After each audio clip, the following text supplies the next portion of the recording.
The Night in the Great World of American TV Series. This video is purely for entertainment and does not infringe on copyrights or laws. The rights to the novel and image belong to the original author. We do not claim ownership. Don't like waiting and want to listen to this fanfic in full now? Subscribe to our Patreon, where you'll find the best fanfics. Chapter 276 Police Station Attacked. Without hesitation, Kai immediately turned around and threw the two policewomen who knew nothing to the ground. There was no other way. They were on the second floor, right above the door. As the two policewomen screamed, gunshots rang out. Da da da da da da da da da da da da. Under the terrifying power of the 12.7mm bullet, the walls of the police station were almost like foam and could not stop the bullets at all. In fact, the police station had not thought about withstanding bullets of this caliber in the early stages of its construction. So for a moment, the inside of the police station became a killing field, and countless bullets flew in, beating a group of people who knew nothing into rotten meat. The inside of the police station instantly became much bloodier than the scenes in horror movies, with blood flying everywhere, dyeing the police station blood red. Screams and wails became the mainstream, and the ground was full of slippery minced meat and internal organs. The shooting lasted for 5 minutes, and the two policewomen went from screaming at the beginning to crying in the end. They were really scared. They became police officers to eliminate violence and protect the good, but they were never ready to go to the battlefield. It was also the first time for them to know that Chicago could become a battlefield. Meatball. Kai shouted Meatball's name immediately after he escorted the two policewomen from the street side room to the inner room. At the same time, he secretly opened the king's treasury, took out several grenades from it, and rolled them from the ground to Meatball's side. In this situation, only Meatball could withstand such an attack without being discovered. If he was not afraid of being too shocking, Kai was ready to take out an anti-tank rocket launcher. Got it, Meatball picked up several grenades from the ground, and immediately made a gesture to Saji. Saji understood that it was Meatball who wanted him to help suppress the enemy's firepower. The two of them stuck to the wall of the room, waiting for the interval between the heavy machine guns. After about 5 minutes, the gunfire stopped for a while, and Saji immediately moved to the window, raised his Glock 18, and fired at the truck. The two operators of the M2 Browning heavy machine guns were a little flustered by the sudden counterattack. In fact, from Saji's angle, he couldn't see the machine gun operators at all. Also taking this opportunity, Meatball pulled a ring of the grenade and threw it onto the roof of the truck in the posture of throwing a football. Be careful of the grenade. After shouting this sentence, a burst of explosion shattered all the glass on the street side of the police station. The power of the 5 grenades directly blew the container behind the truck into 2 pieces, and even if there were people inside, they were basically all dead. But what no one knew was that after the explosion, the broken bodies of several armed men who were killed in the container turned into shadows and disappeared without a trace. Fuck. What happened to the United States? Chicago has become Afghanistan. Portman crawled out of the cover, shook off the dust and debris on his body, and complained about Chicago. Originally thought that after retiring, they could live a peaceful life, but since they became policemen, Portman really didn't think there was any difference from being a soldier. This is the nth time. Stop complaining. The enemy is coming. Saji pulled out a Glock 19 from his waist and threw it to Portman, asking him to prepare for the enemy. Portman, take them too and bring us the equipment, Kai ordered as he pulled out the M1911 from his waist and threw it to Meatball. At the same time, he came to the window with a Colt Python. The two policewomen also stood up tremblingly and shook Portman to get the equipment. Kai didn't have time to care about the policewomen at this time. He stretched his head slightly and saw that on the other 2 black trucks, several teams of fully armed masked gangsters holding semi-automatic rifles rushed towards the police station. Kai counted them casually and found that there were quite a lot of people, more than 70 people. Fuck, are these gangsters so professional? These armed men wore black helmets, bulletproof vests, and held Mod 733 5.56mm assault rifles. They also marched in the standard American Special Forces combat formation. All members marched in a staggered manner. The first, second, and third members fired their guns to the front and tested their aim. The second and third members were located at the left and right rear of the first member. The 3 team members aimed their guns in parallel and did not overlap, while the rest of the team members in the back held their guns and stood guard to the left and right. It was obvious that they were not a mob.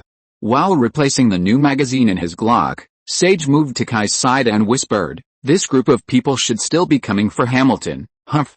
This is a joke. Such an elite team is just for a gangster? Don't be ridiculous. The purpose of this group of people is definitely not just that." Anyway, Kai would not believe that such a force was for Hamilton. In fact, Kai did not think that these people were Hoover's men. If Hoover really had this ability, he would not be just a gangster boss. Apart from anything else, with such a force in his hands, the Chicago police would have been beaten to pulp long ago. Forget it. Forget about that, let's beat these guys first. When the group of masked bandits approached the police station, Kai's face was calm. He stretched out his left hand and took out an M1911 from the thin air behind him. He raised both hands in front of him at the same time, and the two pistols started from the center line of his eyes and swept outwards one by one. Bang bang bang bang bang bang. Saji and Meatball followed at the same time. The sound of gunfire rang out like a storm, and more than half of the two teams of armed elements gathered in front of the police station had no time to react. WTF, but the fallen armed elements really surprised Kai. The bandits who were shot disappeared the moment they fell to the ground, leaving only their original weapons and equipment. What the hell is this? Saji was more surprised than Kai. He had never seen such a situation before. The enemy disappeared without a trace immediately after being shot. How would I know? Kai did not stop, but quickly replaced the M1911 with a new magazine, and threw the Python aside. This gun was indeed very powerful, but the revolver had too little ammunition capacity. So Kai simply changed to a modified version of the M1911 with a 14-round ammunition capacity. Although Kai and his team had taken the initiative to deal with some of the enemies first, it was useless. Those armed bandits seemed to be not afraid of death at all. Only some members were left to suppress Kai and his team's position with firepower, and the others rushed into the police station without hesitation. That's not all. After a while, another part of the armed elements got off the truck on the street and joined the attack. Kai and his team fought back with all their strength, but they found out as they fought, how many people were on that truck? Why were people coming down like dumplings? What they didn't know was that it was in the truck on the street. Solomon was lying on a recliner, surrounded by 4 fully armed masked bandits standing around him to protect him. Whenever an armed man was killed in the police station, his body would shake, and a Solomon would separate from him. Then the newly appeared Solomon would start to wear a bulletproof vest, pick up a weapon, put on a helmet and leave the truck to join the attack. It turns out that the so-called armed personnel is actually Solomon alone. Solomon's ability is to split.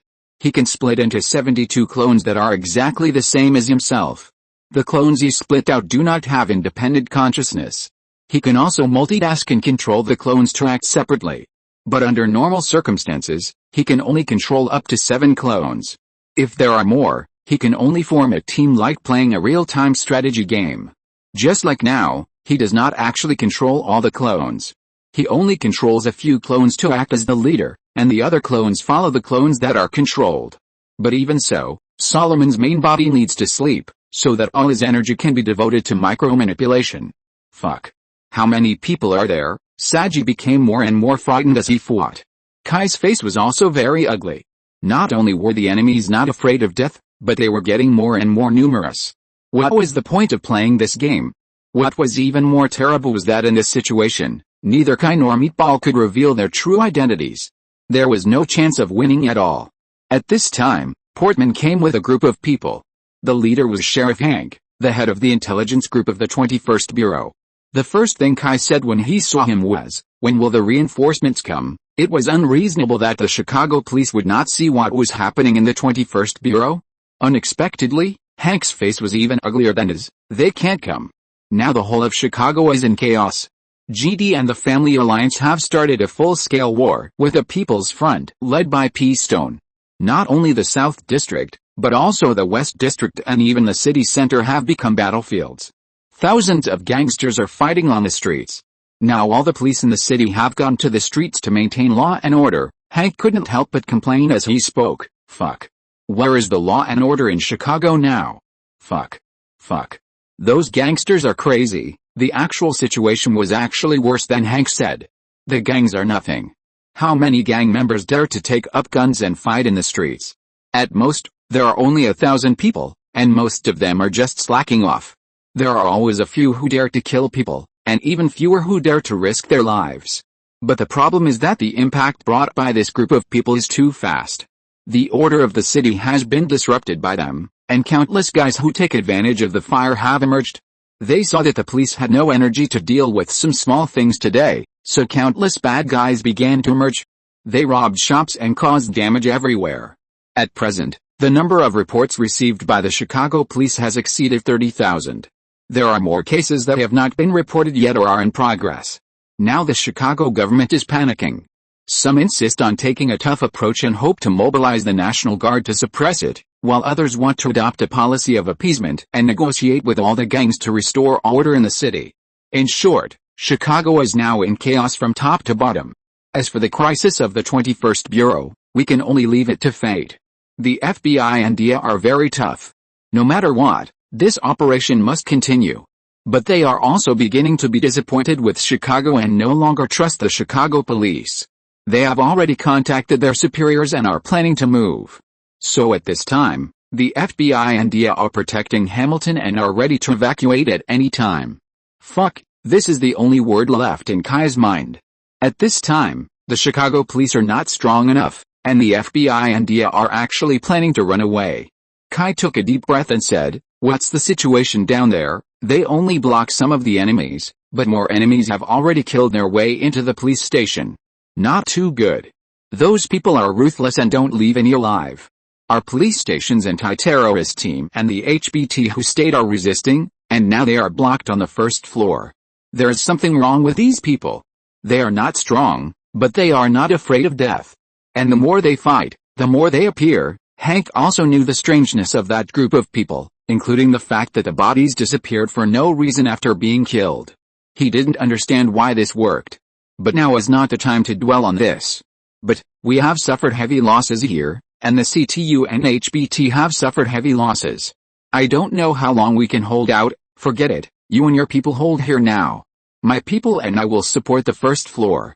As for the FBI and DEA, forget about them. Although Kai accepted the invitation of the FBI and DEA to join this case, it does not mean that he will ignore these 21st Bureau police officers like the FBI. Kai sorted out his equipment and prepared to take Sage, Portman and Meatball to the first floor. But at this time, the little policewoman Jin stood up. "Wait, take me with you." Kai glanced at the little policewoman and shook his head. "That kind of occasion is not suitable for you." After saying that, he ignored her. "It's good to have courage. But if you don't have the ability to keep up, you will either die or become a burden if you follow rashly."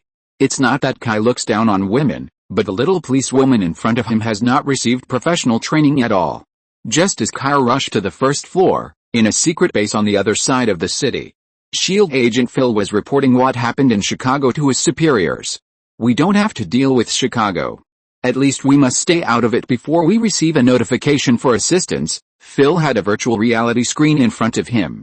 A one-eyed black man on the screen emphasized very seriously. Phil obviously didn't like this kind of order. He said in embarrassment, "But Director Fury?" "No buts, Nick Fury." The current director of SHIELD wore a black leather jacket that he never changed, an eye patch, and looked like a villain. "Chicago's affairs are under the jurisdiction of the Chicago police. We have no right to interfere in their affairs. Remember your mission, arrest the red tank. He is very important." Phil actually knew their director's taboo.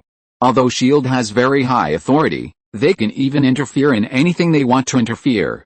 But having this power is one thing, and using it is another. SHIELD is already very eye-catching in the current American power structure. They have their own weapons, their own intelligence network, their own financial sources, and their own scientific and technological research institutions, and the US government doesn't know the details of these things. How much money does SHIELD have? They don't know. How strong is SHIELD's research ability? They don't know. How many weapons do they have? They still don't know. As for what exactly SHIELD's intelligence network is, there is no news at all. The US government didn't wipe out such an organization within the United States. It's because the US government is too careless. But precisely because they are so conspicuous, some things can't be done. For example, if SHIELD intervenes this time, believe it or not, Chicago will never thank them. Even the bigwigs in Congress will curse. What do you SHIELD want to do? Interfere with the normal operation of the government? Want to rebel? They don't really think that S.H.I.E.L.D. is rebelling, it's just a means, they just do this to weaken S.H.I.E.L.D. But as the boss of S.H.I.E.L.D., how could Nick Fury give them such an opportunity? In short, both sides have never thought about what will happen to the people of Chicago. Anyway, they won't die, so just mess around. Ding ding ding ding, suddenly a series of alarm bells rang, and an agent rushed in. After seeing Fury, he didn't say much, but took out a tablet and said to Phil and Nick Fury, "Report, we found that the people who attacked the 21st precinct of the Chicago Police Department are mutants. Codename, Doppelganger. Beta level mutants.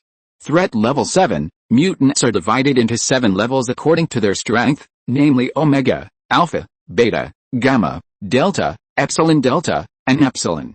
Among them, Omega level mutants have basically never appeared, and Alpha level mutants are also very rare. Only a few are known within S.H.I.E.L.D. Director, Phil immediately looked at Fury. You can go out. But don't worry about the extra things. Just bring the doppelganger back." Nick Fury immediately changed his mind. The mutant incident was also the responsibility of S.H.I.E.L.D. Not long after, 3 Quinjet fighters took off from the base in Chicago and flew to the 21st precinct of the Chicago Police Department. At this time, Kai was leading Sage and others to resist those strange militants. To be honest, these things have no advantages except that they are not afraid of death. Unfortunately, this point made Kai and his men very sad. They are really not afraid of death. They would even pull the grenade and rush directly to their defense line. Who can resist this? If Kai had not used magic in secret, the police who resisted the attack with Kai would have been killed. But even so, they could only block these guys on the first floor of the police station. Kai felt that it would be bad if they continued. Soon, Kai's premonition came true. The militants brought out several RPGs. Retreat. Quick. Retreat. Kai took out his pistol and fired at the enemies holding RPGs, while shouting for everyone to retreat. Although Kai had tried his best, the problem was that these militants were not afraid of death at all. Even if Kai could kill 1, 2, 3 or even more, these guys would still rush forward and pick up RPGs. Be careful of RPG. In the end, the RPG was fired. Boom! The huge explosion made Kai's head dizzy, but he still endured the aftermath of the explosion and took anyone he could see to retreat upstairs. Meatball was carrying Sage and Portman to retreat upstairs.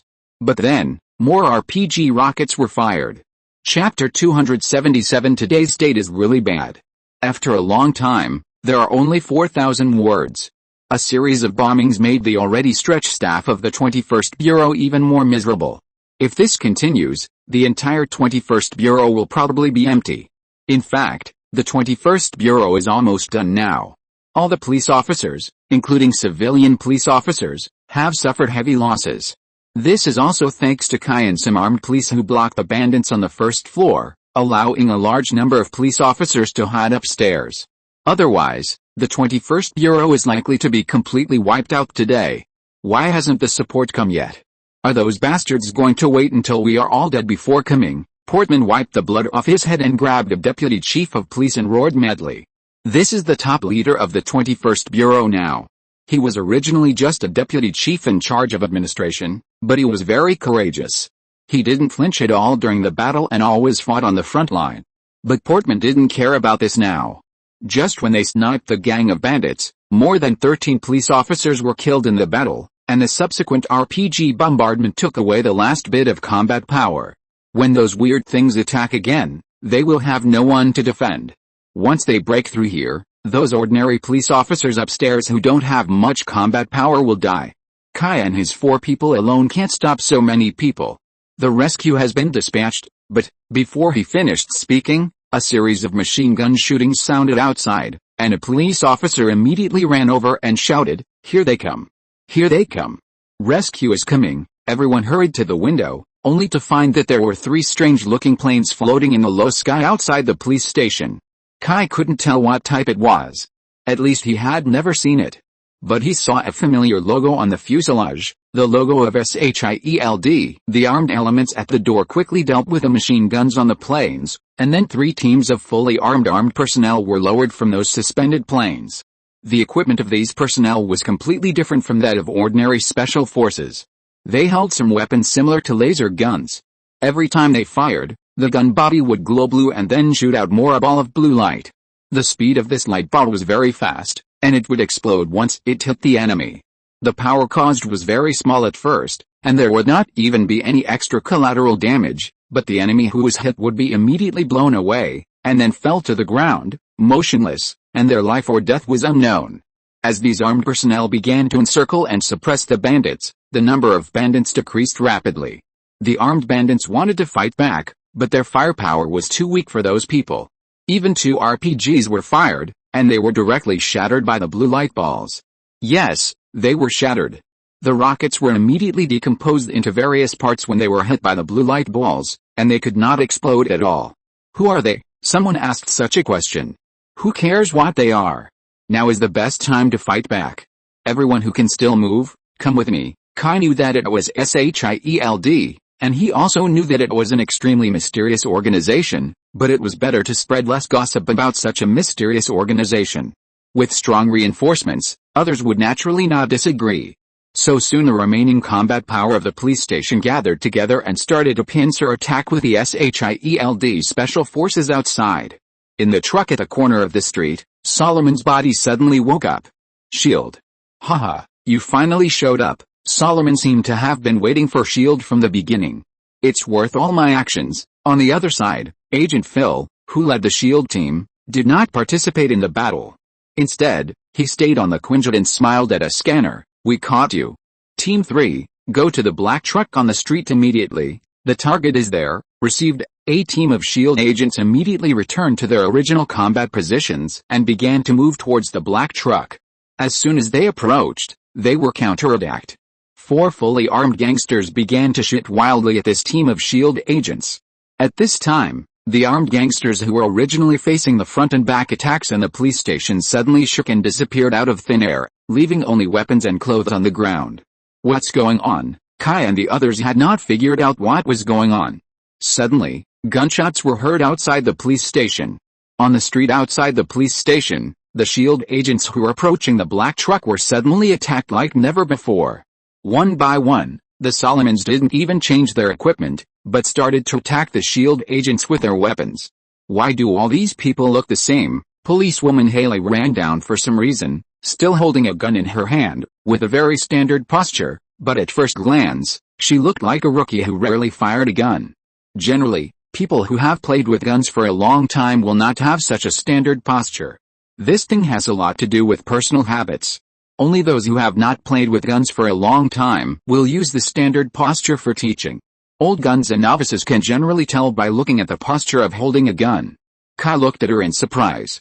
He thought that this girl didn't know where to hide and shiver, but he saw her at this time.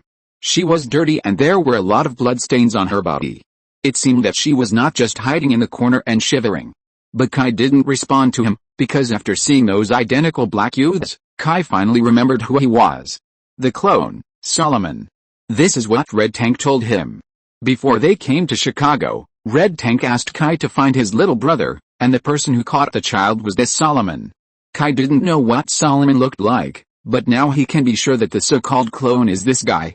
Otherwise, could it be that such a large group of guys who look exactly the same are all twin brothers? How big is his mother's belly to hold so many babies? Kai gave Raukyu a look and asked him to cover himself. Raukyu immediately understood Kai's intention, and then he ran outside the police station and picked up the Browning M2 heavy machine gun that attacked the police station before. This thing usually needs a bracket or is welded to a vehicle for use, but Raukyu's strength can barely control it. Attention all personnel, you must capture Solomon alive and do not use lethal force. He is very important to us. Don't endanger his life. Phil was still reminding his agents on the plane to be careful of Solomon's life, but the next second, he heard a burst of rapid machine gun fire. What's going on? Phil was about to explode. He had just ordered not to use lethal force, but the heavy machine guns came out. But when he turned his head and looked over, he found that it was not his own people who were disobedient, but the Chicago police. When Meatball picked up the M2 in his hand and started shooting, the Chicago police, who had suffered heavy losses, could not help it. In today's attack, at least 50 or 60 people in the police station were sacrificed. How many people are there in the 21st Bureau? Including the civilian police, there are only about 200 people. This time, More than a quarter of them are gone. These people who died were their colleagues and friends. They might even have said hello in the morning, but now they are separated from each other. How can the surviving police be calm? It was fine that they were suppressed and beaten without reinforcements before, but now they have the upper hand. Why don't they beat the drowning dog? So all the police drew their guns and started shooting wildly at the group of Solomons. Phil was at a loss when he saw this situation. He immediately asked the police to stop through the loudspeaker. Unfortunately, his shouting was completely in vain. The Chicago police didn't listen to him at all. At this time, the mysteriousness of S.H.I.E.L.D. not only didn't help him, but became a burden. S.H.I.E.L.D. is very awesome, but they are so mysterious that no one present knows who they are. Although they are reinforcements to help them through the difficulties, who cares? They are not the boss of the police station. If they don't pay them, it doesn't matter whether they listen or not.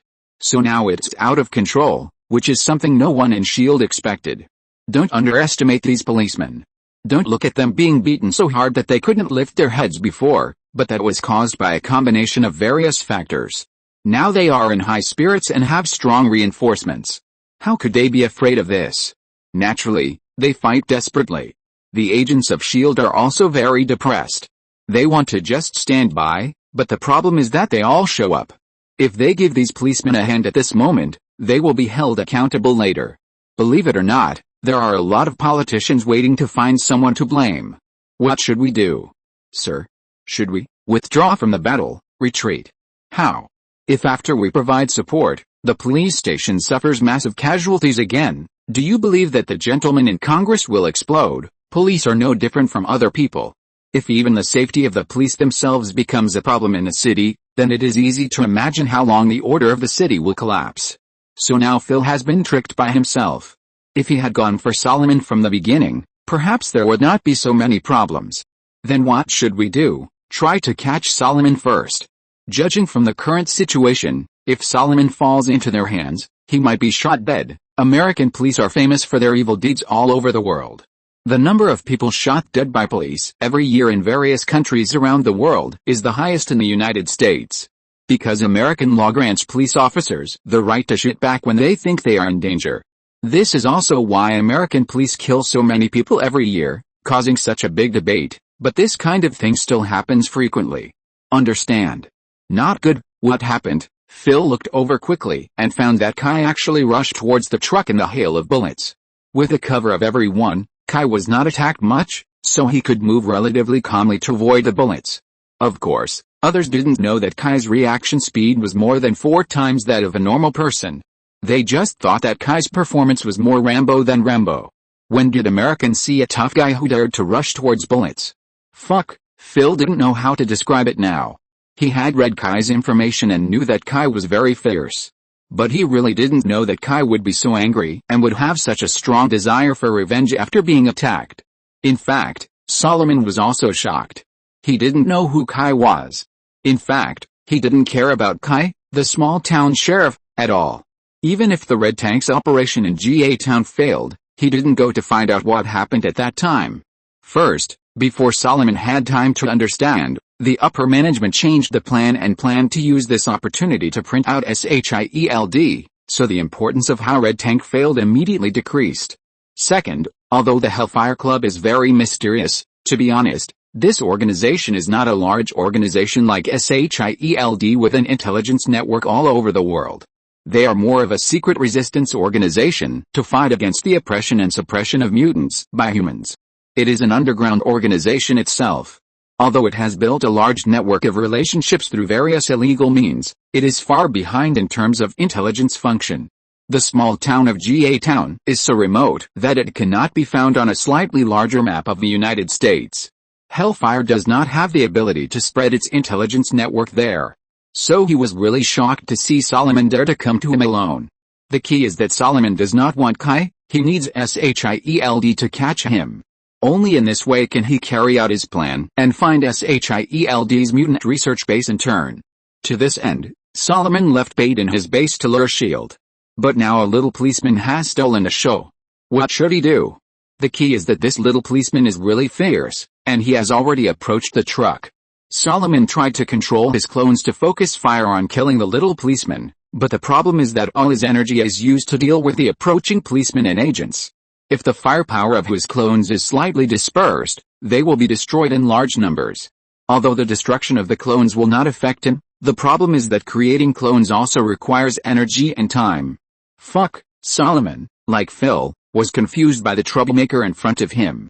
Simon, Solomon suddenly spoke to the empty corner. A ghostly voice responded. The plan begins. You enter the body of the third imp. What about you? I will take this little policeman to the base.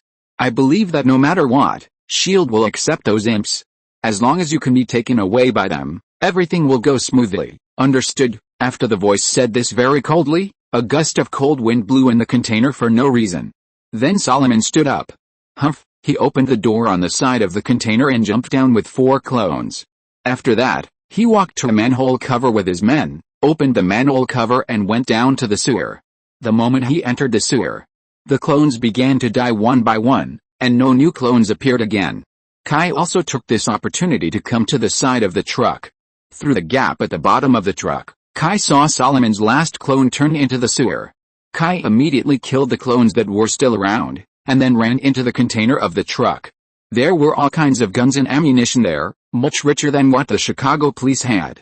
He replenished some ammunition, took some grenades, and immediately turned over and entered the sewer to track down the clone.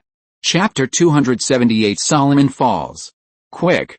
Follow them. Without Solomon's personal control, those clones became stupid puppets, with little killing power and were quickly killed.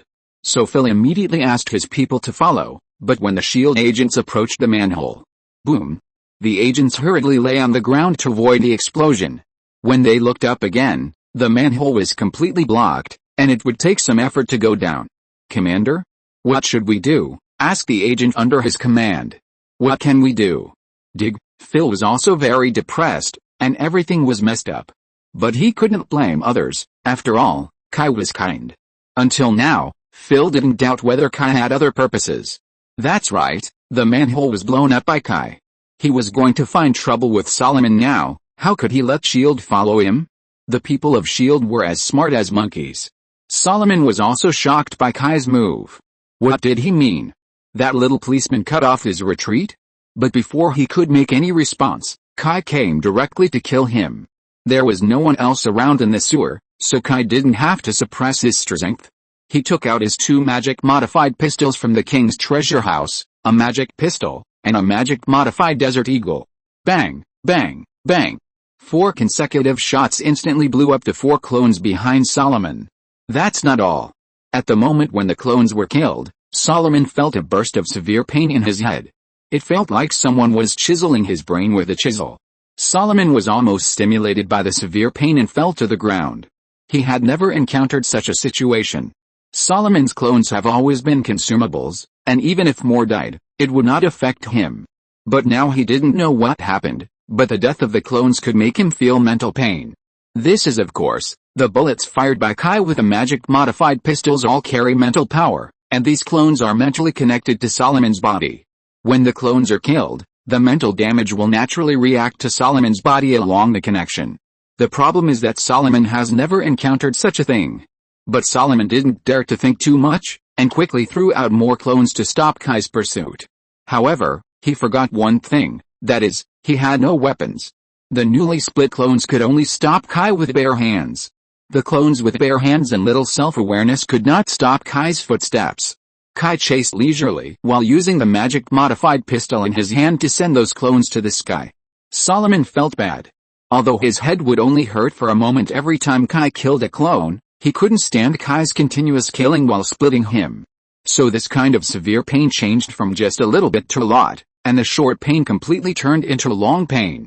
If it weren't for his strong mind, he would have wanted to surrender at this moment. Solomon could only endure the severe pain and stumble towards the base while continuing to throw out clones to torture himself. He now wanted to lead this little policeman to the secret base according to the original plan. As long as he found the secret base, his mission would be completed. Solomon staggered like a drunk to a place not far from the secret base. Fortunately, the secret base was in an abandoned subway track not far from the police station. It was originally a subway track built in the 1890s, but at that time, due to the poor exploration and construction technology, and Chicago was on the edge of Lake Michigan, a pipe burst accidentally occurred, causing part of the tunnel to collapse. Then the subway was rerouted and the place was closed. Later, the Hellfire Club discovered it and connected it to the sewer to form a secret underground space, which was specially used as a secret base. This base now holds some mutant children secretly captured by the Hellfire Club. Although the Hellfire Club is a resistance organization, the things they do in secret are not much better than those human organizations that persecute mutants. They are more like a terrorist organization that will do anything to achieve their goals. These children were kidnapped by them. They are an underground organization. It is impossible for them to recruit new members through open recruitment, right? Therefore, many members of the Hellfire Club were actually abducted and kidnapped when they were very young. They would receive cruel training to develop their own abilities and become qualified warriors. However, not every mutant's ability is suitable for fighting, so some unqualified children would be used for experiments, human experiments. In this respect, the Hellfire Club is actually not much more noble than those organizations that study mutants. They are all bastards. And Solomon's initial task was actually to simply find a partner. They are a terrorist organization, and the expenses of such organizations are generally very large. They must have a stable source of funds. So how does a terrorist organization find a source of funds? Naturally, dragons look for dragons, phoenixes look for phoenixes, and rats in the sewer can only find cockroaches to cooperate. Relying on the abilities of mutants, the Hellfire organization has been secretly carrying out various criminal activities to make money, including ban drugs. They have relationships with some South American drug lords and warlords, and can get a lot of goods. But the organizational structure of the Hellfire Club is destined to prevent them from having a sales network, so they have been acting as middlemen, shipping goods to those who have a large sales network. Hoover from the GD gang was the candidate they had chosen.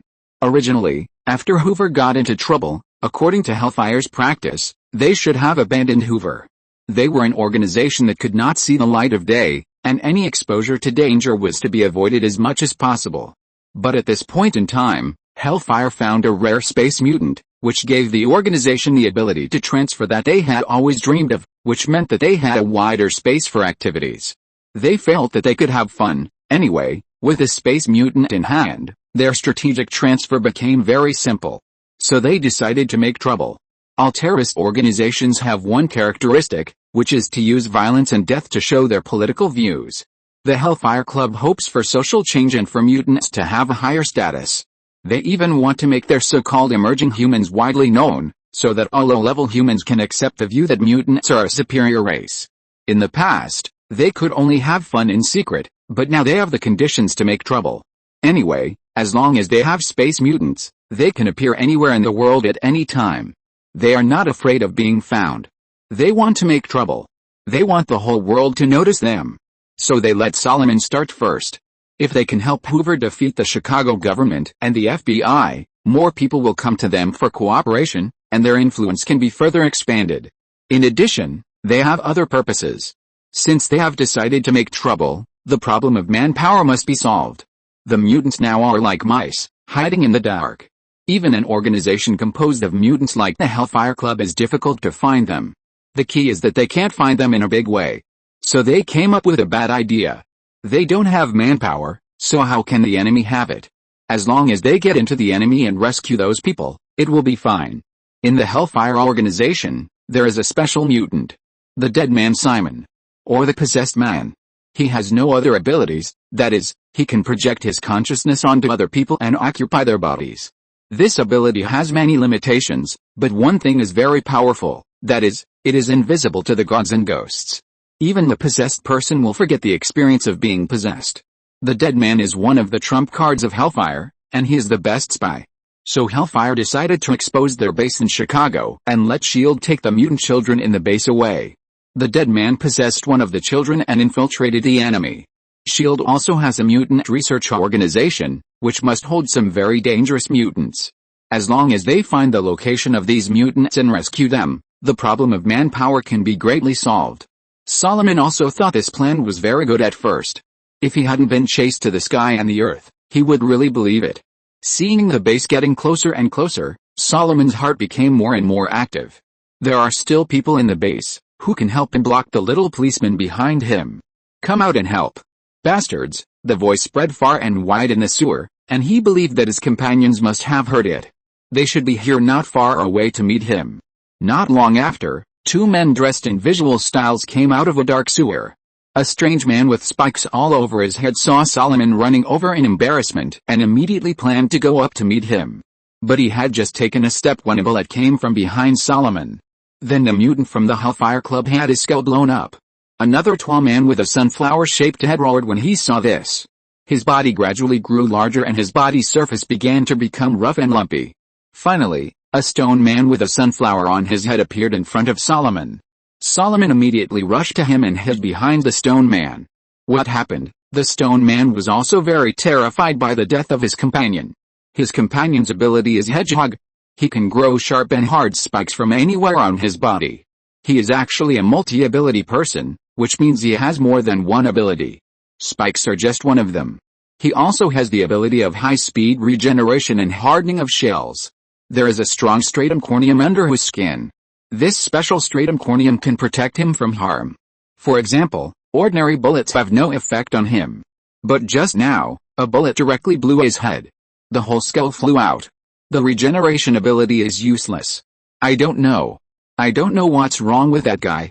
Let's hurry. Before he finished speaking, Kai came out of the darkness with guns in both hands. Mutants. Kai glanced at the two guys coldly, and then he said to the stone man, "Get out of the way. Hold your head and squat down." The stone man was immediately angry. He just killed his brother, and now he wants him to surrender? Go to hell. The stone man took out a shotgun from his back and fired with a bang. Kai was instantly shot away. The distance was too close, and it was a shotgun. It was really hard to dodge at close range. The stone man was a little confused to see that the crisis was solved so easily. So simple? You were chased by this kind of stuff all the way. Solomon was also confused. No, that's not the script. But just when Solomon was about to say something, a gunshot was heard. Although the stone man was big, he was very agile. The moment he heard the gunshot, he immediately dodged to the side. Then he felt a pain in his left shoulder, and the whole person was thrown to the ground, and the broken stones were flying all over the sky. After the stone man fell to the ground, he immediately hugged his shoulder, which had been shattered into pieces, and howled wildly. His left shoulder and armpit were completely shattered, and there was a huge gap in his left chest, and some gravel kept falling from the gap. Solomon ignored his companions and looked at Kai's direction as if he had seen a ghost. He found that Kai was actually safe and sound, holding a strange-looking pistol and walking over, but there was a charred mass on the chest of his bulletproof vest, with many shrapnel embedded on it. "How can you be okay?" Kai did not answer him, but walked to the stone man who had turned back to his normal form. The injuries on this guy's body were already hopeless. The shot just now not only blew off one of his hands, but also completely opened his chest cavity, revealing broken ribs and internal organs on the left side of his chest, especially the heart seemed to be injured. Bang! Kai shot him directly, ending his pain. After the stone man's head was blown up, he was completely motionless. Solomon realized at this time that he should run. The two mutants who were specially sent to pick him up were famous fighters in the club, and their fighting power was quite amazing, but they had no ability to resist in front of this little policeman.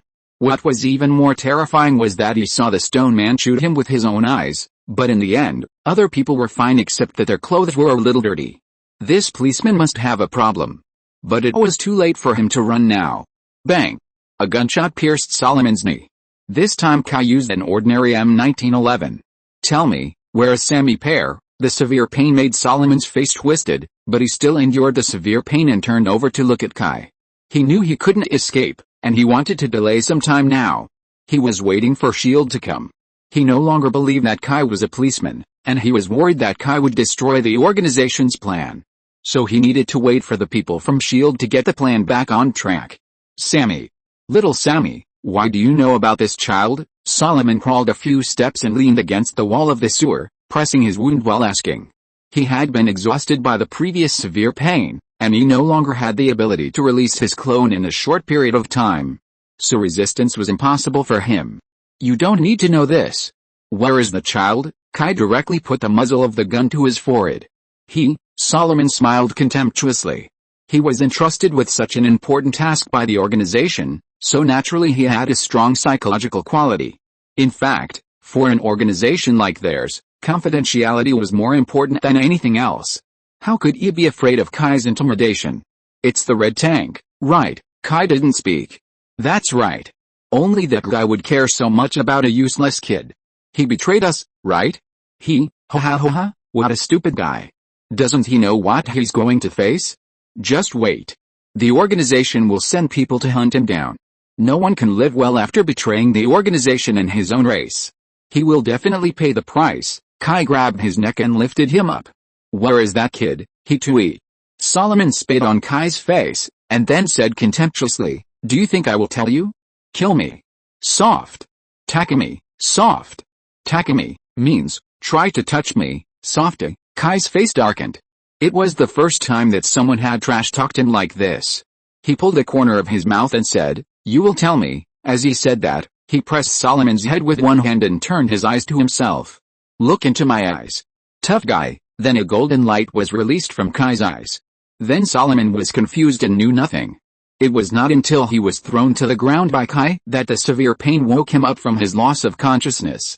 As soon as he woke up, Solomon realized that Kai had definitely used some method to get his information. He was about to say something when he saw Kai pressing his temple and raising his gun. You can die, bastard. At the moment when Solomon's head was smashed, the golden finger that had not been seen for a long time suddenly showed a prompt. Get the ability of a clone. Kai was stunned. He didn't expect a lieutenant general. The triggering probability of the golden finger plundering the opponent's ability has always been very low. Usually, Kai may not encounter it once when killing 100 people. And sometimes this ability may not be useful. For example, Kai has obtained a lot of useless abilities. For example, he once killed a drug lord and the ability he got was fishing. A good South American drug lord's most proud skill is actually fishing. How can this be justified? Chapter 279 Treatment. Kai followed the information given by Solomon and came to an iron gate in the sewer. Behind it was the secret base of the Hellfire Club. Calling it a secret base was actually an exaggeration for this broken place. This place was more like a transit station. The Hellfire Club would put some important things here first and wait for the transfer. That was why the Hellfire Club was so generous to expose this place. Kai knocked on the iron gate 3 times in a row according to the code of 3 short and 1 long. After a while, a small window opened on the iron gate. Why are you here now? We are all waiting. The person inside just put his eyes on the small window and saw a gun pointing at him. Fuck, bang. The unlucky guy was shot on the head. The sound of gunfire immediately attracted the attention of other people in the base. Some of them picked up weapons, and some of them changed their bodies, such as suddenly becoming bigger, or emitting fire and lightning. Anyway, each had its own characteristics, like a group of demons dancing wildly. There were about 10 mutants gathered at this transfer station in Chicago, of which only 4 were permanent, and the rest were some minions. These minions were all marginalized people in society. They didn't care about the difference between mutants and humans at all, and would work for whoever paid them. Hellfire liked to recruit some of these people in the marginal areas of the city, because no one would care if these people disappeared or died. They were simply the best cannon fodder. These people did not rush to open the iron gate, but looked at each other, not knowing what to do. Their boss was Solomon, but now Solomon was not here, and the other 2 mutants with the strongest combat power were not here either, so there was no leader. So the scene was a bit awkward. Some people wanted to do something, but they found that the people around them did not move, so they did not dare to move. A group of people looked at each other, but no one took the lead. But fortunately, this embarrassment ended soon. Bang! There was an explosion, and the big iron gate was blown away. Before others could react, a series of huge gunshots rang out, and people kept falling down. Each of those bullets was extremely powerful. Anyone who was hit was like being hit face to face by a sniper rifle, with a bloody hole on his body. Soon the gunfire stopped, and a footstep was heard along with the smoke. Those who were lucky enough to survive were trembling and hiding in the corner, not daring to show their heads, because they felt the arrival of the god of death. Kai walked into this so-called base. It was a long corridor with puddles all over the ground and the air was extremely turbid. Bang! Every time Kai passed an enemy, he would deliver a bullet. From Solomon's mouth, Kai knew that there was no good person here, and they had no right to live. They kidnapped, killed, robbed, and did all kinds of disgusting things, and most of them enjoyed it. Such people would only create more tragedies if they were alive, so it would be better to let them disappear. As Kai walked into the deepest part of this so-called base, there were no living people here, at least no living enemies. Only 3 children were left in the innermost cells. Sammy. Sammy. Are you there? Kai knocked on the door of one of the cells and shouted loudly. Sammy is here. Sammy is here. At this time, an anxious voice came out. And Kai immediately rushed to the cell where the voice came from. Through the observation hole of the cell door, Kai saw a Mexican fat boy clinging to the door handle with his round eyes tightly pressed against the observation hole. Who are you? Go see Sammy first. Sammy has stopped talking just now. He is sick. Sir. Save him. The fat boy didn't care about himself, but kept begging Kai to save Sammy. Kai knew that Sammy was sick. Now he heard the fat boy's words and immediately followed the fat boy's instructions to go to Sammy's cell. Sammy. Sammy. Are you there? It was Cain Marco who asked me to save you. Say something, Kai shouted at the top of his voice. But there was no response from the cell. Sammy, step back a little, I'll break the door open to save you. Kai couldn't care less. He took a deep breath and slammed into the iron door of the cell. Boom. After the cell door was opened, Kai saw the situation inside the cell. A white boy with webbed hands and feet, gills on his neck and face, and some green scales on his body was lying on the bed with his eyes closed, and blood was still coming out of his nose. Sammy?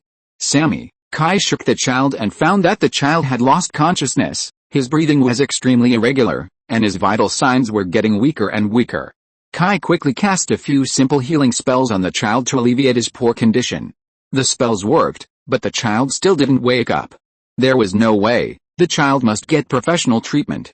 Although Kai knew a little bit of healing spells, they were useless for the child's current condition. Now Kai could only hold the child and rescue the other 2 children.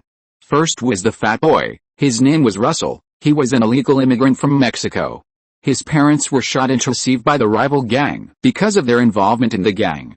Then he was adopted by his uncle. His uncle was a good man and was very good to Russell, but unfortunately, he was unlucky. In a gang conflict, his uncle was accidentally beaten to death. It was also because of that accident that Russell awakened his superpowers. From then on, Russell began his journey of wandering and fleeing, and was later caught and kidnapped by the Hellfire Club. This kid has very good abilities and can control fire. But now his abilities are too weak, so he can't escape by himself. The last child is called Collins, whose ability is mind control. His mental power is extremely strong and he is a very dangerous mutant. But his ability went out of control, which caused him to suffer from progeria. He is only 5 years old, but has a 50-year-old body. And he has been in an unconscious state for a long time. Once he wakes up, he can't control his power and causes all kinds of damage. So the child has been injected with tranquilizers and lies quietly in the life support chamber. But just when Kai opened the door, he woke up. Russell saw his cellmate for the first time and was about to go up and help the child out of the life support chamber. But Kai grabbed him. Who are you? Kai raised the magic-modified pistol in his hand and pointed it at the little old man with withered skin and expressionless face. You? How can you do this? The little fat man was still very loyal. Although he was not familiar with the child, he still instinctively wanted to protect the child. Count to 3. Leave the child, or I will shoot. Kai did not waver at all. He handed Sammy to the little fat man's arms, loaded the gun in his hand, and was ready to shoot at any time. He didn't have time to play games with the things in the child's body now. Once the count of 3 was over, he would definitely shoot. 1. In this world, no one can surpass Kai in terms of who is most sensitive to the breath of souls. His golden finger relies on this to make a living. This child has 2 souls, and the other soul is obviously an outsider, and has an absolute advantage. In other words, the one controlling this child now is another soul. A soul that does not belong to this body. 2. Kai loaded the gun directly. Simon, who was possessed by the child, could clearly feel Kai's determination. Although he didn't understand how Kai found him, he didn't dare to bet that Kai would be soft-hearted because of this child. You can't think that a guy who kills people like crazy will have a heart of saint. But Simon was still not panicking. If he failed, he failed. Anyway, he didn't think anyone in this world could hurt him. So he decisively left Colin's body and wanted to escape back to his own body. But just when he left Colin's, Kai suddenly came to Colin's side with a brisk step, and one hand suddenly grabbed the void beside Collins. The little fat man was a little confused. Could this savior be a psychopath? Why punch the air? But the next scene immediately shocked the little fat man. Kai's palm, which was originally empty, suddenly burst into a burst of fire, and then a creepy scream came. In this dark and humid underground space, such a scream suddenly came, and more importantly, the little fat man didn't know where the sound came from. Simon never thought that there was actually someone in the world who could catch him as a pure spiritual body, and even more unexpectedly, someone could directly kill himself in this situation. Simon died unjustly. Just now, what was that? The little fat man felt that the air around him had dropped several degrees, so he quickly hugged his good friend Sammy and leaned towards Kai. Kai thought about it and felt that it was a bit difficult to explain, so he just made up a lie. Ghost? The little fat man was shocked. It was the first time he knew that there were ghosts in the world. Are there really ghosts in this world? You, a little fat man, can play with fire, so why can't there be ghosts? Kai was very curious. This little fat man could control the fire himself, so why didn't he believe that there were ghosts in this world? The little fat man was about to say that ghosts were unscientific, but he thought again that it seemed that his own way was not very scientific either. Okay, let's go. As he said that, Kai used his newly acquired clone ability to turn himself into two. His original body picked up the prematurely aged Collins, while the clone held Sammy and pulled the little fat man out. The little fat man's eyes were wide open, and he couldn't figure out what was going on. Half an hour later, the SHIELD people finally arrived, but what awaited them was a large area of collapsed sewers and Kai, who was covered in injuries. When the SHIELD agents found him, he was hiding in a dark corner holding a child. Agent Phil, the leader of the SHIELD team, sighed when he saw Kai like this. He knew that this mission was a complete failure. What happened? After Kai handed the child in his hand to the agent who came up, he said a little dejectedly. Let the guy run away. We originally chased them to their base, but there were too many of them. I originally planned to delay them and wait for your support, but, before they escaped, they blew up their secret base, and I only snatched this child from it. Kai wiped out all the traces of the battle along the way, and the corpses were also thrown into the king's treasure house by Kai, preparing to find a deserted place to destroy the corpses when he had time. Otherwise, it would be difficult for him to explain how he killed so many mutants by himself. Phil looked at the traces of the explosion and landslide. Although he had some doubts in his heart, he still patted Kai on the shoulder to comfort him. Kai was too positive. Can you imagine that he, a policeman from a remote town, dared to charge into Chicago under the rain of bullets? What was he doing for? Was it really because of a sense of injustice in his heart? What did he want to do? Take this opportunity to transfer to Chicago? Or, want to attract the attention of SHIELD? Then what is he after? Want to join SHIELD? Why join SHIELD? As an agent, suspicion is an excellent quality. But Kai couldn't help but think of it. In just a moment, Phil had already had so many doubts in his mind. This kid, I don't know what's going on, but Hellfire doesn't seem to care about him. And his condition is very bad. I think you have to find a doctor for him quickly. The kid was Collins. Kai was planning to take the kid away with him. But after careful consideration, Kai gave up. The kid's situation was very special. If Kai took him away, it would cost the kid his life. Although the kid's ability was very strong, his physical problems were more difficult to deal with than his ability. His body had aged significantly. If it weren't for his ability that had been suppressing his aging to a certain extent, he would have died long ago. In other words, once Kai sealed his ability, he would die of organ failure within a month. But if his ability was not sealed, once he ran away, the damage would be very great. Kai had no way to deal with this situation. Treatment. Kai has no way to treat this situation. His is not a disease at all. There is no lesion or cause. It is completely a genetic problem. But abandon this child? But this is a child. Chinese people are always soft-hearted towards the elderly and children. Unless they are extremely evil, no one can really be cruel to a child. The child himself is not wrong. So in the end, Kai gritted his teeth and decided to hand the child over to SHIELD. Although Kai really didn't know what the way of doing things was, it was still a decent role, right? If he handed it over to them, the child would still have a chance to survive. As for whether SHIELD would use this child for research, Kai really didn't think that SHIELD would be so pure and flawless, But there would always be a price to pay for survival, right? Don't worry, we at SHIELD have the most advanced medical level. Leave it to us. Phil had learned from the mutant detector that the child was a mutant. Confinement is inevitable. After that, Kai was taken away by SHIELD for questioning and investigation. Although Phil seemed very sorry, he did not compromise at all. He immediately took Kai to a secret base of SHIELD for 3 days of isolation and interrogation. On the other side, at the Central Hospital of Chicago, a man who looked very similar to Kai was waiting in the corridor of the hospital with a little fat boy. The little fat boy was very anxious and kept pacing in the corridor. During the time of being kidnapped, Sammy was the only person the little fat boy could communicate with. Sammy was a kind and strong child. Even though he was tortured by the pain in his body and was in great pain, he still endured the pain and comforted the little fat boy, telling him that an uncle named Red Tank would definitely come to save them. He encouraged the little fat boy not to give up. He advised the little fat boy not to be so extreme.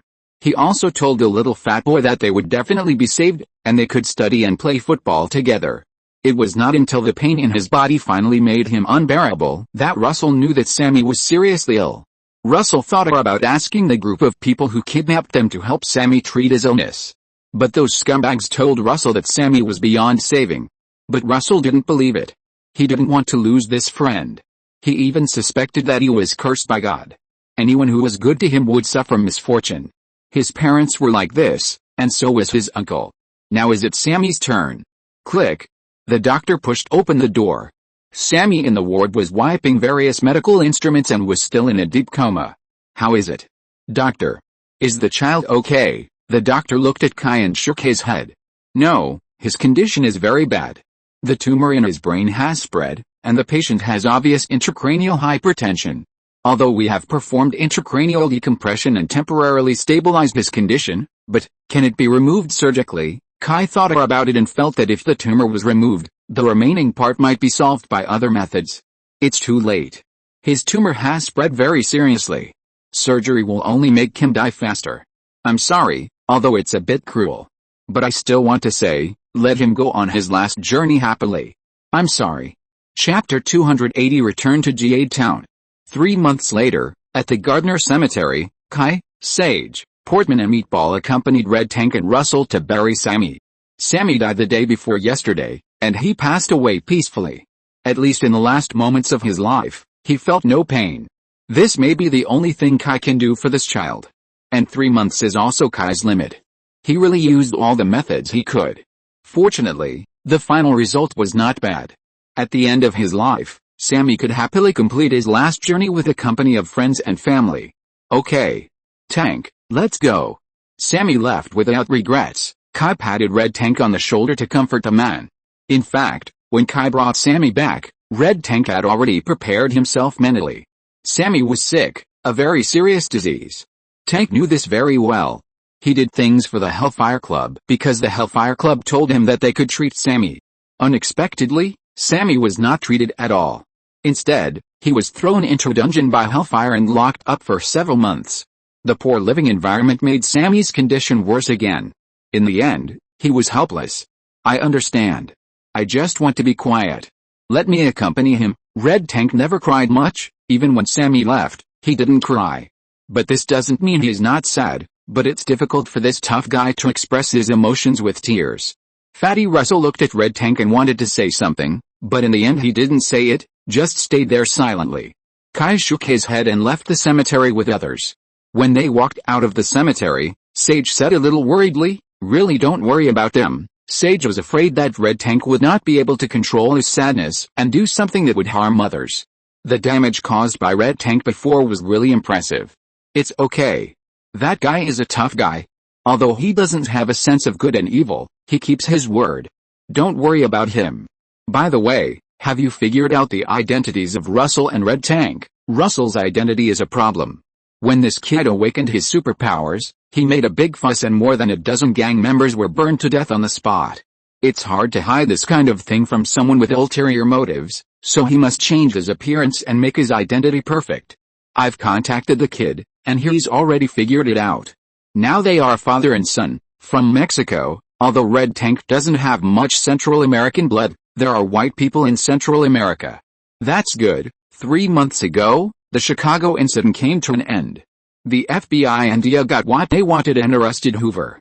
That arrest was a big deal. A total of 1,000 police officers were dispatched to encircle Hoover, and there was even a near riot. Hoover didn't intend to give in, and mobilized his core members to directly confront the police. At that time, there was a very fierce exchange of fire. A total of more than 30 gang members were killed and hundreds of people were arrested. Coupled with other gangs taking advantage of the situation and adding fuel to the fire, the entire south side of Chicago became a battlefield at night. For this reason, the Chicago city government had to declare a state of emergency in the city and sent the National Guard into the city fully armed.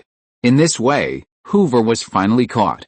In order to restore social order as soon as possible, the Chicago judicial system burst out with unprecedented efficiency. In just 20 days, it sorted out the evidence to initiate a lawsuit against Hoover.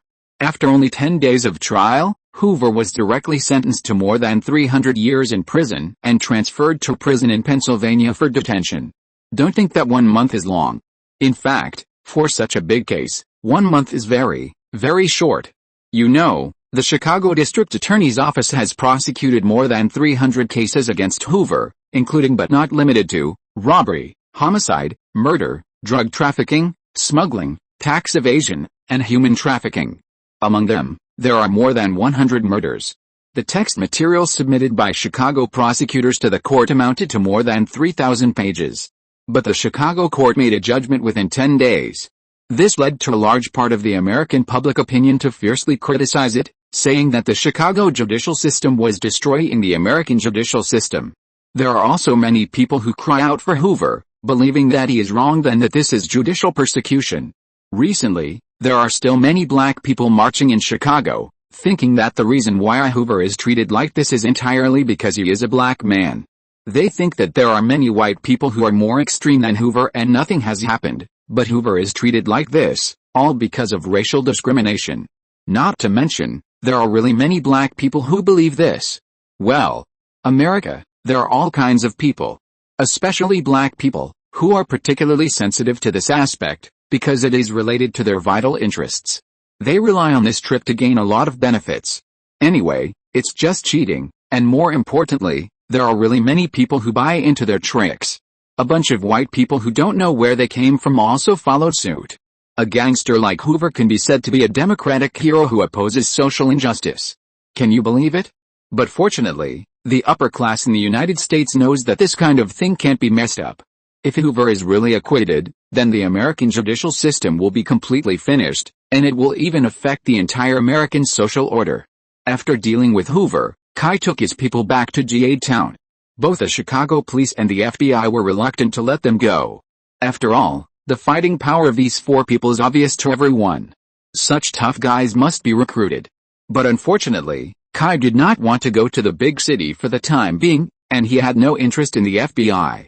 He promised the small town residents to be their sheriff, and Kai naturally had to do it, so Kai had to refuse Chicago's invitation. As for the FBI, their agency is just like the CIA, and the political atmosphere is too strong.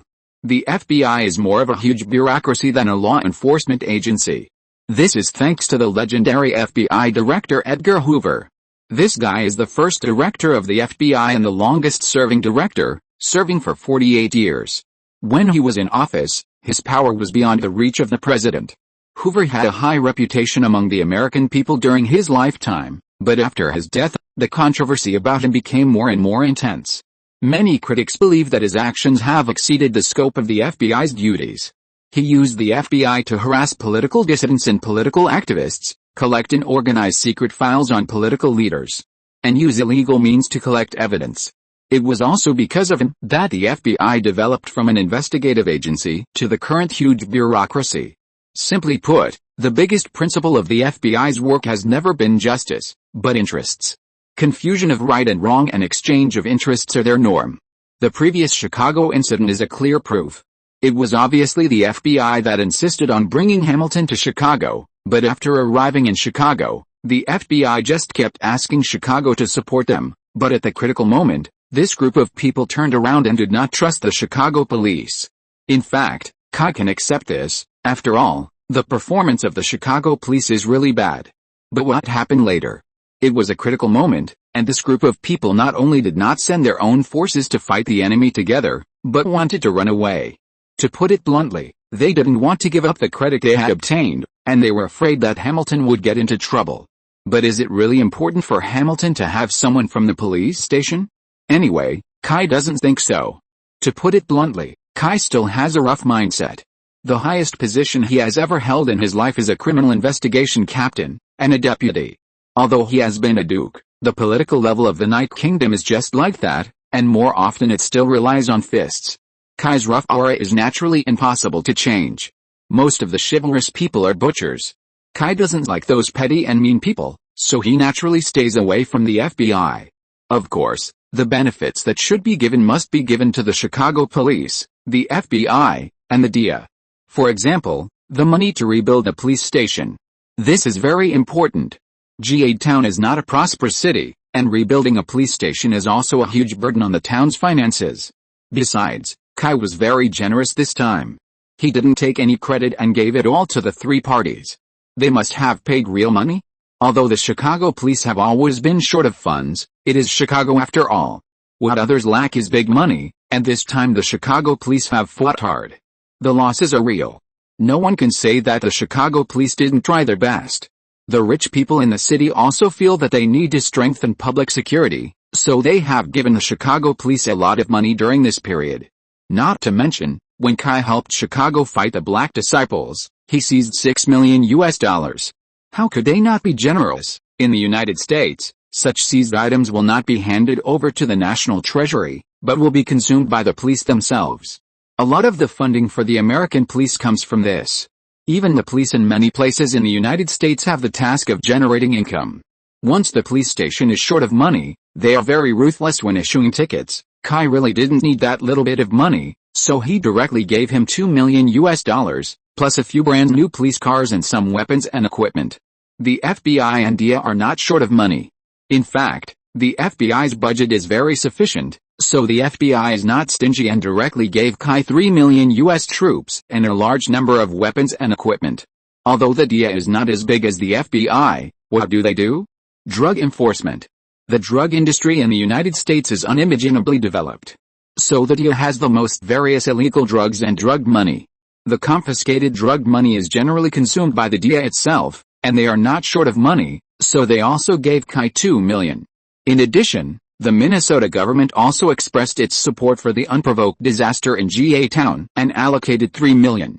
In this way, Kai suddenly had $10 million funds.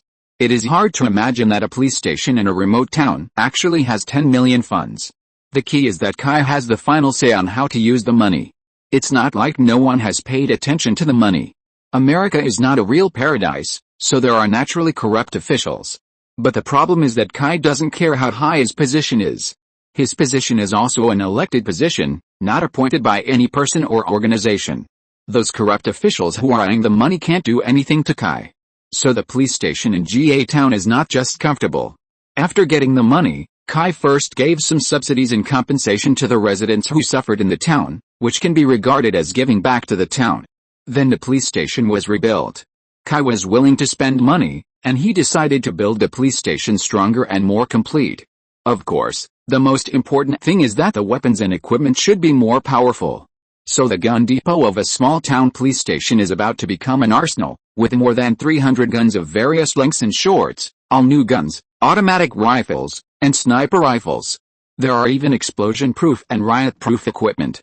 It's complete.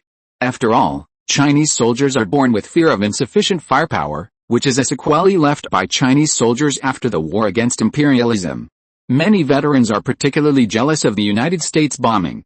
As a result, later soldiers were also affected, always feeling that their equipment was not good and their firepower was insufficient. Just like no matter which mother sees her child again after a long time, the first reaction is always that her child has lost weight. Even if her child laughs and weighs 300 kilograms. Of course, these are just plans. The reconstruction of the police station is not a short-term thing. And according to the efficiency of American workers, this time cannot be short. Before the police station was built, Kai and his team requisitioned the previous logging yard of the Sage family. The logging yard was sold before, and Hamilton was later arrested. All his properties were deemed to be illegal gains, and all were confiscated by the town government and then auctioned again. The Sage family also bought back the logging yard, and it was quite cheap. When Hamilton bought the lumber processing plant, he was very generous, so a lumber processing plant cost a full $80,000.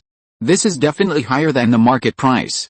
Their lumber processing plant in Shanlin can only be sold for $50,000 at most. Later, Sage's family bought back the lumber mill for only $3,000. Don't be surprised, this was originally an auction organized by the town itself. Everyone knew each other, and everyone tacitly bought back their own property. Unless it was an ownerless property, it would be auctioned normally. In Sage's case, the town just offered a symbolic low price of $3,000, and no one rushed to buy it, so Sage's family bought it back. So this time, except for Sage who was beaten, their family made a lot of money. Sage's father was also very loyal. He thought that the lumber mill could be returned because of Kai and his friends, so he simply gave the lumber mill to the police station for free. But Kai felt that he couldn't treat the old man unfairly, so he simply rented the place for $300 a month. Don't think that $300 is a small amount. In a place like GA Town with a lot of land and few people, the rent of $300 is already very fair, and this is also because the place is big enough. Kai took a leave today because of the funeral. In fact, he is the boss, and no one dares to say anything when he gives himself a leave. This is the advantage of being a sheriff. As long as the voters think it's okay, you can work from home. Kai's previous hot performance made everyone in the town trust him very much, so no one cared about him at all. Hey, Kai, do you want to have a drink? Kai just opened the door and heard a charming voice from next door. He looked up and saw a graceful and beautiful woman wearing a silk pajamas, standing on the second-floor balcony of the villa, holding a glass of wine in her hand towards Kai, and under the open pajamas was a black bikini. Chapter 281 Daily Life. Hi, Sandra, Kai greeted the beauty politely. That was Ms. Sandra, the richest woman in town.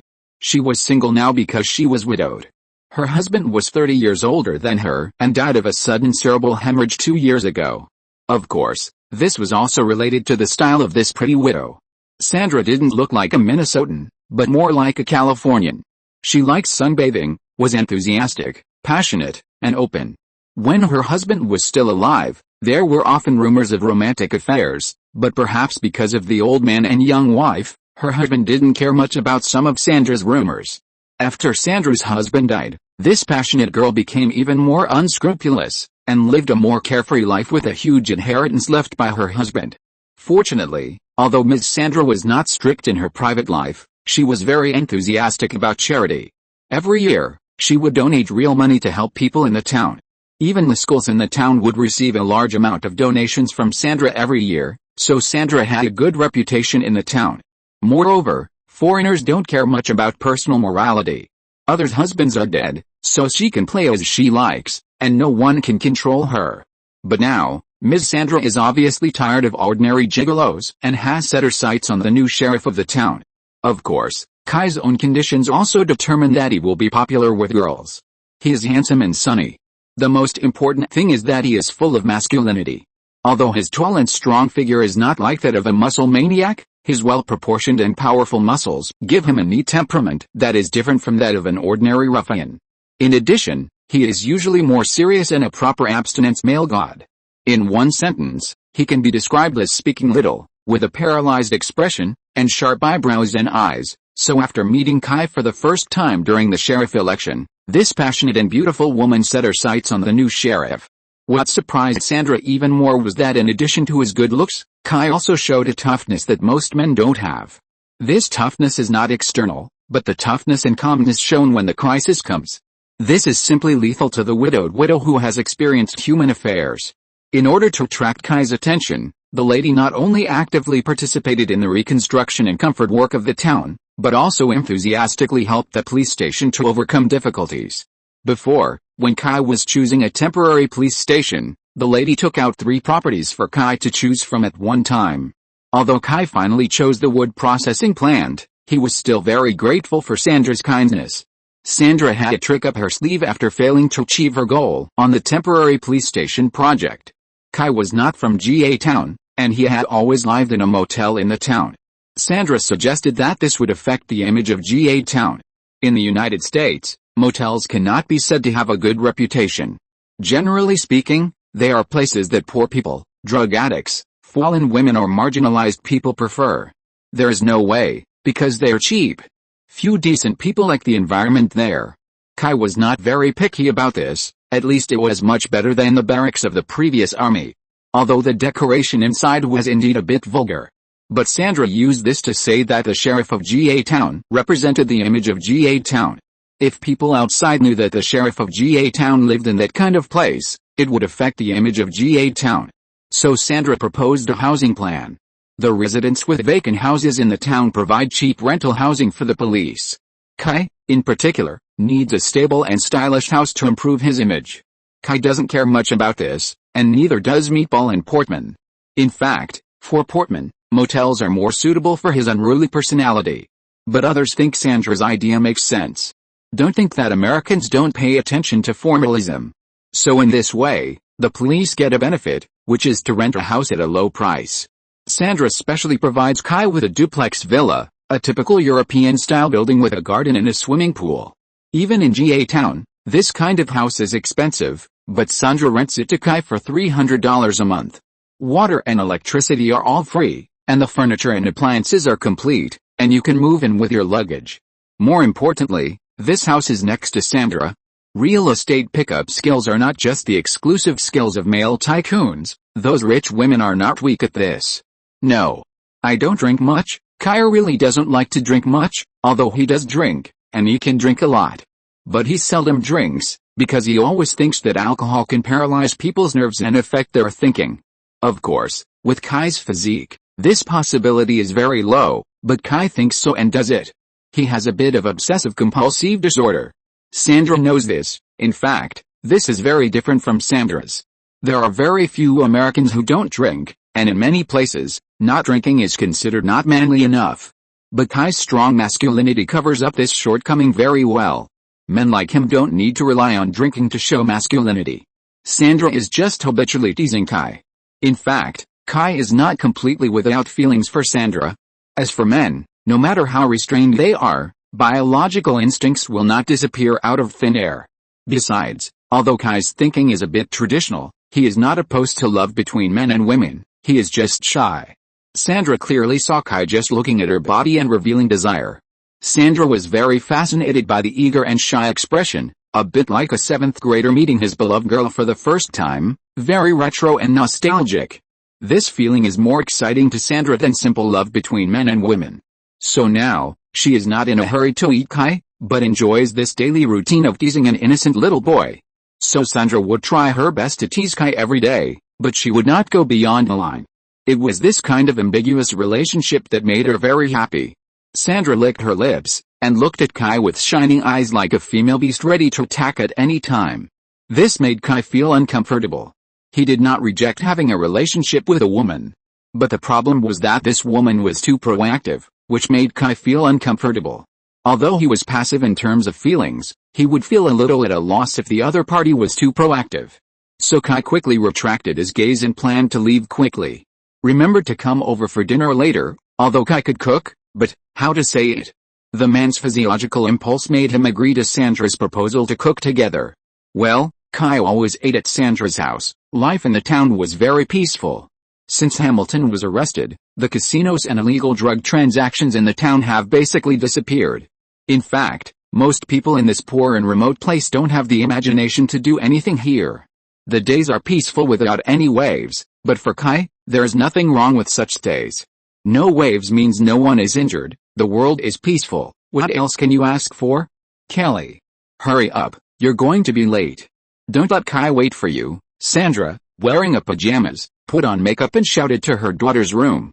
Kelly is the daughter of Sandra and her dead husband, and the best friend of Sage's sister Angel.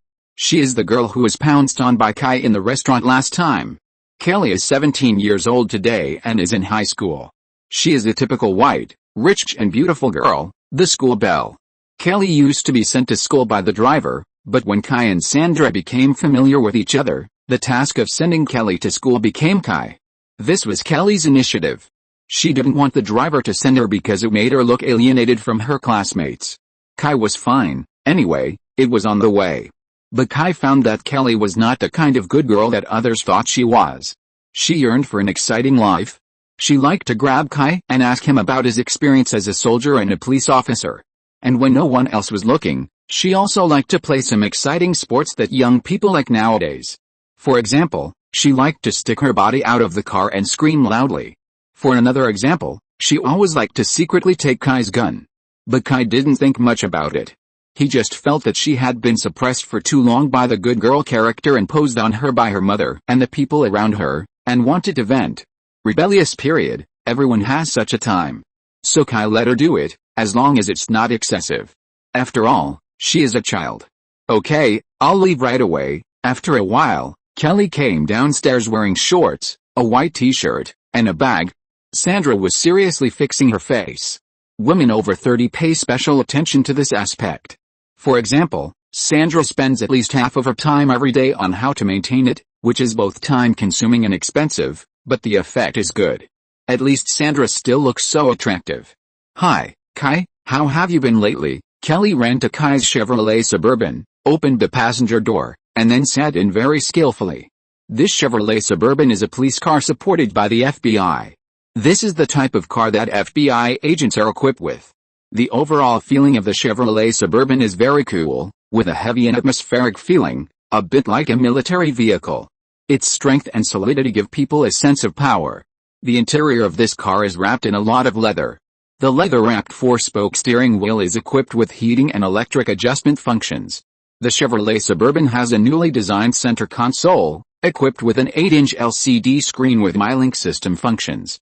The layout of various function buttons is very sophisticated, fully considering the driver's control convenience. Kai likes this car very much, so he regards it as his own car. He is the boss, and no one dares to stop him from using his power for personal gain. This is the benefit of being a sheriff. Hi, Kelly. After watching Kelly put on his seatbelt, Kai started the car and drove towards the school. In addition to sending Kelly to school today, Kai also had to help Red Tank with Russell's enrollment procedures. Russell is now 14 years old, but he has only been in school for a few years. It is very difficult for him to enroll. If he is in a lower grade, his grade will be a problem, and he will not be able to get along with his classmates. If he is in a higher grade, his foundation is too poor. This matter has been a headache for Red Tank recently. He is a poor student himself. How can he teach Russell? Others. If Saji can read, how can he go to the army? Not to mention Portman, it is a miracle that this child can grow up. Meatball is also a bird. The only one who looks a bit like him is Kai, but the problem is, how can he teach? In the end, there is no choice but to let Saji's sister Angel tutor Luo Xiaopang. But the problem is that this little fat boy is not very enthusiastic about learning, but has learned some bad habits 100%, and keeps showing his courtesy to Angel. If Angel didn't see that the little fat boy was still young, he would have slapped him to death. In short, today the little fat boy is finally going to school. Anyway, it's too outrageous for a kid of his age not to go to school. Kai? We're going to do social practice tomorrow. The teacher asked us to work. Can I work at the police station? Kelly was never honest in the car and always looked for opportunities to talk to Kai. Social practice. American education focuses on students' participation in social practice, so it's not uncommon for high school students to go out to work. Of course, this is not mandatory. If you are willing to go, it's fine. If you don't want to, it's okay. Although the school will give students grades based on this, the proportion is not large. Moreover, American education does not advocate putting pressure on students, so American students seem more free and undisciplined. This approach has both good and bad sides. It can't be said that American education must be all good, but it does have its merits. Do you think the police station will accept a few high school students who know nothing to make trouble? Kai has no objection to social practice, but going to the police station? Forget it. Being a policeman is a very serious profession, and it is far less interesting than most people imagine. In fact, the daily life of a policeman is to deal with trivial matters, such as whose dog is lost, etc., which is tedious and boring. At the same time, the work of the police requires strong professionalism. In short, it is impossible to let a group of furry children mess up. No, Kelly looked at Kai pitifully. Little girls often use this method. Unfortunately, Kai did not react at all. A 17-year-old child, how could Kai react? It would be a pity if she reacted. If she really reacted, she should go to prison and reflect on herself. No, then. Can I wash your car? And Tracy? That black girl, Tracy is Kelly's best friend. Just like all American campus movies, there are several followers around the school beauties. Tracy plays this role. That's right, Kelly was very satisfied with Kai's answer. Because she thought her vision was great. The followers around the school beauties have several elements. First, they cannot be prettier than the school beauties. Otherwise they lose the meaning of being a foil. Second, they cannot be too smart. Who the hell would be a smart girl to be a follower for the school beauties? Third, they need to be loyal enough, otherwise why would the school beauties take her to the limelight? So, don't think that the students in the school are really naive. In this world, competition is very fierce. Kai was not familiar with Tracy just now, but he knew her name, which was an ideal situation. Sure, the child wanted to earn some pocket money, why would Kai refuse? Soon Kai drove Kelly to GA Town High School. Although GA Town High School is called a high school, it is actually a joint middle school, which means that the middle school and high school are together. The junior high school in the United States is only 2 years, with grades 7 and 8, and the high school is grades 9, 10, 11, 12, which is equivalent to the third year of junior high school, the first year of high school, the second year of high school, and the third year of high school in China. This time, Russell entered the 9th grade directly. His age is there, and fortunately, the school work at this time is not difficult, and Russell should be able to catch up. In fact, whether it is Russell himself, Red Tank, or Kai, they have no expectations for Russell's study, and have never thought that he can go to college. Kai and Red Tank let him study just so that he can have a normal growth environment. After all, he missed too much of his childhood before. In order for him to grow up normally, a normal school life is necessary, at least he must learn how to socialize. Russell and Red Tank had been waiting there for a long time. Red Tank adopted Russell. Kai didn't agree at first. Red Tank himself was a mess, how could he teach his child? But Russell was very determined to be with Red Tank. Kai had no choice but to agree. But Kai had said in advance that if he found that Red Tank couldn't bear the responsibility of education well, he would immediately deprive him of custody. Red Tank had no objection to this. He even expressed his hope to find a job, so Sage asked him to work in his own logging camp.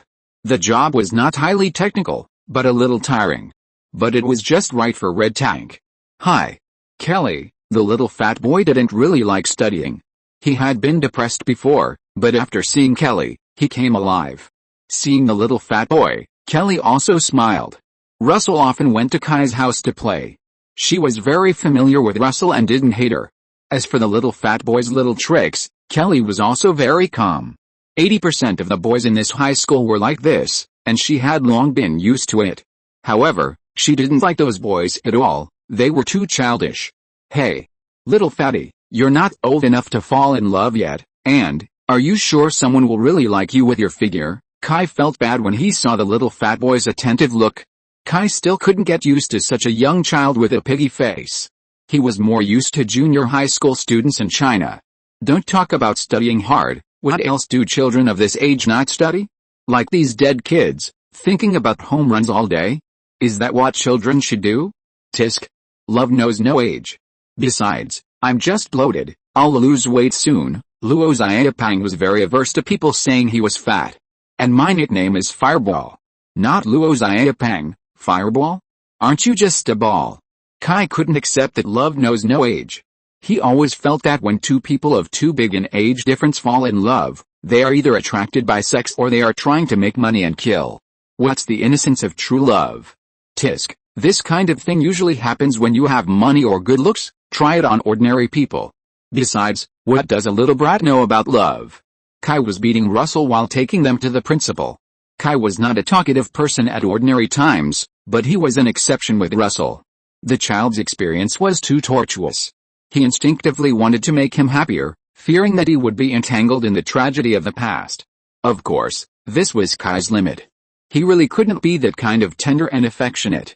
He was not good at that. But Kai had just finished talking to the principal when the intercom equipped by the police station received a notification. It was Portman who contacted him directly. Boss. There was a murder in the Weston family, What happened? We have cordoned off the scene, but I just checked. There are no signs of intrusion or fighting. The Weston family all died in the basement. And a female corpse was found in the basement. Okay, I'll be there right away and contact Tommy to do an autopsy. Understood. Chapter 282. A bad day. Weston's family is in the east of the town. GA town is vast and sparsely populated.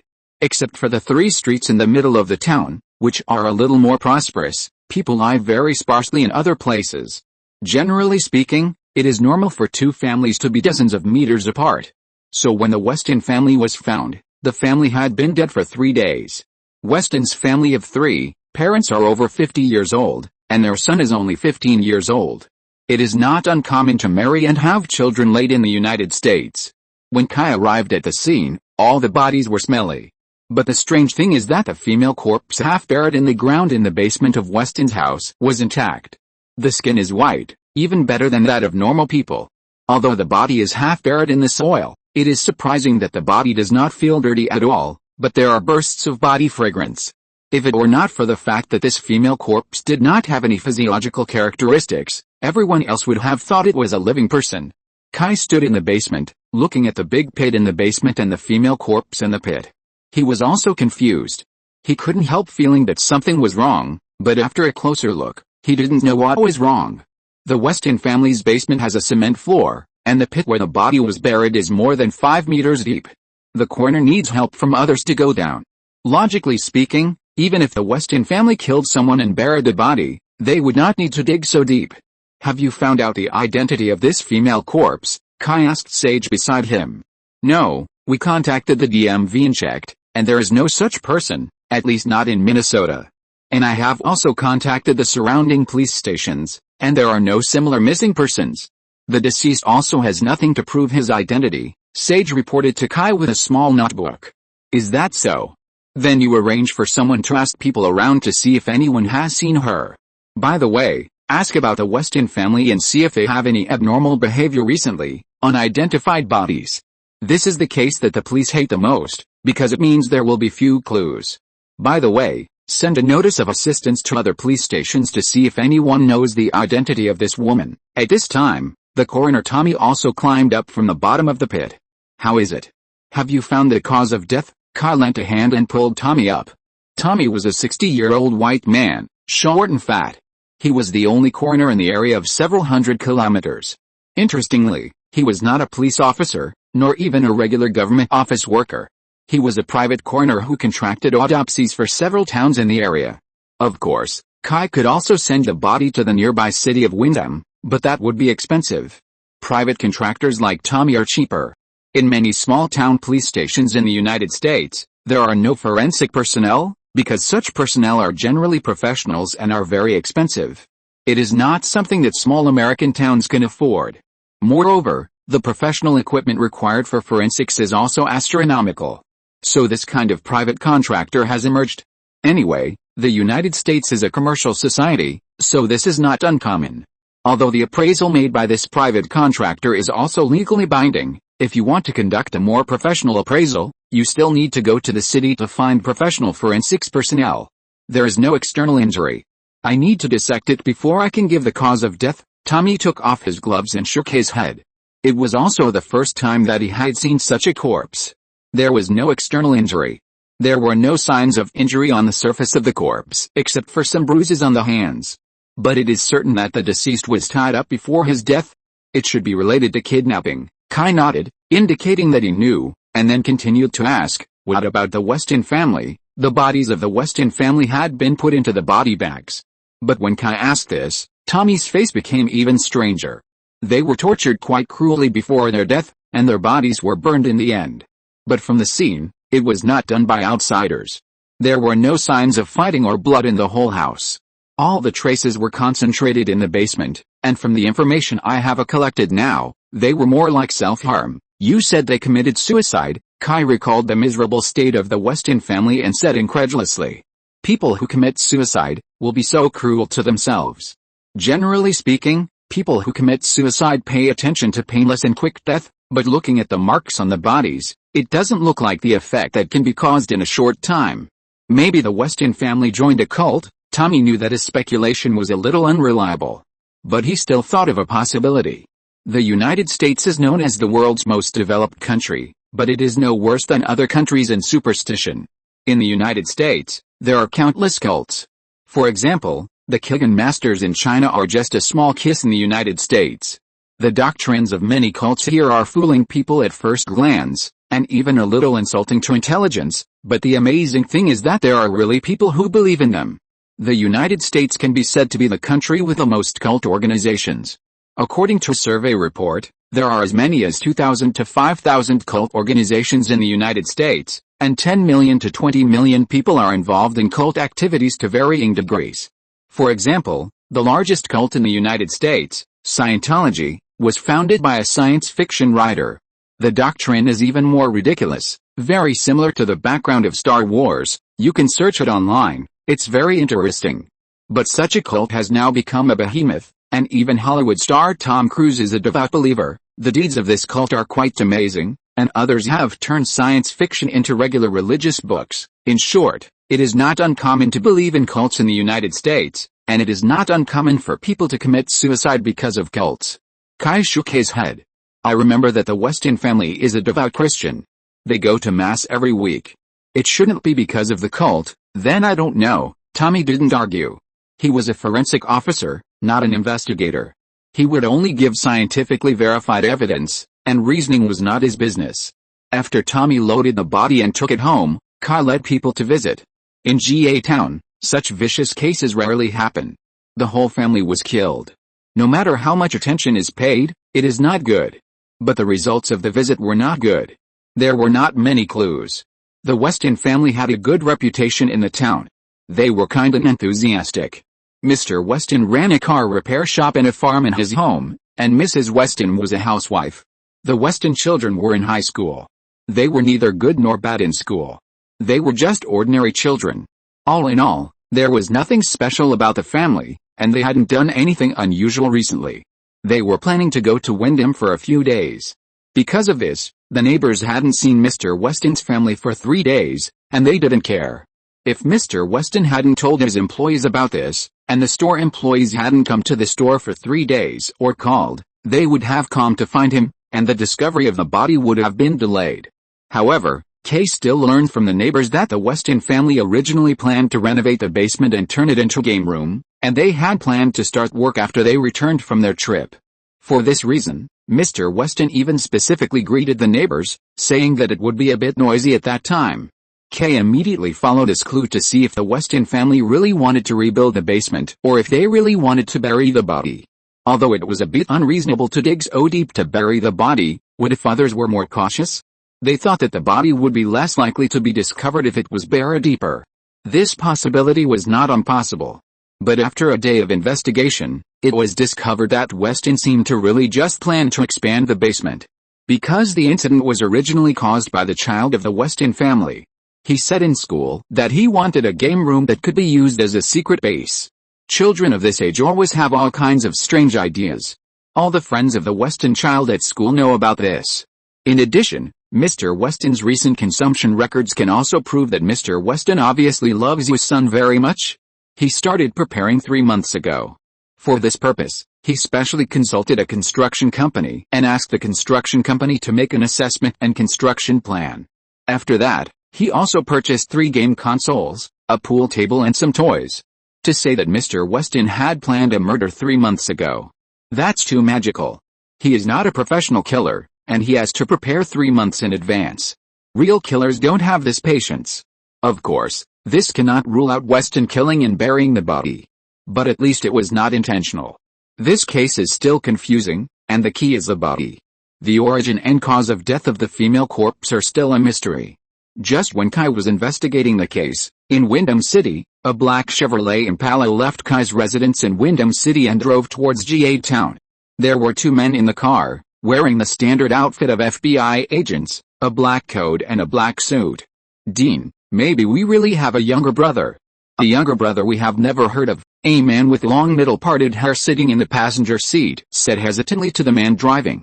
Hell, that's just a trap. A trap set by the devil. You don't really believe those nonsense, do you? The man named Dean obviously didn't like what the man with the middle-parted hair said. Sam, do you really believe that we will have a younger brother we have never heard of? But Sam hesitated and said, listen, brother. I don't want to believe this either. But it's not impossible, right? Dad goes out for a few weeks every time. He is not an ascetic.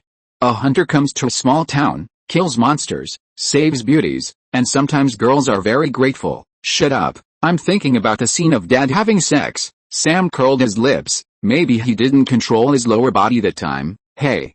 Man, okay. But the information we found all matches.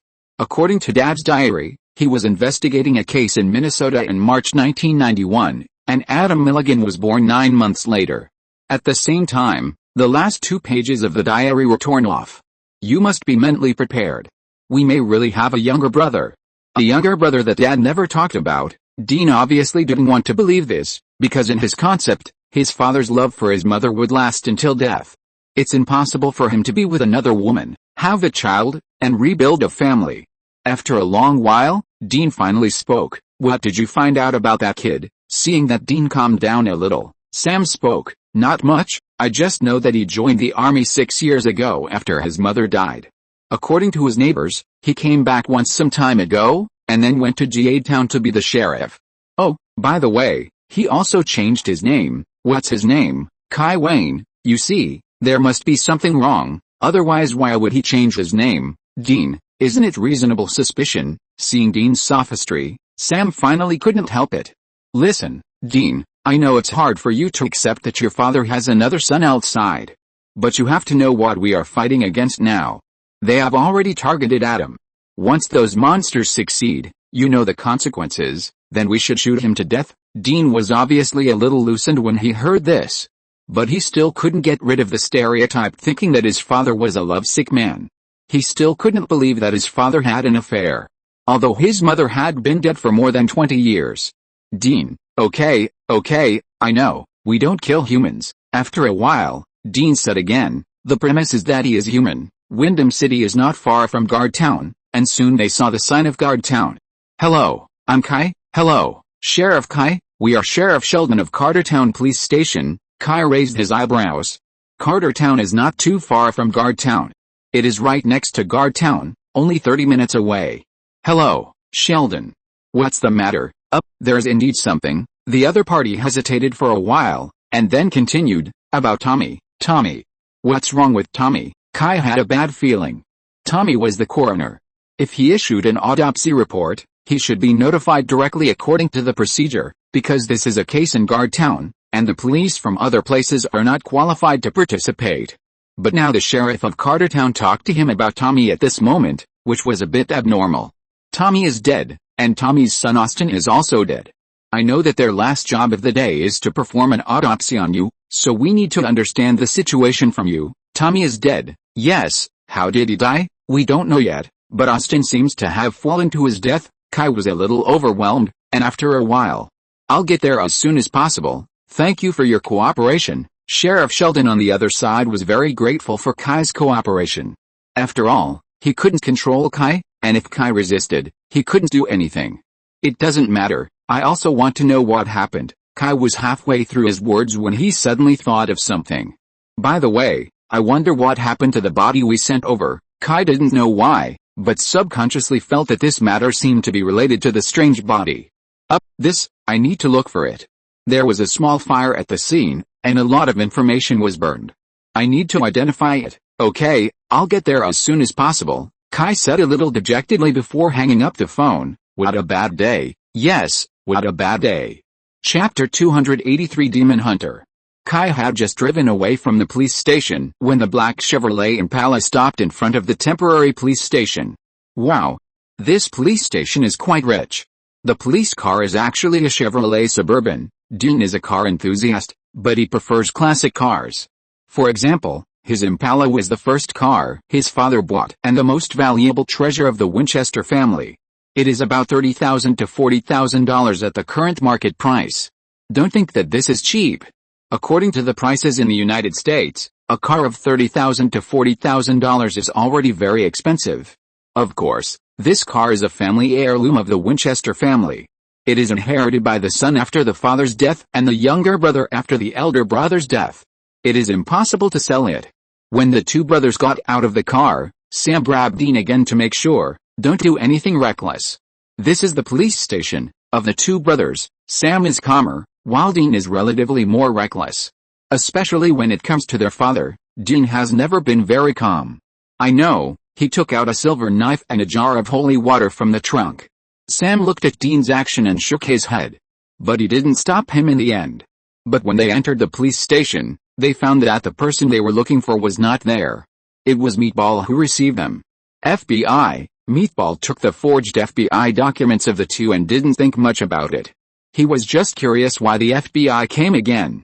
"Isn't that matter over?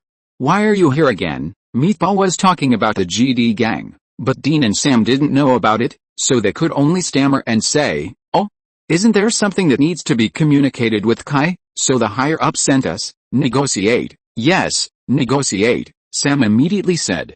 "So troublesome." Meatball didn't know much about the operation of this, but just thought it was true. In fact, at this point, the FBI hoped that the last case in Kai's name would be as far away as possible. Otherwise, how could they grab the credit? Anyway, they gave the benefits they should give. What else do you want? Paying money to get things done is an unshakable truth in the world. Meatball didn't think much about it, and just called Kai. "Boss. 2 FBI people are looking for you." Kai on the other end didn't think much about it, thinking that the FBI wanted to talk to him about something. "I'm on my way to Cartertown now. If they're not in a hurry, just wait." He hung up after saying that. Kai is the highest law enforcer in this area. Not to mention the FBI, even if the Emperor came, he wouldn't have the power to turn around immediately. Someone has died in Cartertown, which is much more important than the FBI's mess. "Well, you heard it too. Why don't you wait?" Meatball said and was about to turn around and leave. People like them who come from special forces are not afraid of domestic law enforcement agencies, and the FBI is unlikely to specifically trouble them. So whether it's Kai or Meatball, they don't have the same fear of the FBI as ordinary local police. "Wait," Sam immediately stopped Meatball. "Can you tell me what happened?" Meatball thought about it and felt that there was nothing he couldn't tell. So he told Dean and Sam about the female corpse case. At the end, he added, "This case is very strange. Now even the coroner who performed the autopsy on the female corpse is dead. Can you tell us the cause of death of those people?" As hunters are naturally sensitive to such supernatural events, Sam immediately felt that this matter was within their scope of work. Dean was the same. The cause of death is not clear yet, but the victims all seem to have self-harmed. In short, it is very strange. After Meatball left, the two brothers looked at each other. "Do you think, could it be those things?" Dean said. Sam nodded, "Very likely." After that, the two immediately left the police station and drove to the scene of the crime. Just as the two were investigating the crime scene, Kai's car also stopped in front of Tommy's house. Tommy's house is very large, and it has 3 floors above ground and 3 floors underground. The 3 floors above ground are Tommy's living area, and the 3 floors underground are the work area. When Kai approached the autopsy room on the 3rd floor underground, the police in Cartertown and some forensic personnel invited from big cities were investigating and collecting evidence at the scene. Sheriff Sheldon, who had called Kai before, was holding a recorder and listening to the recording. "Just now, did you hear the sound of rain?" Sheldon turned off the recorder and asked the people around him curiously. "Yes, I heard it too." The 2 policemen around were sure that there was the sound of rain in the recording, and it was raining heavily. Kai asked curiously at this time, "Did it rain yesterday? Hasn't it been sunny in recent days?" Seeing several people looking over, Kai stretched out his hand and greeted several people. "Hello, I'm Kai, the sheriff of GA Town." "Hello." Sheldon immediately shook hands with Kai. After exchanging a few pleasantries, several people turned the topic to the case. "We have cleaned up the scene before and looked through the autopsy records. The first few bodies you sent have all been autopsied." Sheldon handed the 3 autopsy reports to Kai. Kai did not shy away from the few people and directly opened the autopsy reports. "Died from attacking each other." The autopsy report stated that a large amount of body tissue and traces of the other 2 people were found in the 3 bodies, and the murder weapon scattered around only had fingerprints of 3 people. But the report did not explain how the 3 people caused those horrific injuries. This is impossible. The Weston family is a well-known model family in the town, Although it was a bit arbitrary to say so, it was hard for Kai to imagine that such a family would actually attack each other and die. And Tommy had said before that they were self-harming, so how come it has now become a case of attacking each other and dying? The contrast is a bit big. But Kai used to be a criminal policeman and knew that forensic work is a very scientific craft. The first impression does not mean it is right. Only through strict inspection can the truth be obtained. He can understand that it was Tommy's mistake before, but the error should not be so large, right? Where is the autopsy report of the female corpse? But now is not the time to care about this. Kai immediately asked about the autopsy report of the female corpse. Only this. They originally took some photos, but they were burned by fire. Sheldon handed the recorder in his hand to Kai, and then pointed to a plastic blackboard not far behind Kai and said, there were several photos on the blackboard, all of which were photos of the female corpse. There were some traces of fire under the blackboard. Kai came to the side of the blackboard and carefully observed the traces on it. He found that the photos of the female corpse were all there, but there were also several obvious traces of photos stuck on it. The photos of the female corpse in various directions were all here, so what were the contents of those burned photos? Kai opened the recorder, and there were some contents in it, which were all conversations between Tommy and his son Austin, and there were many external features of the female corpse. There were no bruises or wounds on the female corpse, but there was coal dust in the nails, all the limbs were twisted off, the lower body was cut by a sharp weapon, and the tongue was cut off. It was completely like she was suffering unprecedented torture in front of her body, and the perpetrator simply wanted to inflict pain on this woman. At the same time, the father and son also found many suspicious points on the corpse, such as the gray pupils and the turbidity of the eyeballs, which showed that the corpse had been dead for several days. But the muscle tissue of the female corpse was still very soft, as if she was alive. Hearing this, Kai immediately raised his head and looked at the female corpse. The other people were not surprised by this. They had the same expression when they heard it just now. Kai walked to the female corpse and grabbed her arm. He found that although the female corpse was extremely cold, her body was indeed very soft, and even felt better than that of ordinary people. Kai walked to the head of the female corpse and gently lifted up her neck. He found that her neck was also very soft. This female corpse did not have any stiffness. Those who have been criminal police know that the body will harden within 30 minutes to 2 hours after death, completely stiffen within 9 hours to 12 hours, soften after 30 hours, and return to its original state after 70 hours. But after 70 hours, although the body is considered soft, it is actually the beginning of the body's decay. Simply put, all the micro-blood vessels in the body are corroded by bacteria, and the body at that time will have a strong corpse odor. But what about this female corpse? Not only is the body intact, but the eyes and various parts of the body are intact. Not only is there no rotten smell, but there is also a single fragrance. The fragrance is a bit like rose essential oil, and a bit of the unique body fragrance of a girl. This does not conform to the rules at all. There is definitely something wrong with this female corpse. But no matter what method Kai used, he could not find out what was wrong with the body. Kai stood up, exhaled heavily, and then asked about Tommy and his son. From the traces at the scene, there were no signs of external intrusion, and there were only traces of activity of two people at the scene. At least on the surface, Austin killed Tommy, and then fell to his death when he ran out. But I know this is impossible. I have known them for more than 30 years. I know who they are and what kind of character they are. Austin could not do that. Kai suddenly felt a gust of cold wind coming. There is no escape. Everything is the fault of this female corpse. Dean and Sam borrowed FBI documents to enter the Weston family's house, patrolled inside and outside, and finally used detectors in the basement to find traces of ghost activity. The two immediately attributed all this to ghosts. But after they investigated, they found that the Weston family's house was not an old house, but was built by Mr. Weston himself when he got married. It was originally just an empty lot. There was nothing special about the empty lot. It was just an ordinary piece of land. No murders had ever happened there, and no one had died there, at least before the Weston family. Where did the ghost come from? Finally, they set their sights on the female corpse. There must be something wrong with the female corpse. Just when they were about to go to Cartertown to see the female corpse, suddenly the police station received news that Kai had returned and brought back the female corpse. Dean and Sam immediately rushed to the police station. As soon as they arrived at the police station, they met Kai. Dean was a little excited when he saw Kai for the first time. Sam was different from his brother. He didn't admire his father very much, and even had a falling out with his father for this. He longed for a normal life. The life of a hunter, or a demon hunter, was not what he wanted, and he didn't want to continue his family business even more. If it weren't for the death of his girlfriend and the pursuit of the devil, he would rather go to his own law school, than get a lawyer's license and live a normal life. He longed for his family, and Sam was very happy that he had a brother who could live a normal life, because that at least proved that a man of the Winchester family could have a normal life, even if he had lost the right to enjoy that kind of life. FBI, Kai took the two people's IDs and looked at them with a bit of amusement. The expressions of the two people were very strange.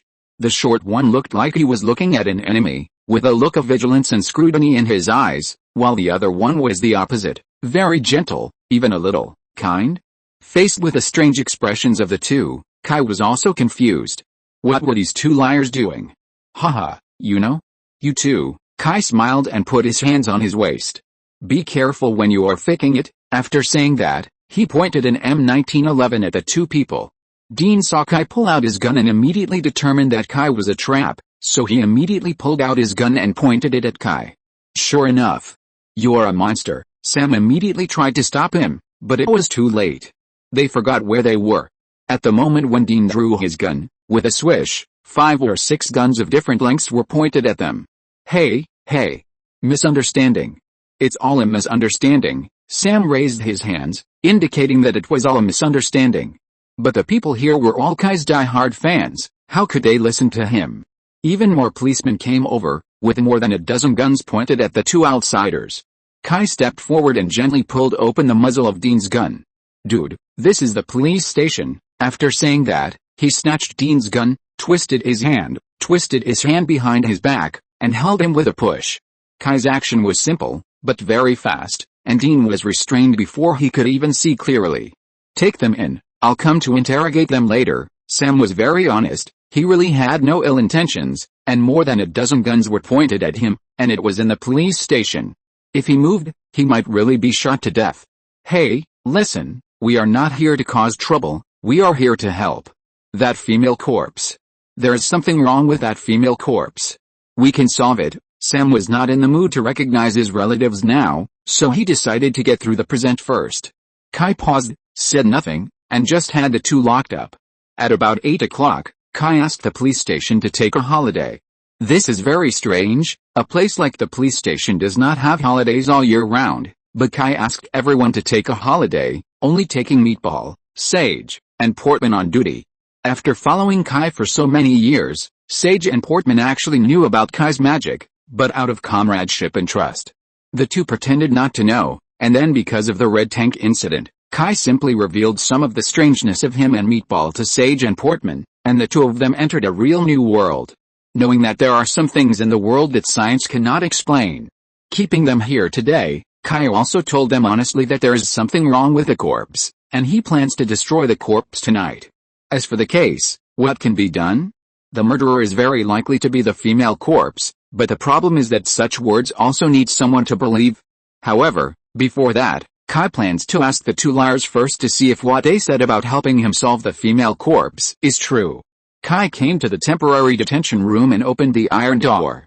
Who are you? And what is that female corpse? Kai asked directly. Dean and Sam had been arguing about what Kai would do with them. Dean always felt that Kai was a monster, and they didn't have a brother at all. So when faced with Kai's question, he just sneered, but didn't respond. Kai didn't care, but took out the things he had searched out when he was detained before. Kai took out a necklace from it. There was a very strange 6-pointed star pendant on the necklace, which was full of various strange runes. Demon Hunter, Kai had seen that kind of thing before. It was during World War I. Kai and a demon hunter dealt with a group of vampires together. At that time, he knew some of the demon hunter's equipment and runes. But Meatball and the others were confused. They had never heard of that thing. How do you know? Did John tell you? Sam immediately thought that it was his father who told him about his brother. Dean's face was not good either, because if it was true, but Dean still didn't believe that Kai was his brother. John? Who? Kai looked confused. He was not the real Adam, so he naturally couldn't bother to remember Adam's irresponsible father. So Kai didn't react for a while who John was. Sam was dumbfounded. Could they really be wrong? John Winchester. Kai really remembered that the name John was too ordinary. Wait, are you and I really the same John? Does he know about the demon hunter? Isn't he a mechanic? At least in Adam's memory, his father who he saw once a year was a mechanic. At least he was really professional in repairing cars. My name is Sam Winchester, and he is Dean Winchester. Sam stared at Kai, trying to see something from his face. Kai was stunned. Are you relatives? Adam actually knows very little about his father. They only see each other for 1 week a year. His father has always been mysterious. Sometimes the family is watching TV and suddenly sees a news report. His father immediately leaves and is very nervous. So Adam has complicated feelings towards his father. But mostly hatred. We are his sons. Kai was really dumbfounded. He was using Adam's identity, and now the brother of the real owner came to the door. What should he do? Wait, you said you are John's sons? Why didn't he say it? But that's right, that guy is always mysterious. It's normal that he didn't say it. Kai looked at this matter completely from the perspective of an observer. Naturally, he couldn't have any feelings for John, so he didn't respect John very much in his words and deeds. Dean couldn't help it now. He is your father. He really didn't want to have such a younger brother, but when he found out that this cheap younger brother didn't care about their father, he immediately exploded. If you're listening to this novel on a channel other than Fanfic World, it means they downloaded and uploaded it without effort. We cordially invite you to visit our channel, Mundo Fanfic Novelis. There you'll find the original version of this story and you can explore many other novels of various genres. We're waiting for you to immerse yourself in a world of incredible novels. Chapter 284, Two-Knife Demon Hunter. Kai rejected this complicated relationship from the bottom of his heart. He already had a father, a complete and happy childhood, and he didn't need to find another father for himself. But in a sense, what Dean said was not wrong. But Kai still didn't plan to talk about it. Well, this issue does not need to be discussed. Blood-related, Adam Milligan's father is indeed John Winchester. But that's all. Isn't it? Kai could only use such ambiguous words to prevaricate. Anyway, just get away with it. Dean and Sam obviously didn't expect this situation, but they thought it was reasonable. Their father spent most of his life on demon hunting, and most of the remaining time was spent with the two of them. If you calculate it this way, the time he could spend with Adam is very short. If they were in Adam's situation, they probably wouldn't have much intention of recognizing such a father. Thinking of this, Dean's original jealousy was reduced a lot. This is also a poor child. Sam was even more distressed. He had always felt that he was unlucky to have been exposed to those messy monsters since he was a child, and to have a tyrannical, serious, and irritable father. But the one in front of him, it was as good as no father at all. Seeing the looks of the two, Kai had a headache. Don't look at me with that kind of eyes. I'm very rich, the master's superpower, I'm rich. This sentence seemed to be irrelevant, but after careful consideration, Dean and Sam immediately understood what was going on. Indeed, what right did they have to pity others? They had no place to live since they were young, wandering around, and could only live in cheap motels. Like Dean, he didn't even have his own room in his life, let alone go to school. Sam was a little better. When he fell out with his father at the age of 18 and ran away from home for 2 years, he at least had his own room and a stable girlfriend, instead of those one-night stands and fallen women. But compared with Adam? They also read Kai's information. Others have lived in a manor since childhood, attended private schools, and have the best material enjoyment.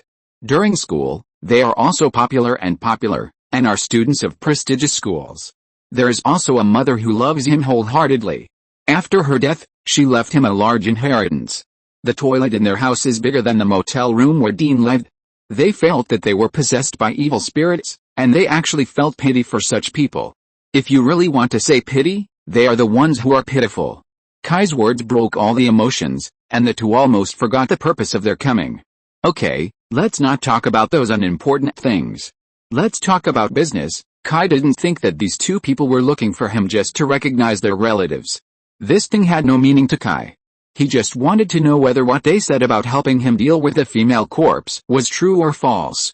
Unexpectedly, this reminded them. That's right. Adam, you come with us immediately. We will go to find Bobby, and now the demons are looking for you everywhere. We can protect you, Sam and the others came here this time because they learned from a demon that John had a third child, and the demon wanted to get him. Although they didn't know why specifically, the demons were always particularly interested in the Winchester family. Since their parents' generation, the devil has liked to find them. In their generation, they also began to fight wits and courage with the devil. Unexpectedly, an illegitimate younger brother outside was also targeted by the devil. Supernatural is an American TV series that I like very much, but the plot is really annoying at the end. This family is really tangled with those weird gods. Obviously, the whole family is a demon hunter, but almost everyone has made a deal with the devil. Of course, in this book, I will not go too deep into the original plot. After all, even angels, God and all kinds of messy things have come out in the end. The whole worldview has gone astray, and even the screenwriter himself can't go on in the end. Their father died a few years ago. At that time, Dean was seriously injured and basically dead, but John Winchester used his soul to save Dean. And the yellow-eyed demon who killed his father was also the culprit who killed their mother, so whether it was to protect their brothers or to fight their enemies, they all wanted to protect Adam. Unfortunately, the key is that Adam is dead, and the person in front of him now is Kai, the former king of writing. Even though his strength has been greatly reduced, he is not scared by the demon. Demon? Which demon is so unlucky that it has targeted me? Sam and Dean were almost anxious about Kai's carelessness. The three of them, father and son, have been fighting this demon for 30 years, and they know how terrifying that guy is. Unfortunately, Kai has seen the world. It's just a demon. As long as the demon lord doesn't run into the real world, he doesn't need to worry at all. What's more, he is not without a trump card. If he really can't deal with it, it's great. At that time, he will summon the wizard organization Camelot to deal with demons. They are professionals. Although it is a bit embarrassing, Kai will not really joke about his life for the sake of face. Okay, no need to say. I am not like you think, I know nothing about demons. I have a way to deal with them. Kai really doesn't care much about the demon. He cares more about the female corpse. The female corpse makes Kai feel worse because Kai can't see through her. Kai thought he was very knowledgeable about some strange and supernatural things, but he couldn't figure out what the female corpse was. She didn't look like a ghost, because Kai felt very clearly that there was no soul in that body. Kai believed that nothing in this world could hide from him. It was not a curse, even though Kai was not proficient in curses, but he couldn't hide it from him. After all, he was a person who had learned magic, so he couldn't be so ignorant. The key is a female corpse. What do you know? That thing has killed 5 people. I don't dare to leave it anywhere else now. I can only bring it back and see if I can think of a way to get rid of it. After hearing what Kai said, Sam and Dean suddenly realized that their cheap brother seemed to be far from as simple as they imagined. Dean immediately became alert, and he had not forgotten his previous suspicions. Even Sam began to doubt it. After all, according to the information they got, Adam has always been a good student and a winner in life. He should not be exposed to information about ghosts and monsters.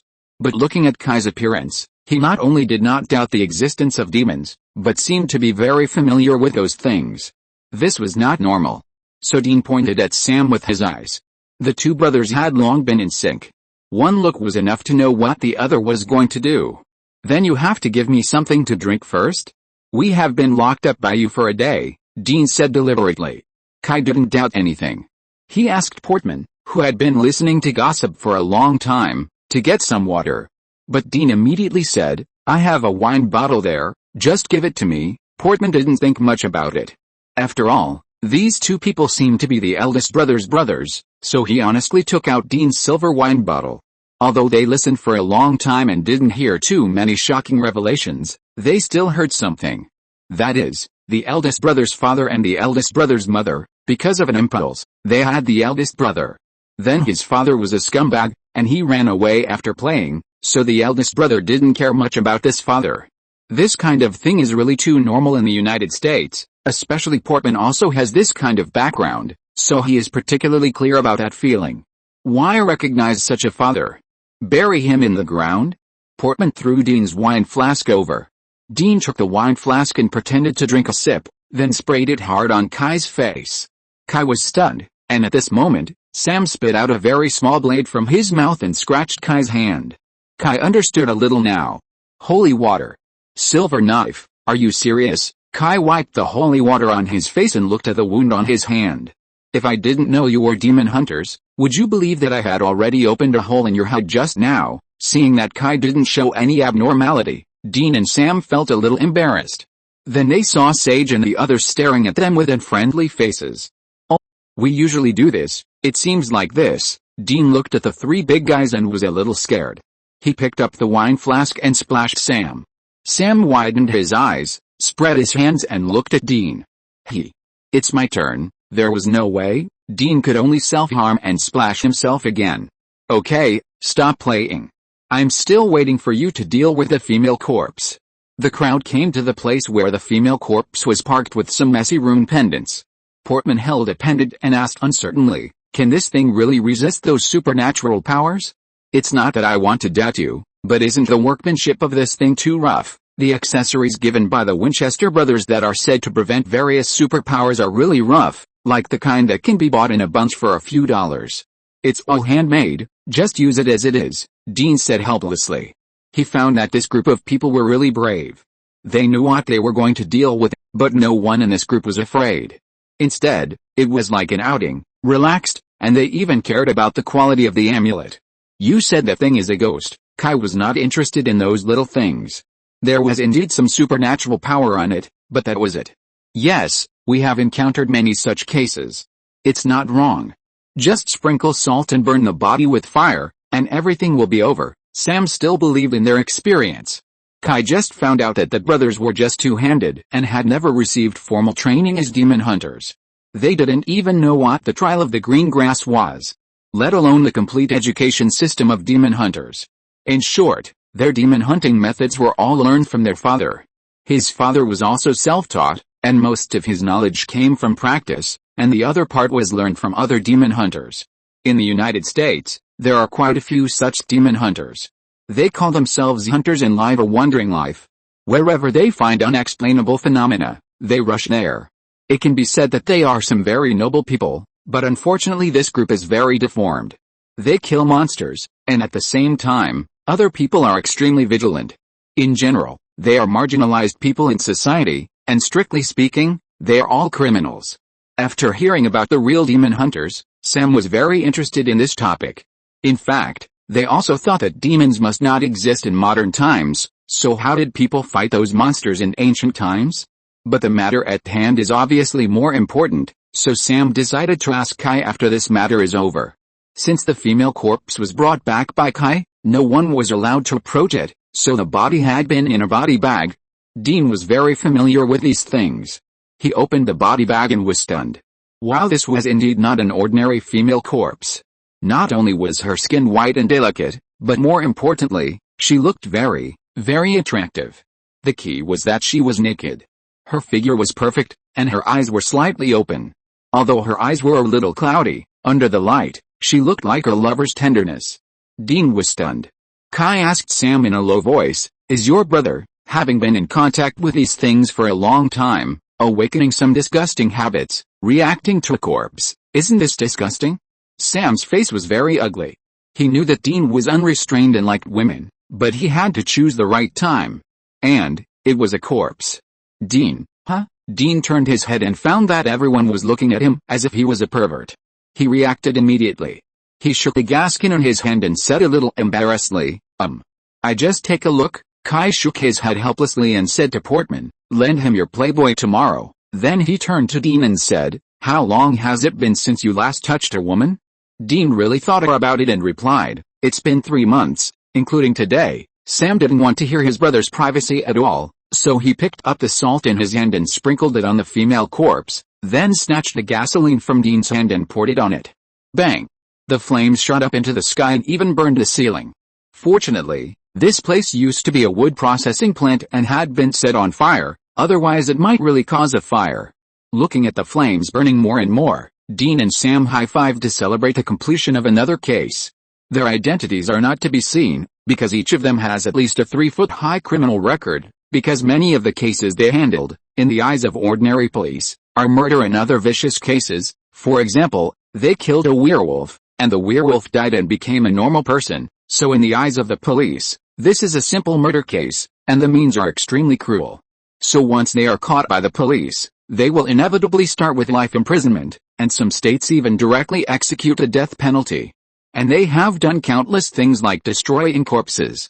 It's just that when they did it before, they had to avoid the police, but now, the police are leading the way for them. It was so cool. But just as the flames were burning more and more, there was a sudden click outside, a huge thunder, followed by a strong wind and heavy rain.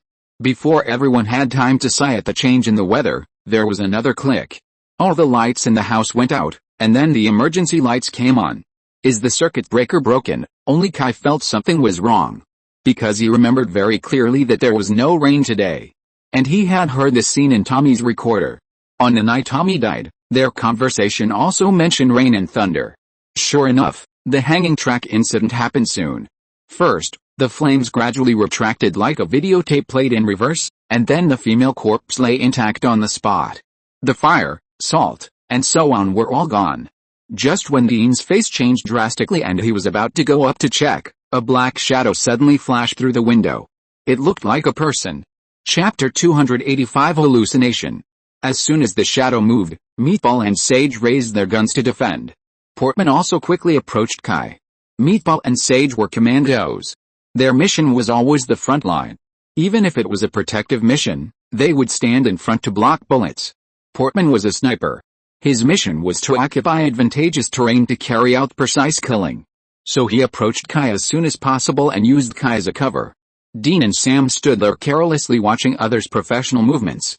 They were all amateurs and had not received professional training at all.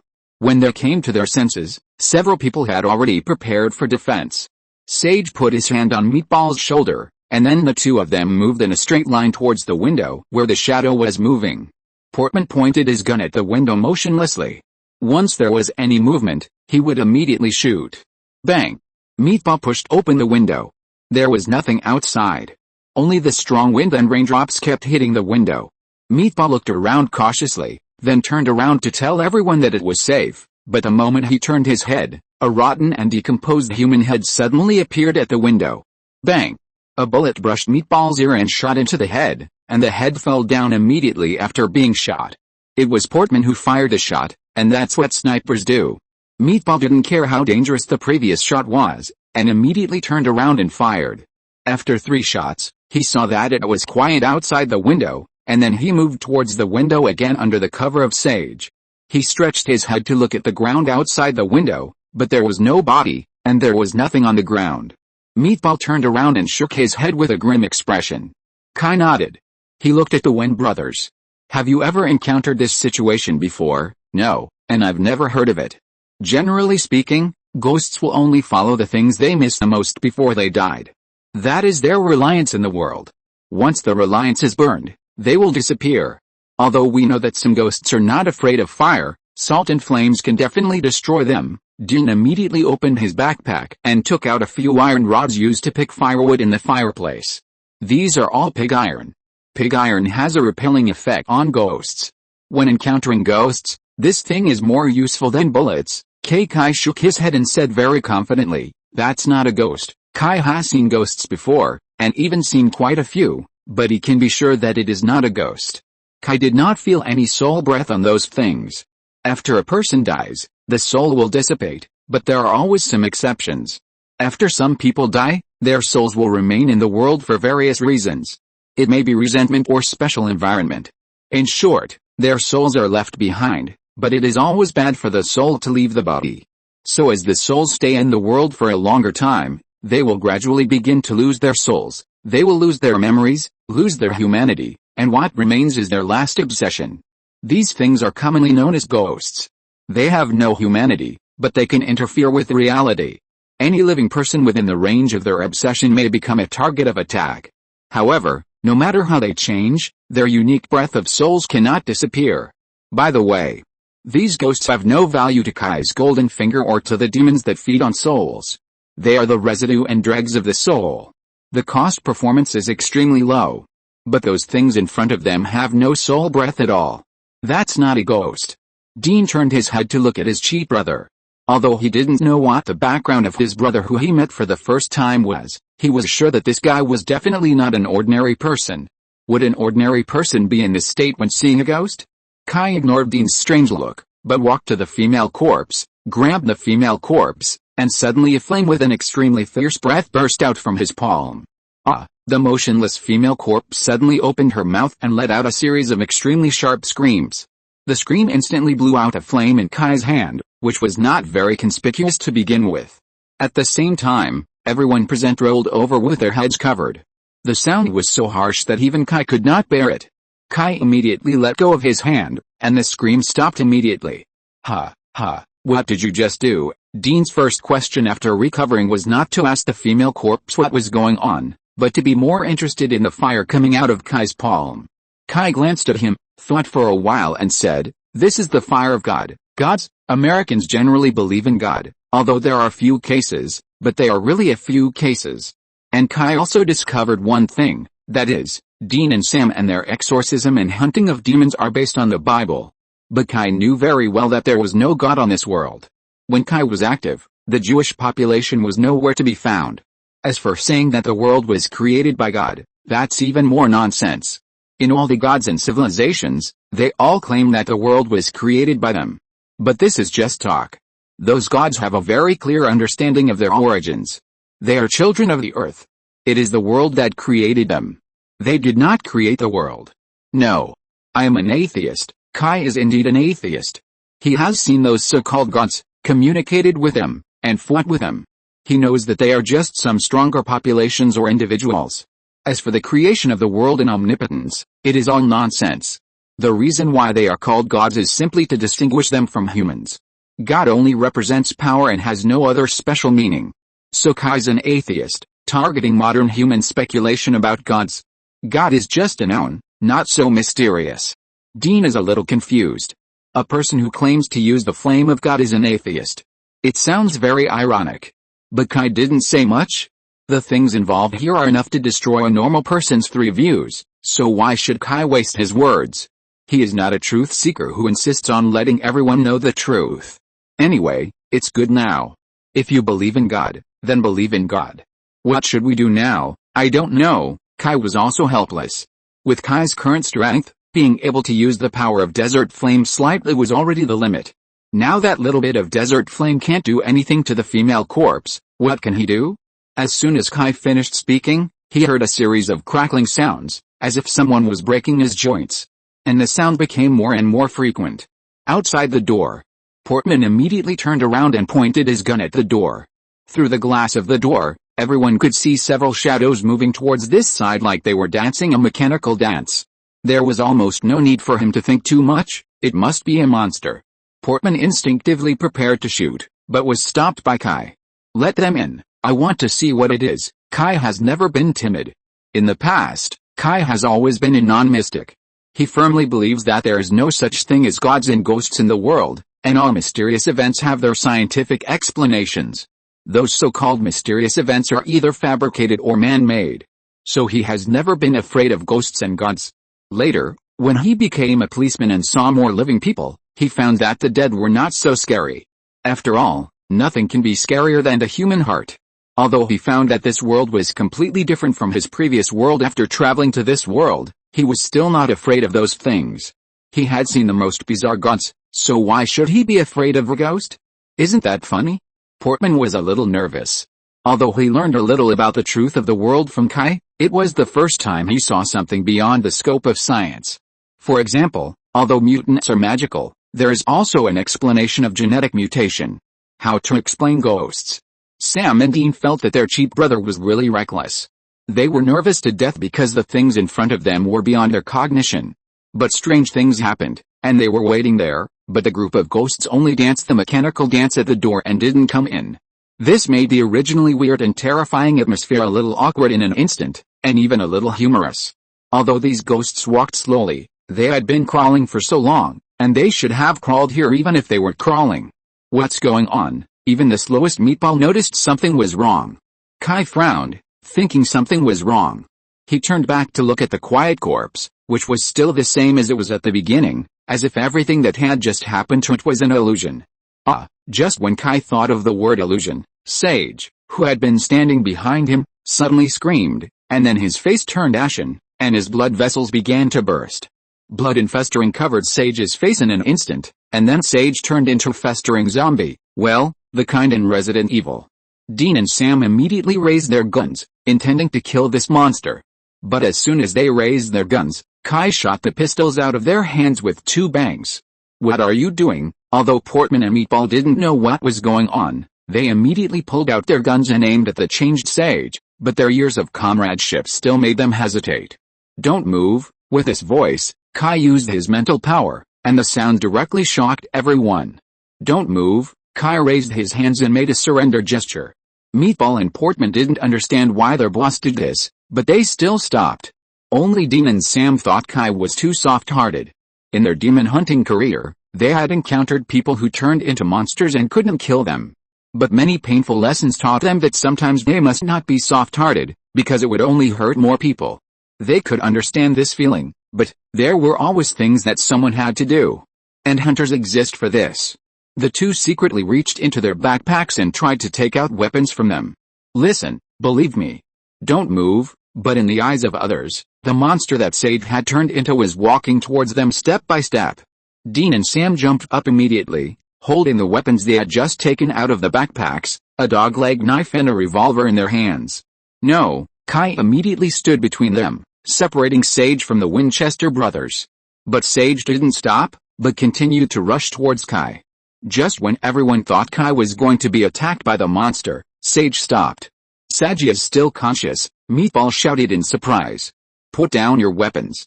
Now, Kai looked at the rotten claws that were only a hair's breadth away from him, and instead of moving, he asked everyone to put down their weapons.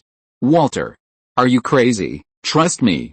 Put down your weapons now." At this time, the monsters that had been playing soy sauce outside suddenly ended their soy sauce state and rushed in frantically. Those monsters were more terrifying than each other. Dean was not the kind of person who would listen to others' advice, but Sam seemed to have thought of something and was the first to drop the dog-leg knife in his hand. Dean looked at his brother, and then at the monsters that were about to rush over. He kept saying fuck, and finally dropped his weapons.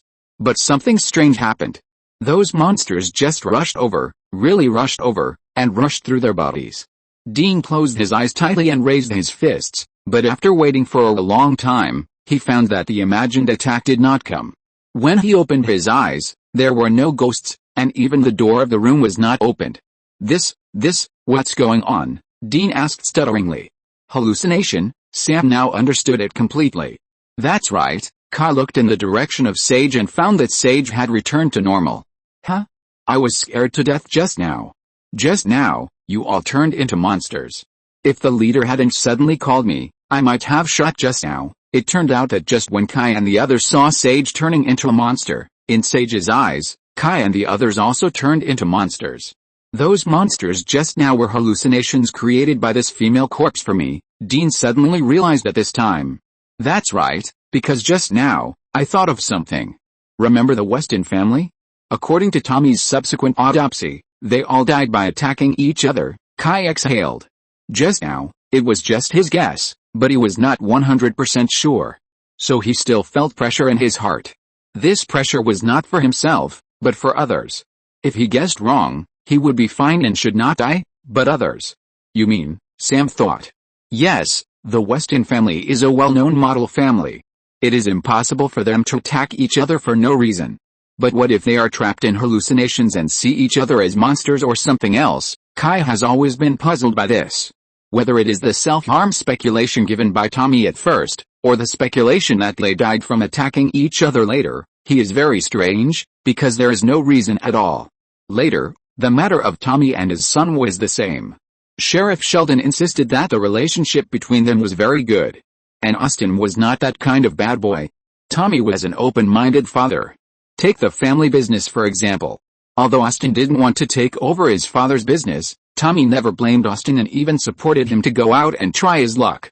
After all, everyone has been young, and Tommy understands his son very well. But the conclusion is that the two attacked each other, and Tommy was tortured and then killed, or killed by his own son. This is unreasonable. At that time, Kai was always curious about how the female corpse did it. Until before, when the group of ghosts had been hanging around the door and didn't rush in, Kai suddenly thought, could everything they encountered be an illusion?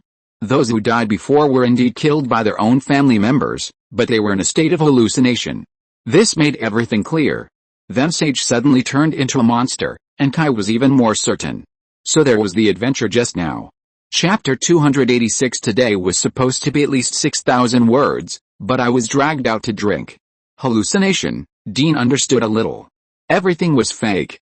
What should we do now? Dean looked left and right, guarding against any more illusions. Although the thing could not hurt him, it was indeed scary. But at this moment, he suddenly found that his brother's expression was a little strange. He seemed to be trembling, and his eyes did not dare to stare at a few people. He just kept looking down at his shoes. Hey, Sam. What are you doing? Dean patted Sam. It was obvious that something strange had happened. Sam jumped up as if he was electrocuted, and kept backing away. Don't come over. Don't come over. Sam's expression was extremely terrified. He kept backing away, and even stumbled and fell to the ground, but he was still backing away. It seemed that he wanted to stay away from them. Sam. What's wrong with you? The person Dean cared about most in his life was his brother, and even at some times, he seemed a little gay. Many people mistakenly think that they are gay, but in fact, this is not the case. Dean just has a strong sense of responsibility. He has always regarded Sam as his responsibility, the most important responsibility given to him by his parents. In order to protect his brother, he can even go against the world without hesitation. Seeing that Sam was not right, Dean's first reaction was to rush over to see what happened to Sam. But as soon as he took a step, he was grabbed by Kai. Don't go over, he is hallucinating. Now your image is what he fears the most in his eyes. Kai looked at Sam, who was taller than Dean by half a head and much stronger, but now he looked like a little girl. Thinking of this, Kai patted Dean's shoulder with some emotion. Is he really a demon hunter? Dean didn't react at first, but soon understood what Kai meant. As demon hunters, they deal with those scary and weird things the most in their lives. Without a good psychological quality, they can't play at all. Although they can't say that they are not afraid of anything in this line of work, when they see weird things, they will forcefully suppress their fear at the first time. Like Sam, being scared and collapsing is too much? Dean was a little embarrassed when he understood. He naturally knew what was wrong with his brother. Sam was very courageous. He was fearless in the face of demons, ghosts, vampires, and even shapeshifters. He was not afraid of facing a whole vampire family alone. But there was only one thing that he couldn't deal with. He had a psychological trauma when he was a child, so he was afraid of clowns, very afraid, the kind that would have a physiological reaction. I once thought about helping him overcome it, but the results were not very good, Dean said, feeling both funny and a little embarrassed. Clowns have always been Sam's Achilles heel. I remember that once Dean dressed up as a clown to scare Sam and help him overcome his psychological trauma, but anyway, Sam didn't talk to Dean for several weeks afterwards, and was very taboo about Dean talking about what happened that day. He also made Dean swear that what happened that day would never be leaked out. In the United States, clowns are not often portrayed as happy and funny. Since John Wayne Gacy brutally killed 33 boys between 1972 and 1978, the image of clowns has begun to be distorted, because he always kept his clown appearance every time he committed a crime, but his daily life became normal. He always dressed up as a clown to attend parties to lead the victims away, and then committed crimes. This case is just one of many cases. The clown, which was originally a profession that brought joy to people, has gradually become a fear for foreigners. But in daily life, the image of clowns is not too bad. No one is really afraid of clowns in real life, otherwise there would be no clowns in the circus. It seems that our lovely little Sam was really stimulated that year. Just as the two of them were talking about these few words, Sam had a new situation. He suddenly screamed, and the whole person was lifted up by a force, and then one of his wrists was snapped and bent 90 degrees out of thin air. This really scared the others. According to Kai's guess, the corpse had no ability to hurt others. It would only make the target hallucinate, and then let those who were hallucinating kill each other. At least the cause of death of the Weston family and Tommy and his son was attacking each other. But now, it was obviously beyond their expectations. Sam, wake up. Before Dean rushed over to protect his brother, Kai used his mental power again to wake up Sam. With Kai's roar, Sam immediately woke up in pain and confusion. When he saw Dean was already beside him, his first reaction was not to breathe a sigh of relief, but to be shocked, until Dean hugged him. It's okay, Sam, it's me, it's okay, it's okay. At this time, Dean did not have the temperament of a grumpy little brother. Speaking of it, Dean is very Western cowboy style, rough, irritable, adventurous, loves drinking, loves women, and never leaves his gun. It is hard to imagine that such a grumpy man would have such a gentle side. But it was also such a scene that made Portman and others a little uncomfortable. Portman even secretly said to Kai, "Boss, do you think they are?" Seeing Kai looking at him in surprise, Portman suddenly thought, these two people seem to be the brothers of his boss. As for the attitude of the boss towards homosexuality, how should I put it? It is very subtle. If it does not affect his life, whoever wants to be gay can be gay, he does not care much. But if gays want to invade his life, he will be very disgusted. Portman always felt that the boss was discriminating against homosexuals, but he never had the courage to report it. Later, when Portman wanted to play gay, he would hide in a place where Kai could not see. And within Kai's field of vision, Portman would automatically switch to heterosexual mode. Two-way plugs are easy to use. In short, Portman knew that if Kai's two brothers were the kind of gays, it would be very unacceptable to the boss. So he immediately shut up and said nothing more. Sam finally calmed down, covered his hands, and stood up with a lingering fear. From this, it can be seen that this guy is indeed a tough guy. His hand was broken, but he did not show any abnormality. Sam knew that he had just embarrassed himself. He knew that the other party was an illusion, but he was still scared to death. Kai waved his hand and didn't care about it. Instead, he asked Sam what he saw in detail. Sam calmed down at this time and slowly told him about the illusion he saw. At the beginning, when you turned into clowns, you really didn't hurt me. You just scared me there. But when I became more and more scared, the illusions you turned into began to touch me, and then, But the more fear the person dragged into the illusion shows, the more real the illusion will be, and it can even interfere with reality. Kai organized his words a little and spoke out his speculation about his crime. Sam nodded, because he thought so too. Although he was afraid, he never gave up thinking. He also guessed in his heart. Of course, knowing is one thing, and experiencing it is another. 100% of people in this world know that horror movies are fake and filmed, but when watching horror movies, you should be scared. And Sam's fear of clowns is really incurable. There is no way. Who told his brother and father that psychologists are just liars, and that it is pseudoscience? Sometimes Sam wants to ask, what is scientific about what they do? They actually discriminate against psychologists and say that it is unscientific, really. In short, Sam's father and brother both disdain the so-called psychological shadow. They always believe that the best way to fight fear is to face it. So poor little Sam, from childhood to adulthood, not only did not receive formal psychological counseling, but was tortured by all kinds of stimulation therapy from his father and brother, who were in the late stage of straight male cancer. He used to be just afraid, but now he becomes weak all over when he sees a clown, breathes quickly, and can't control his inner fear at all. In fact, Sam hasn't seen a psychologist much until now.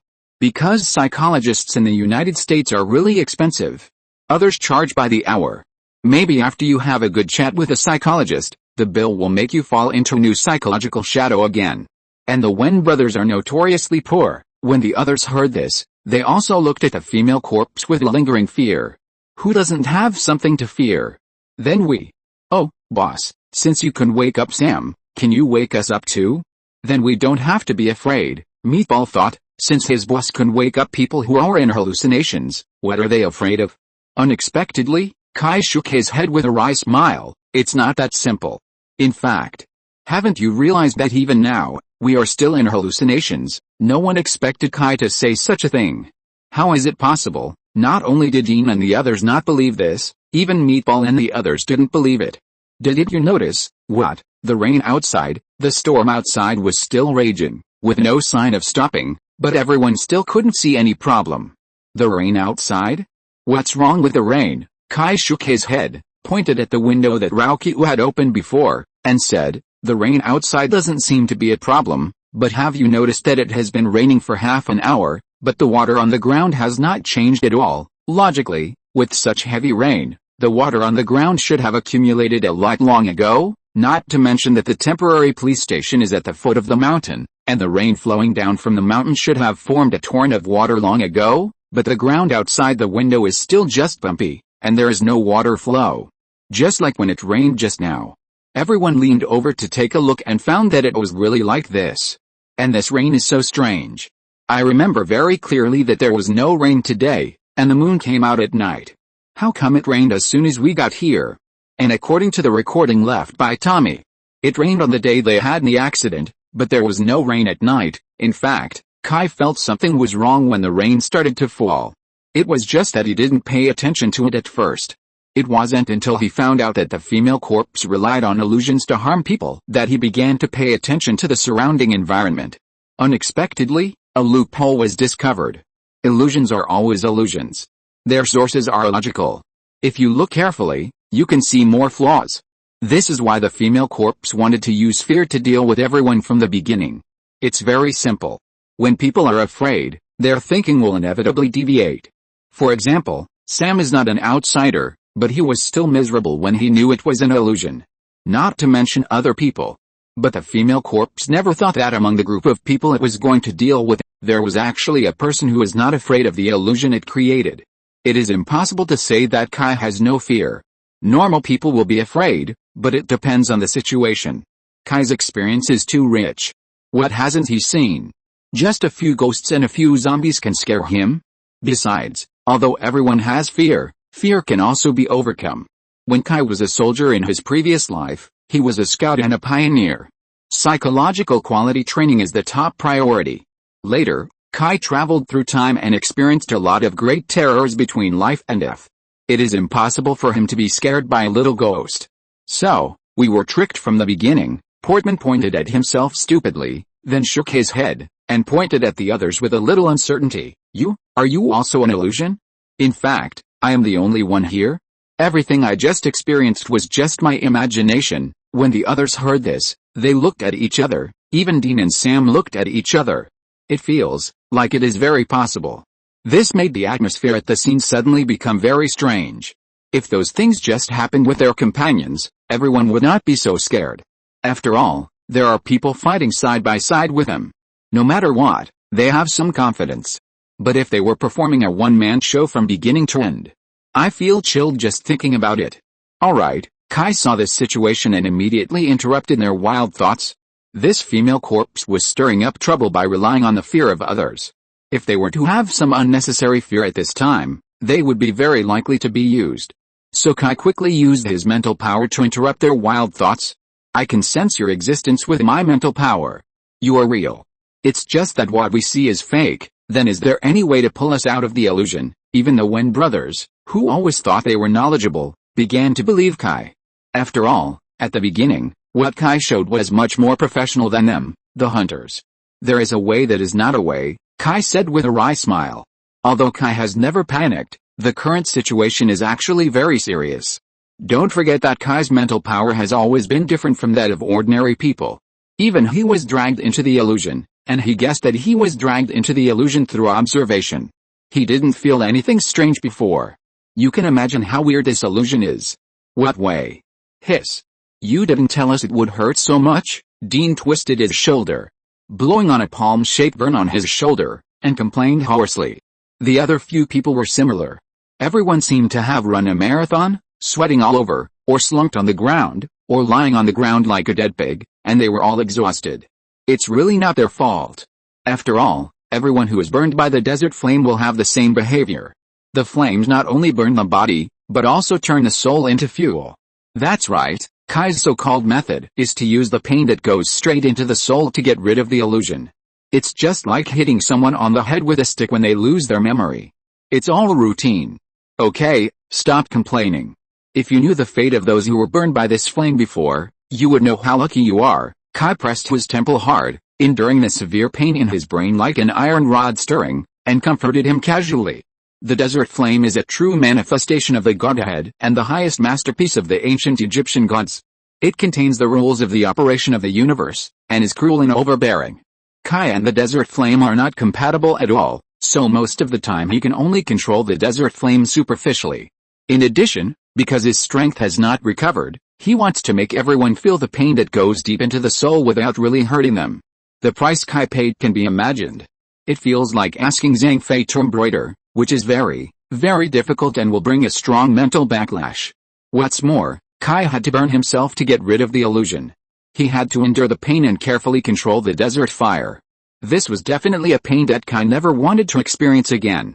A group of people were tortured by pain for almost half an hour before they could barely communicate like they were doing now. And in the next few days, the parts where they were burned would continue to cause pain. Although that level of pain could be tolerated, it was still uncomfortable. Another half an hour later, a group of people finally stood up. After all, the biggest trouble had not been solved. The female corpse. Then what should we do? Portman looked at the naked female corpse and shuddered. Just as they came out of the illusion, everything around them returned to its original state. They stood in a brightly lit temporary morgue. Although it was night outside the window, the moonlight was bright, the breeze was blowing, and the years were peaceful. There was no storm. The only difference was that there were obvious signs of burning around the body, and there was a strong smell of gasoline, but the female corpse was still as smooth as jade, without even a trace of stain, without any change. Looking at the female corpse, everyone looked at the steaming slap mark on the shoulder, which was burned by the desert fire. They really didn't want to experience the pain just now again. They didn't know what it was like to be worse than death before, but they felt that what they had experienced before was definitely worse than death. Kai thought about it, and finally revealed another trump card. I'll try. After saying that, a golden halo suddenly appeared beside him, and then Kai reached in and pulled out two long swords. Seeing this scene, Dean and Sam were stunned. They didn't understand what it was at all. They thought they were knowledgeable. Chapter 287 The Tragedy of the Female Corpse. Although it has not appeared for a long time, I think everyone should still remember what it is.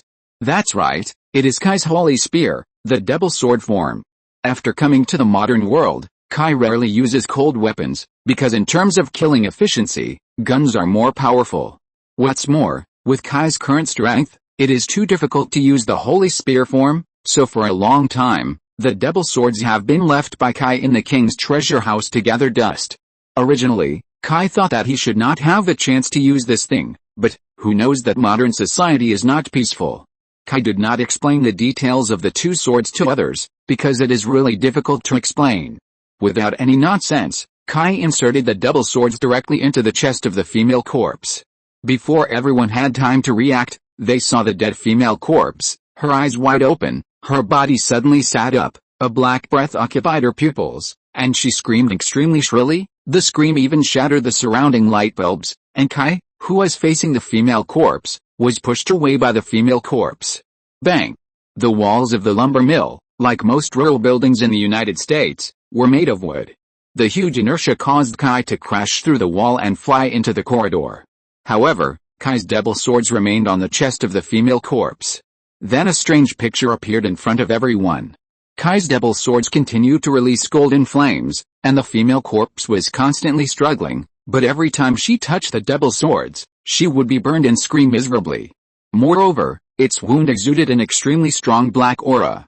The moment the black aura overflowed from the wound and touched the flame, it would immediately burn.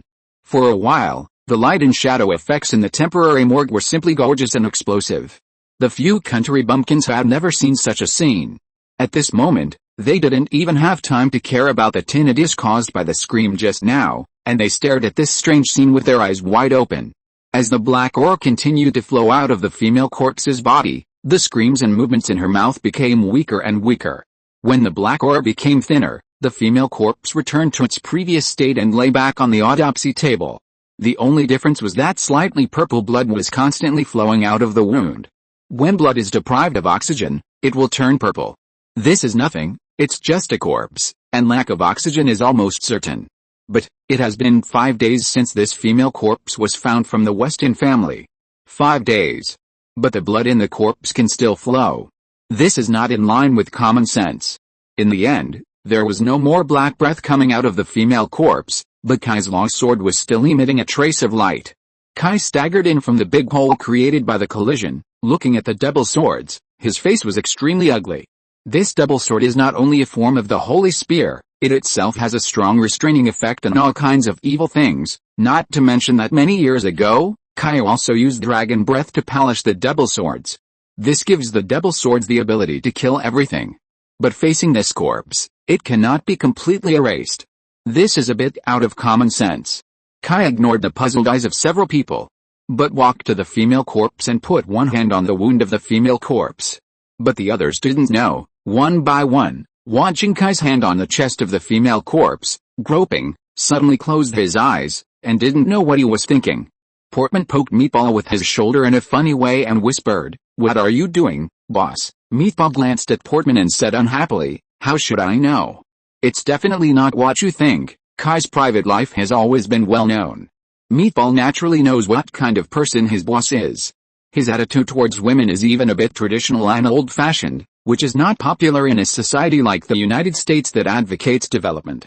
Just as Portman was making up stories about his boss, everyone saw that Kai's face was getting more and more painful. Beads of sweat kept falling from his forehead, and the muscles on his face began to twitch, as if he felt endless pain. Seeing this, Saji thought that his boss had fallen into an illusion again, so he didn't care about much and rushed to knock Kai down. The moment Kai was knocked down, Kai's eyes opened, but his eyes did not show any joy of surviving a disaster, but instead there was a kind of sadness, pain, disgust. None of them, but they all contained. Kai lay on the ground, panting. After almost 3 minutes, Kai patted Sage and said he was fine. Sam and Meatball quickly pulled Kai up. "What happened? What did you see?" Sam supported Kai and asked in a deep voice. Kai hesitated for a while before slowly uttering a word. "Hell." After a burst of golden light, the female corpse with 2 long swords was sent into the prince's treasure house by Kai. After seeing the nature of the female corpse, Kai knew that he could not destroy the female corpse at all. Unless the world was destroyed tomorrow, the female corpse could not be destroyed. "What is that?" Sam and Dean were very curious about why Kai gave up destroying the female corpse, and even showed a little fear of the female corpse. It should be said that she is evil, the evil of mankind. Kai took out a cigar from his pocket with a little trembling, lit it, and then took a deep puff before slowly telling the origin of the female corpse. The female corpse was once a shepherdess who came from an unknown town on the edge of the Italian Alps. She was kind and helpful. She had a devout belief in God. She went to church to pray almost every day. This made everyone like her and call her an angel. But one day everything changed. That year was 1486. In the worldview of that era, there were 2 opposing camps in the world, God and the devil. If you believe in God, you are a good person and can be saved. Otherwise, you are a bad person, on the side of the devil Satan. Although this theory that non-belief is a bad guy is a bit speechless to modern people, in medieval Europe where the Roman Catholic Church controlled everything, non-belief in Catholicism was a heretic. At the lightest, you would be imprisoned and tortured, and at the worst, you would be burned at the stake and barbecued.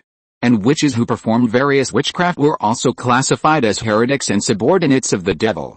In fact, some of them may have abnormal behavior due to mental illness, some may be regarded as witchcraft by girls' self-entertainment games, and some may be framed because they offended others.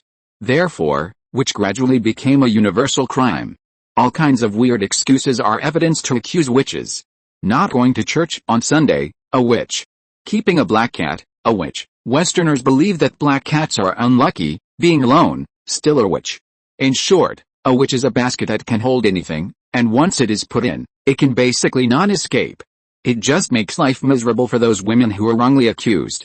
In the era of backward medicine, mental illness was regarded as being possessed by evil spirits and possessed by the devil. These patients did not receive treatment and care, but abuse and insults. As for those who were reported and framed, it was even more miserable.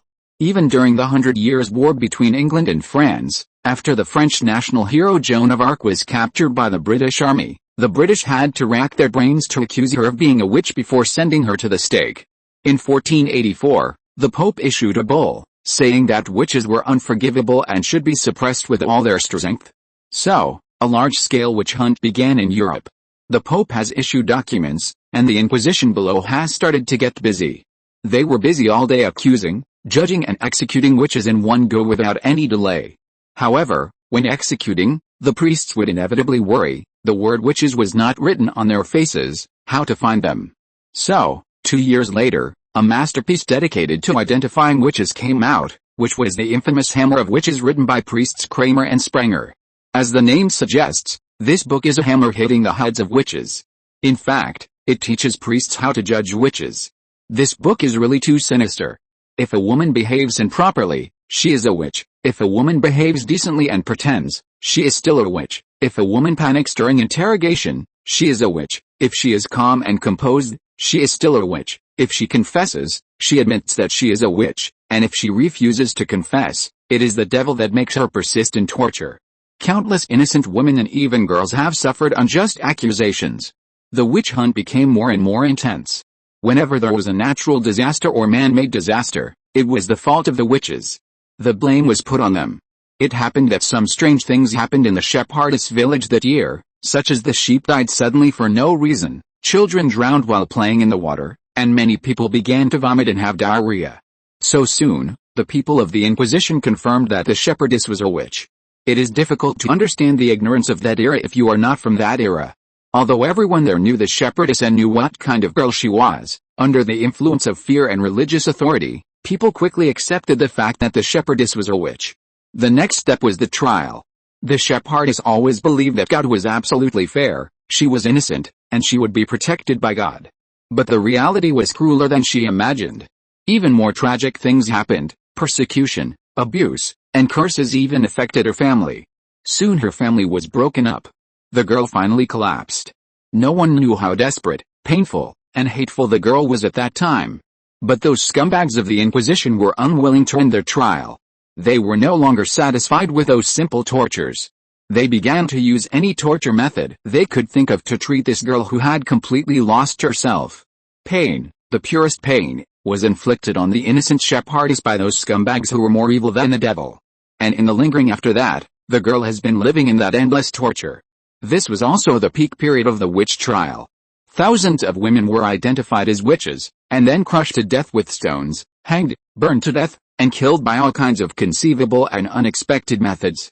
It was also at this morbid time that the girl was subjected to the final trial.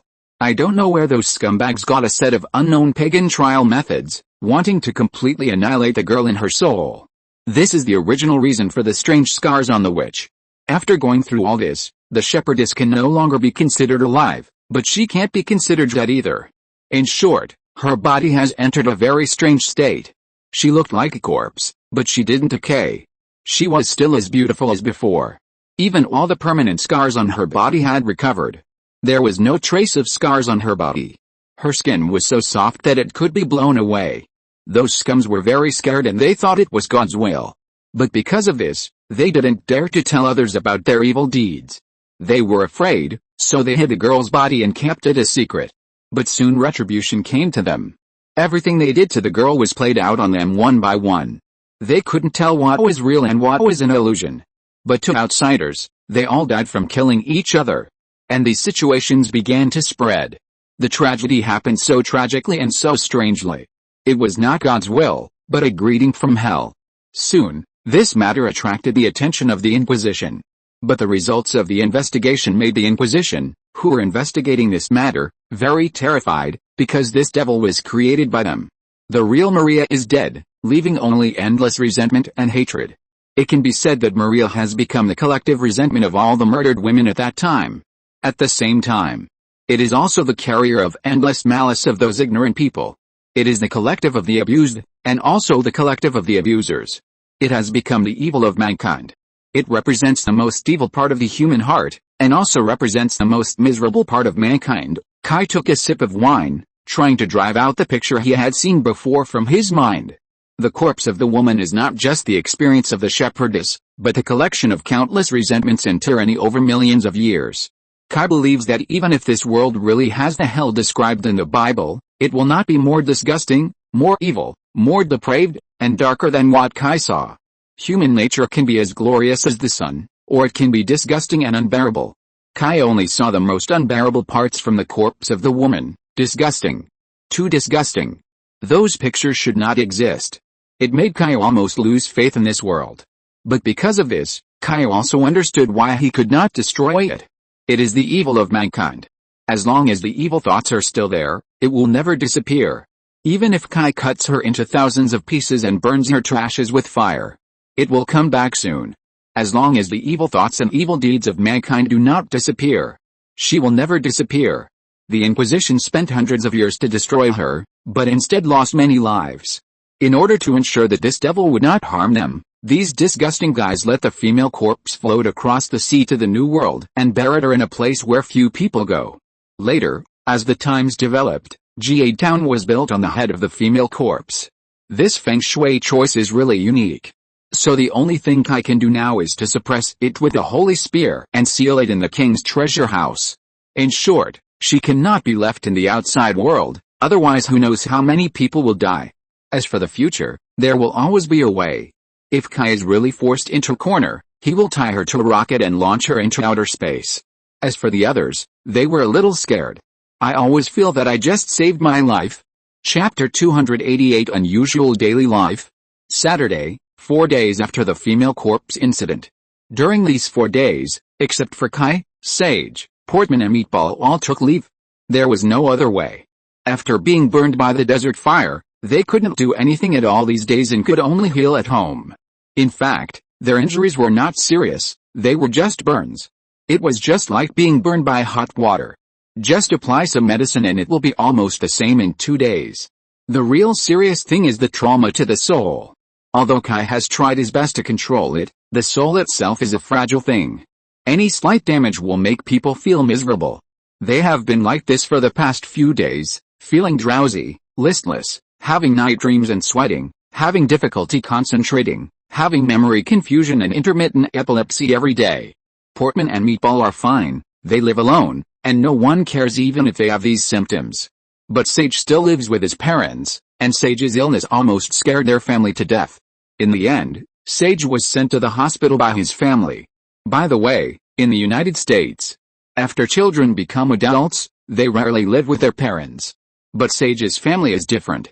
They are all immigrants from South Pacific Island countries. Their tradition is that the family lives together.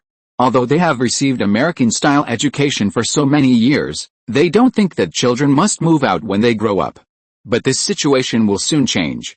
The reason is still because of Sage's love. Although Dennis smokes, drinks, perms her hair, dances striptease and even has a history of taking banned drugs, she is a good girl. At least Sage and his family don't think it's a big deal. In short, because Dennis has been taking care of her day and night in the hospital, Sage and Dennis's relationship has quickly heated up, and Sage's family has accepted this girl. So they also supported Sage's proposal to move out. In the morning, Sandra stood on the balcony as usual, waiting for Kay to go out to work. Sandra went to Chicago to deal with business matters these days. Suddenly, she didn't see Kay for a few days, and she actually missed him a little. Sometimes Sandra even doubted that she really fell in love with Kay. Sandra is in her 30s. How could she be like a little girl and yearn for true love? If she really believed in love, she would not have married an old rich man who was more than 30 years older than her. Her purpose of marrying this husband was very clear, just for money. She was a very simple woman, she just wanted to enjoy. And it was material enjoyment. As for spiritual enjoyment, as long as the material was satisfied, the spiritual things were not that important. This was true for material things and men. She spent a lot of money to find a gigolo. Was she really stupid enough to believe in some bullshit true love? She just simply liked young and strong bodies. It was the same with Kai at the beginning. She just wanted to play a friendly match with Kai at first. But after getting along with him, she found that she could get more from Kai, so she began to indulge in daily interactions with Kai, and the friendly match was postponed again and again. This was not in line with Sandra's previous style. Sandra also discovered this, and she was a little panicked for a while. She felt that she was definitely sick, and she actually fell in love with a young boy. But after a few days away, that feeling became clearer and clearer. Just when Sandra was thinking about it, Kai's door opened. Sandra immediately came to her senses, and without even looking at who opened the door, she gently unbuttoned her silk pajamas, revealing her newly bought sexy swimsuit. But when she raised her head to invite Kai to swim with her, she found a wretched man wearing a CK denim top standing at Kai's door, staring at her with lustful eyes. Sandra immediately grabbed her pajamas and screamed at a very high decibel. This scream almost alarmed the nearby residents. Kai heard the scream and reflexively rushed out of the house. What's going on? Then Kai saw Sandra covering her pajamas and constantly spitting foul language at Dean, who was standing at the door. Sam also rushed out at this time. When he saw this situation, Sam immediately looked at his brother with blame. Dean, Sam knew his brother too well. Dean was not the kind of person who followed the rules, so he really did this kind of thing to tease women. When Sandra saw Kai coming out, she immediately stopped spitting foul language, and pretended to be a weak woman, grabbing her own collar and ran into the house. A woman in her 30s naturally won't be as weak as a young girl. Middle-aged women are very strong, no matter which country they are from. Sandra felt ashamed of her previous foul language, so she could only find her way out. Dean reluctantly withdrew his gaze after seeing the heroine disappear. It must be said that Sandra's figure is really top-notch, and it is the kind of plump figure that Americans like. In recent years, Sandra has spent at least millions of dollars every year for her figure. You get what you pay for. Although she is in her 30s, her figure is much more attractive than those young girls. Moreover, the unique mature aura of a 30-year-old woman makes her more attractive.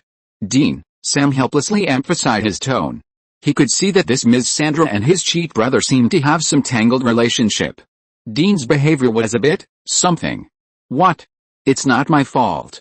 She stood on the balcony by herself and didn't let me see her. Dean's reaction was slow. Kai also shook his head helplessly and ignored the two funny guys. Sam and Dean did not leave, but stayed at Kai's house. They thought that since the demons knew of Kai's existence, they would definitely come to find him. They wanted to stay here and fight the demons with Kai. Of course, it was more likely that they thought Kai was so strong that he might really help them get revenge and fulfill the Winchester family's long-cherished wish. Kai didn't have any opinion on this. Sometimes it was quite interesting to listen to their stories about hunting demons. By the way, it was also because of them that Kai knew that American vampires were different from the vampires he encountered. Those vampires had no special abilities at all. They would not turn into bats, nor did they have special abilities. They were just stronger and faster. They were also very easy to kill, and were not as troublesome as those European vampires. In short, they wanted to stay, and Kai did not drive them away. Anyway, he was also very interested in those demons. For Kai, the experience points given by killing demons were much higher than those of humans. Kai walked into Sandra's house with ease. He would eat at Sandra's house every day, and he was really familiar with this place. In the bedroom on the second floor, Kai found Sandra. He said to Sandra with a shamefaced look, "I'm sorry, Sandra, this is Dean, my relative, who is staying at my place recently. You haven't been here these few days, so I haven't had time to introduce him to you." Sandra looked up at Kai carefully. Her expression was extremely serious. "Kai, can I ask you something? What, are you gay?" WTF, Kai was stunned. When did he look like a gay? Kai looked at himself and didn't find that he looked like a gay. But Kai's actions made Sandra misunderstand. She felt that her feelings were deceived. And when she thought about flirting with a gay for so long, she felt ashamed. However, even so, she still didn't want to be too rude. Perhaps it was Kai who brought her this happy time, so she didn't want to leave a bad impression in Kai's heart. I didn't discriminate against you. After all, everyone has the right to pursue their own love. Age, identity, gender, etc. are not important." When she said this, Sandra's heart was really bleeding. This damn world. All the good men have become gay. How can women live? And homosexuals also need equal rights? This is forcing women to death. Men are married to other men. What should women do?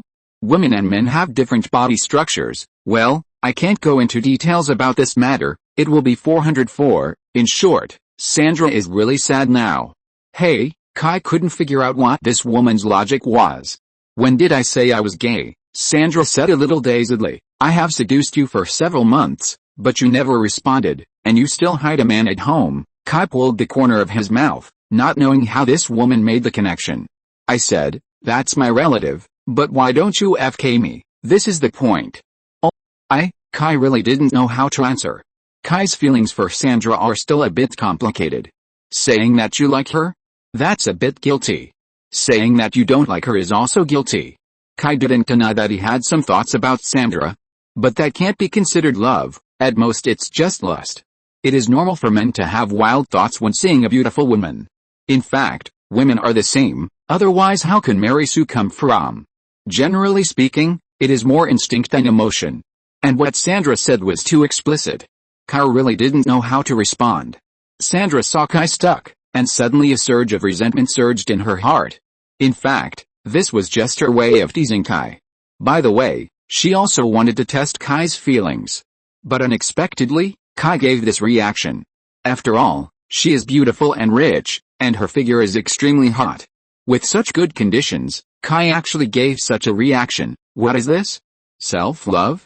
Sandra couldn't stand it. So she stood up and let her silk pajamas fall to the ground, revealing her plump and hot figure. On the other side, Dean was lying on the big sofa in the living room on the first floor of his house, looking at the 72-inch LED TV opposite, eating very expensive high-end snacks, and enjoying himself. He really didn't know how rich people lived before, but now he knows that the life of rich people is something he couldn't imagine before. In Kai's house, he got his own room, and the attached bathroom alone was so damn big. Not to mention the technological gadgets that looked like they couldn't afford it. Sam came out of the room holding a book, and then saw Dean messing up Kai's living room. Dean. Don't forget, this is not a motel, it's Kai's home. Sam was generally a normal, highly educated American. He couldn't accept that he had messed up someone else's home. Hey. Sam. Don't be so serious. Kai is our brother, remember? We are brothers. And there will be servants to clean up anyway. Dean had a very comfortable life these days. Even though his body hadn't recovered, he was still happy.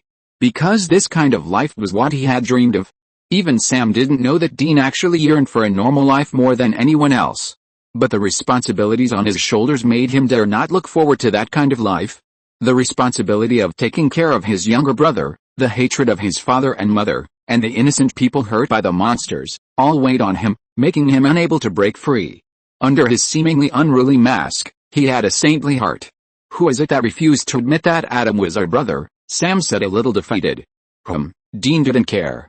By the way, Kai hasn't come back yet. Sam found that the car in the garage hadn't moved, so he asked casually. Unexpectedly, Dean suddenly sat up. Could it be? Dean suddenly thought that Kai seemed to have never come out after entering that woman's house. Thinking of this, Dean immediately showed a smile that all men understand. At sea, the place where the Yago was attacked, several armed ships without obvious markings were salvaging and looking for something at the place where the Yago sank. Sir, we have found the wreckage of the Yago. A man dressed in black clothes and sunglasses, dressed like an agent, came to the control room of a warship and reported to a white man. Very good. Send out the underwater detector immediately. This time, we must find out what secrets are hidden in the sea area. The white commander quickly gave the order. After his men left, the white commander's watch began to beep. The white officer immediately turned around and left the control room. He came to a small single room. After turning on the exclusive anti-eavesdropping device, he raised his arm and tapped it twice. A virtual screen popped up on the watch immediately. PG 2333, report the mission. The mission is in progress. We have arrived at the designated location. There are no special circumstances. You must be careful on this mission. In the previous exploration missions, the fleet and personnel responsible for the exploration were all wiped out. I don't want you to be the next one, understood? Very good. Remember, everything is subject to Fury's orders. We don't need to intervene too much.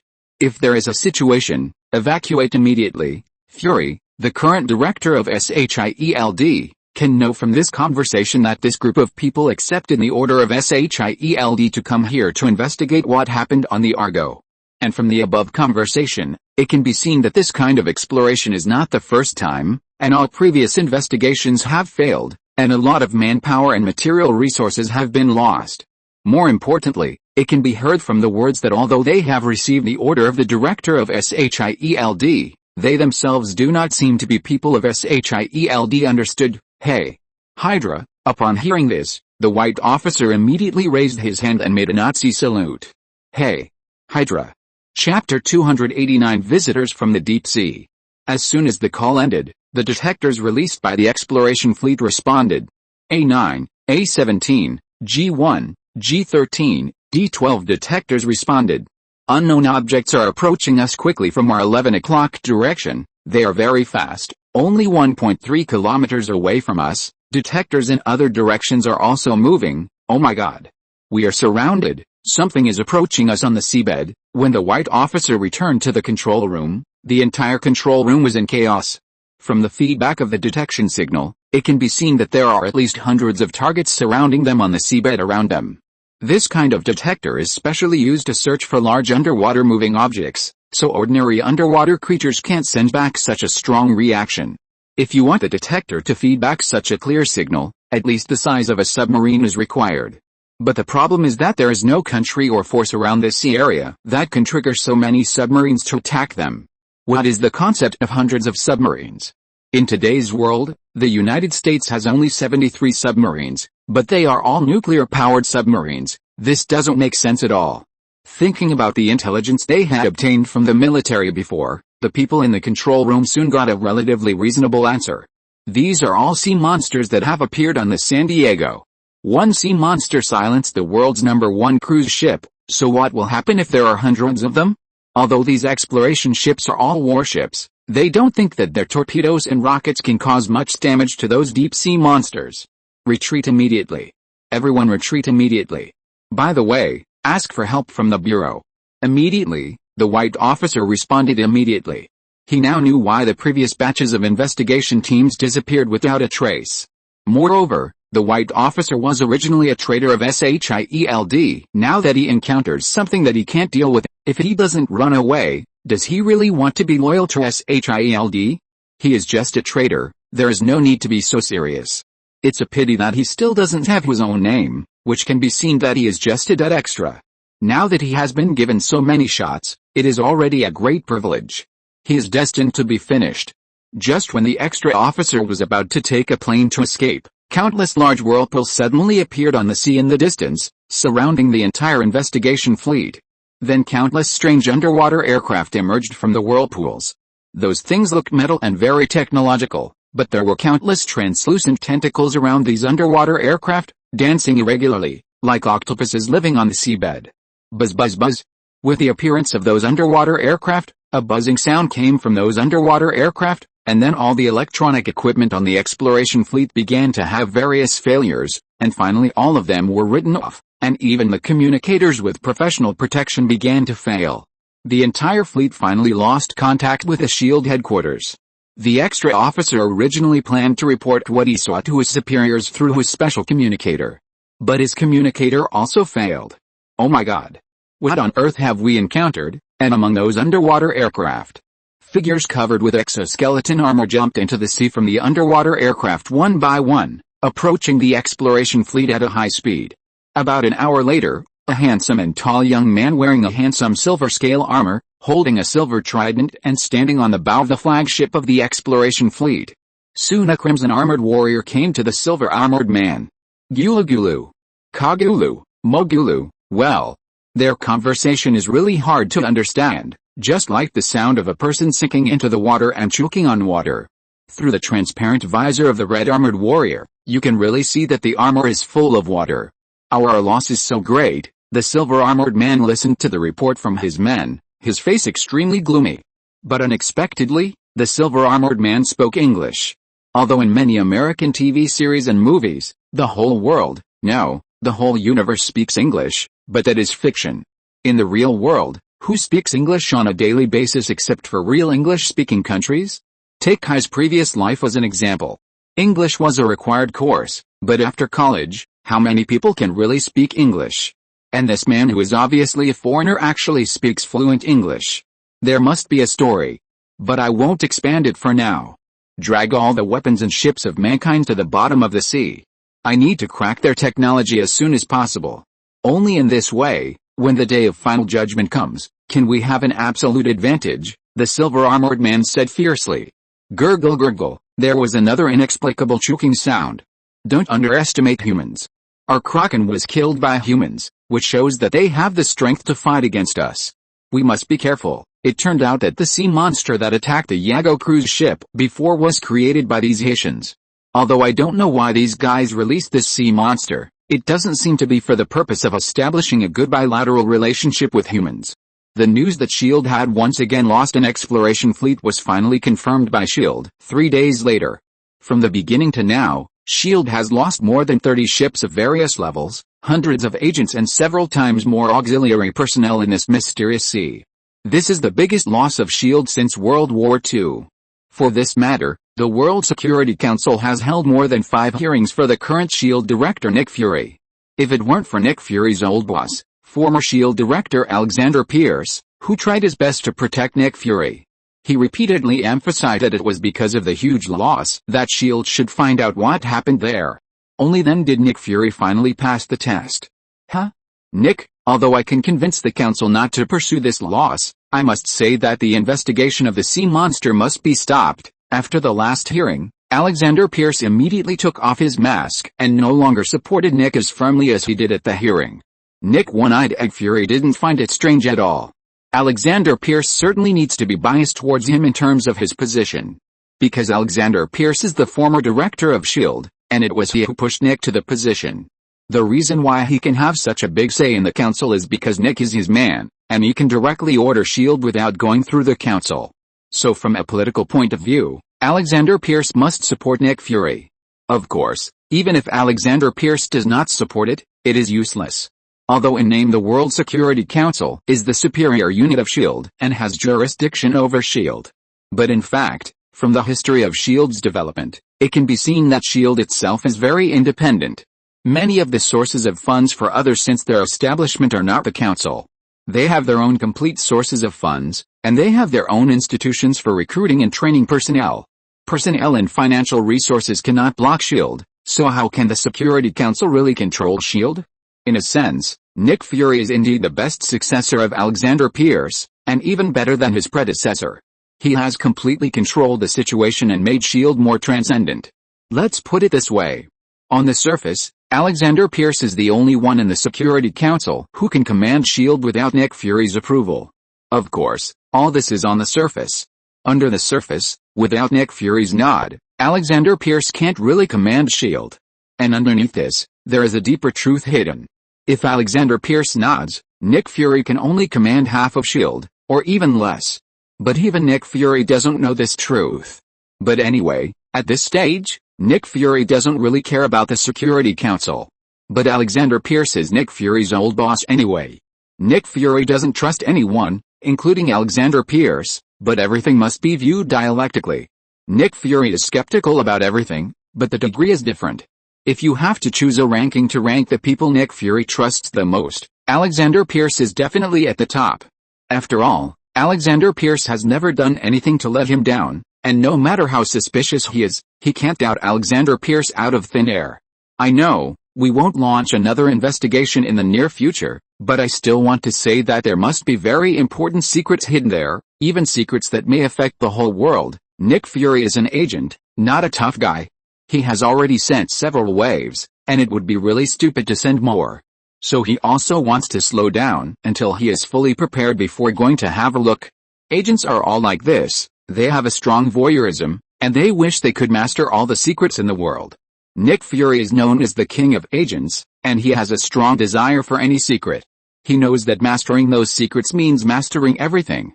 Agents are not soldiers, they do not advocate head-on battles, they prefer to use information and intelligence to defeat their opponents. That's good. That's good, Alexander Pierce breathed a sigh of relief. At this stage, Alexander Pierce and Nick Fury have the same interests. It can even be said that the stronger S.H.I.E.L.D. is, the happier Alexander Pierce is. He doesn't really care about Nick Fury strengthening S.H.I.E.L.D. Anyway, no matter what benefits Nick Fury gets, they will have a share. It can even be said that at this stage, even if the whole world wants Nick Fury to die, Alexander Pierce will force Nick Fury to live longer. After that, Alexander Pierce left Nick Fury's office with great satisfaction. When Alexander Pierce left, Nick Fury immediately took out an old Nokia mobile phone with all kinds of strange technological accessories on it. It is hard to imagine that the director of S.H.I.E.L.D. actually uses such an old-fashioned mobile phone. Hello. It's me. I need you to contact someone. Well, I will send you the information. No, you don't need to use any means on him. I just want to find out one thing. No, this matter is very important. I'm not sure how much he knows. So it needs to be kept secret. Well, you go to Minnesota immediately. You said your current mission? That Russian? You don't need to worry about that. I will handle this matter. This is indeed a very important mission. I think you can definitely find out what I want from it. Well, Hawkeye will take over, and the relevant people will be cleared. You will disappear for a while, Nick Fury said to the phone with a calm face. Good luck, Black Widow. Nick hung up the phone silently, staring at the sky outside the window with one eye. No one knew what he was thinking. The Weston family's murder made the residents of GA Town really nervous for a while. Even during this period, residents have complained a lot about the police station. After all, such a serious case has been going on for a month, and there has been no progress at all. What's more terrible is that a body was burned due to the negligence of the police station. This greatly reduced the residents' trust in the police station. People are always so simple. If you can protect the people will naturally support you. But if you can't fulfill your duties, then they will naturally not trust you. Fortunately, most of the police officers in the police station are still newcomers. Everyone knows that they have just started their posts and need to learn and adapt to some things. So they are willing to give them a little trust. But the premise is that the GA Town police station must take re-elections. So in order to stabilize people's hearts and reassure residents. During this period of time, the police in the police station were almost exhausted. For a month, except for the necessary personnel who stayed behind, everyone else had to take turns to patrol the town. Anyway, there was only one purpose, that is, anyone in the town could find the police for help at the first time. A group of new police officers simply loved and hated the sheriff's decision. Love it. Naturally, in order to mobilize everyone's enthusiasm, the police station raised the salary of all police officers. The salary of rural police in the United States is generally not high, at most $30,000 a year. Of course, there are exceptions, that is, the location of the police station is rich. There are 3 ways to fund the police station in the United States. One is allocated by the local government, the second is private donations, and the third is fines and stolen money. The tickets issued by the police will not be handed over to institutions such as the Treasury, but will be directly turned into the police station fund. The stolen money is also a similar practice, but it is a little more troublesome. The funds allocated by the government do not have a big impact on the salaries of the police. Each place will make adjustments according to the economic situation. The 2 reasons that really affect the income of the police station and the police are still the latter. But the economy in GA Town is not very good. There are few rich people, and there are few rich people, so naturally no one donates money. Because of the remote location, the crime rate is low, and the fines in stolen money are pitifully small. This is also an important reason why the police in the town at that time were in collusion with the gangs. They were poor. Now Kai has directly adjusted the salary. Each police officer will receive a subsidy of about $500 to $1,000 per month based on performance. This is not a small amount of money. With money, the newcomers are naturally willing to work hard. Perhaps because of this, the atmosphere in the police station is quite good and everyone is willing to work. It is not time to get off work, but Kai cannot leave the police station. He needs to stay in the police station to interrogate some criminal suspects. There is no way. Most of the people in the police station are newcomers. Many people have not passed the formal assessment. Strictly speaking, they can only be regarded as auxiliary police. Yes, there are auxiliary police in the United States. Generally speaking, auxiliary police are only responsible for basic social security. Some major criminal cases are not allowed to take action. They are also not allowed to interrogate prisoners, but they can assist in interrogation. Although Kai is the boss of the local police station, there are more than 30 people in a police station, including clerks. Kai cannot let them all take up their posts immediately. Originally, according to the laws here in the United States, becoming a police officer is a very difficult thing. It requires a year of training, followed by written tests and various skills tests. It is very tedious. Kai can only do more and guide them. What's going on? Kai had just mediated a case with 2 newcomers in which 2 neighbors fought because their dog defecated on the lawn. He walked to the next interrogation room without stopping. He took the case summary from the police officer. Susie Cabell, female, 17 years old, high school student. At 9 o'clock this evening, she stole from a supermarket and was discovered by the clerk, and she also beat up the clerk. Chapter 290 Girls Crossroads Devil. Pushing open the door of the interrogation room, a red-haired girl was sitting at the table, with handcuffs on both hands, head down, curled up in a chair and not saying a word. Kai pulled open the chair and sat down, then gently handed a cup of hot coffee to the girl. Kai's action wakes the girl up, and the girl looks up at Kai with a little vigilance. Kai smiled and reached out to help the girl untie the handcuffs. "I'm sorry, because I'm a little busy. You know, the police station is a little busy right now, and you've been waiting for so long," Kai took back the handcuffs and pushed the hot coffee to her. The girl looked at Kai for a while and found that Kai did not make any extra movements, so she relaxed a little and picked up the hot coffee. After the girl took a few sips of the hot coffee, Kai began to ask questions. Susie, can you tell me why you went to the supermarket to steal things? Kai had just read all the information about this girl. Susie is not a local, but came here with her mother. It can be considered a single-parent family.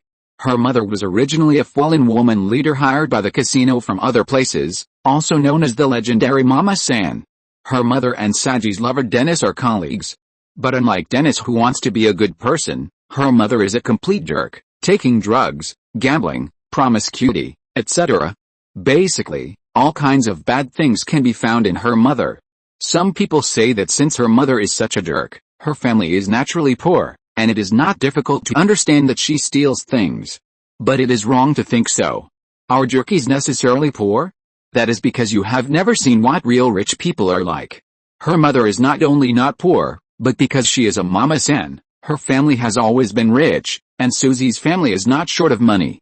Even Susie herself is not short of money. Although her mother is not a good person, she is not stingy with money. Susie herself was searched for about $800. A 17-year-old girl with so much cash in her hand is enough for the police to pay attention to. In the United States, people are not used to carrying large amounts of cash on their bodies, let alone this child. That's why Kai asked her why she stole things. She wasn't the kind of person who couldn't afford to buy things. But the girl didn't seem to want to communicate with Kai and remained silent. Kai was not in a hurry. The police officer who was in charge of following up on the case suspected that the girl was engaged in some illegal transactions. From a general logical point of view, this is indeed possible. However, Kai glanced at the girl and found that although the girl looked decadent in Gothic style, her body was not poisoned. She should not have the habit of taking drugs and drinking. Moreover, according to the information obtained by Kai and the school, although the girl was not an obedient child, her grades were quite good. She was just a little withdrawn at ordinary times, and she didn't have any bad behavior. In addition, the police have not contacted her family yet. It is not difficult to see that the so-called theft is probably that the bare child deliberately made trouble to attract attention because of lack of care. Kai encountered such examples in his previous life, and there were many of them. With the development of the economy, people's pace of life began to accelerate. I don't know when the interaction between people began to simplify. Especially between parents and children, who began to lack communication and exchange and became very simple and crude. The parent's idea is very simple. I am busy outside every day, but for whom? It's not the children. In this case, the children should be sensible and obedient, study hard, and don't cause trouble for their parents. Is this idea wrong? Not too wrong. But one thing is overlooked, that is, if the child really knows everything, he is not a child.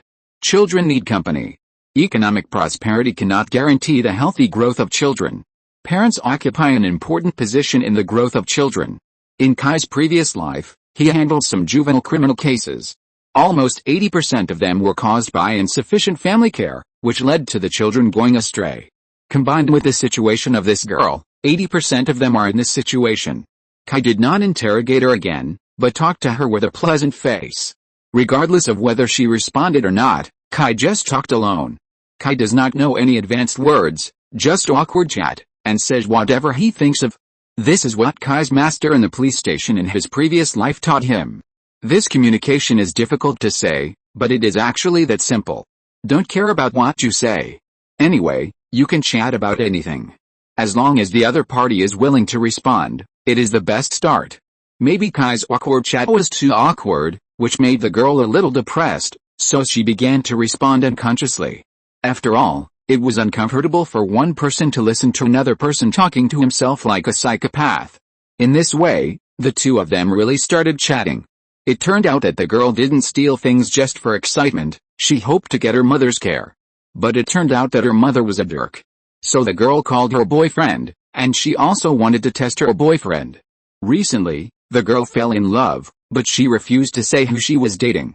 Kai would not insist on digging into the details. That was someone else's private matter. Foreign countries value this. As long as it was not related to the case, others could refuse to answer. The girl has now completely given up on her jerk mother. My advice to you now is to change your boyfriend quickly. Kai was also a Buddha. What kind of person is this? In order to test his boyfriend and mother, he actually committed a crime. What a strange brain circuit. Do you also think my boyfriend is a jerk? Susie felt that she had met a confidant. No. I'm just worried about your boyfriend, Kai said speechlessly. Miss, you've committed a crime, okay? You're playing with your future and life just to test your boyfriend? Oh, God, what are you thinking? This is simply the stupidest thing in the world. People who do this kind of thing are generally more extreme in character. Whoever has such a girlfriend will get into trouble sooner or later. Maybe one day, if you look at another woman, she will think that you don't love her anymore. Susie's face sank. I gave him my most precious thing. Now he is everything to me. Then do you know your current situation? Stealing, hurting people. Even if you are not yet an adult, you need to go to juvenile detention. At least 2 years. Kai didn't care if her boyfriend was a bastard or not. Susie was silent. She thought her mother would ignore her, but she didn't expect that even her boyfriend would disappear at this time. Thinking that she would be sentenced to at least 2 years, the 17-year-old Gothic girl was finally scared. She had never been to jail. And she was smart and knew that if she went to juvenile detention, it would be a huge blow to her future. Kai finally breathed a sigh of relief when he saw the girl getting scared. Okay, I have reached an agreement with the supermarket. They will not sue you. I have also communicated with a person involved in your injury, and he has given up the lawsuit. The girl immediately looked at Kai in surprise. But you still need to pay for your mistakes. First, you must perform 80 hours of community service, and second, you must work in the supermarket to pay for the losses and compensation of the supermarket and the person involved. In other words, you must work in that supermarket, and you don't get paid. This is Kai's habit in his previous life, and it was also taught to him by his master. For those children, unless it is a very serious criminal case, other situations should try to criticize and educate them as much as possible. After all, their decisions in many cases may affect a child's life. To Kai, Susie in front of him is a child who has not grown up. She just lacks care. Really, of course. Oh, by the way, I will supervise you, if you, understood. I will definitely take it seriously. Susie heard that she would not face prosecution and imprisonment, so how could she bargain? Okay. It's late. I'll take you home. After Kai gave Susie an agreement to sign, he found that it was already 12 o'clock in the evening. The girl had to go to school tomorrow, so he offered to take her home. In the car, after Susie calmed down, she kept thinking about a question. Why did the sheriff help her? Was it for? Thinking of this, Susie hugged her arms tightly. The more she thought about it, the more she thought it was possible. But unexpectedly, Kai didn't make any move until he sent her to her door. This made Susie a little confused. What the hell? Was he playing hard to get? But immediately she saw Kai turn the car around and planned to go back. Hey. Wait, what? Did something fall? Kai stuck his head out of the car window and looked at the girl who stopped his car in confusion. Why did you help me? Helping you? Do I need a reason? Kai was even more confused. She didn't commit a serious crime. Nothing was lost in the supermarket, and the employees were just scratched by her. Kai didn't need to really sue her. Besides, whether it was community service or compensation, it was enough to offset her mistake this time. For a child, Kai was willing to give them a chance. Why? Susie asked again. Kai pursed his lips and understood something. Then he burst out laughing. Although you are beautiful, I am not interested in you. You are still just a child. I help you because of this. I would do the same if it were someone else. Forget it, don't think about it. Go back and have a good sleep. Your life will not be easy starting tomorrow. After saying that, he drove away with a smile. Susie was left standing there with a blank face. When Kai returned home, the two brothers Sam and Dean were watching TV in the living room. These two people have become useless these days, staying at home all day. They are sure that the devil will come to them sooner or later. But, this sooner or later is a bit too late. They have found nothing for so many days. And there is not even a paranormal incident around GA Town. They are very idle now, the kind of idleness that hurts their balls. Hey. Kai, Sandra has come to you several times. She seems to have something to tell you. Sam saw Kai and immediately greeted him. Maybe she's pregnant, and you're responsible, Dean interrupted. Dean, Sam was helpless with his brother's foul mouth. What? They're together almost every day. Isn't it normal to be pregnant these days? Kai basically wakes up in Sandra's bed every day. And Sandra's daughter Kelly seems to have really accepted Kai, and has no opinion on seeing Kai at home. But every time she looks at Kai, Kai always feels a chill. Kai is too lazy to argue with these two, so he turns around and goes to Sandra's house. But as soon as he entered the house, Kai frowned because of the smell of alcohol. It turned out to be Sandra. She was drinking on the sofa in the living room. Looking at the messy bottles, he knew that she drank a lot. "Sandra, what's wrong with you?" Kai took the bottle from Sandra and helped the drunk woman up. "Kai, you're here. Come, let's drink." Sandra was obviously drunk and couldn't speak clearly. "What's wrong with you?" Kai would not drink with her. In fact, knowing that Sandra didn't like drinking, she rarely drank other alcohol except 1 or 2 glasses of red wine every day, and she had never been drunk. But today she was very abnormal. "I'm going to die, at least. Even if I die, I hope to die in your arms." I don't know what nerve Kai's words touched this woman, but it made Sandra even more crazy. Sandra didn't care whether Kai was willing or not, and started to strip Kai's clothes. Although he didn't have any feelings for Sandra, Kai would not refuse if both parties were willing. To put it bluntly, it was a bitch. Kai gently put his hand on Sandra's temple and pressed it gently a few times.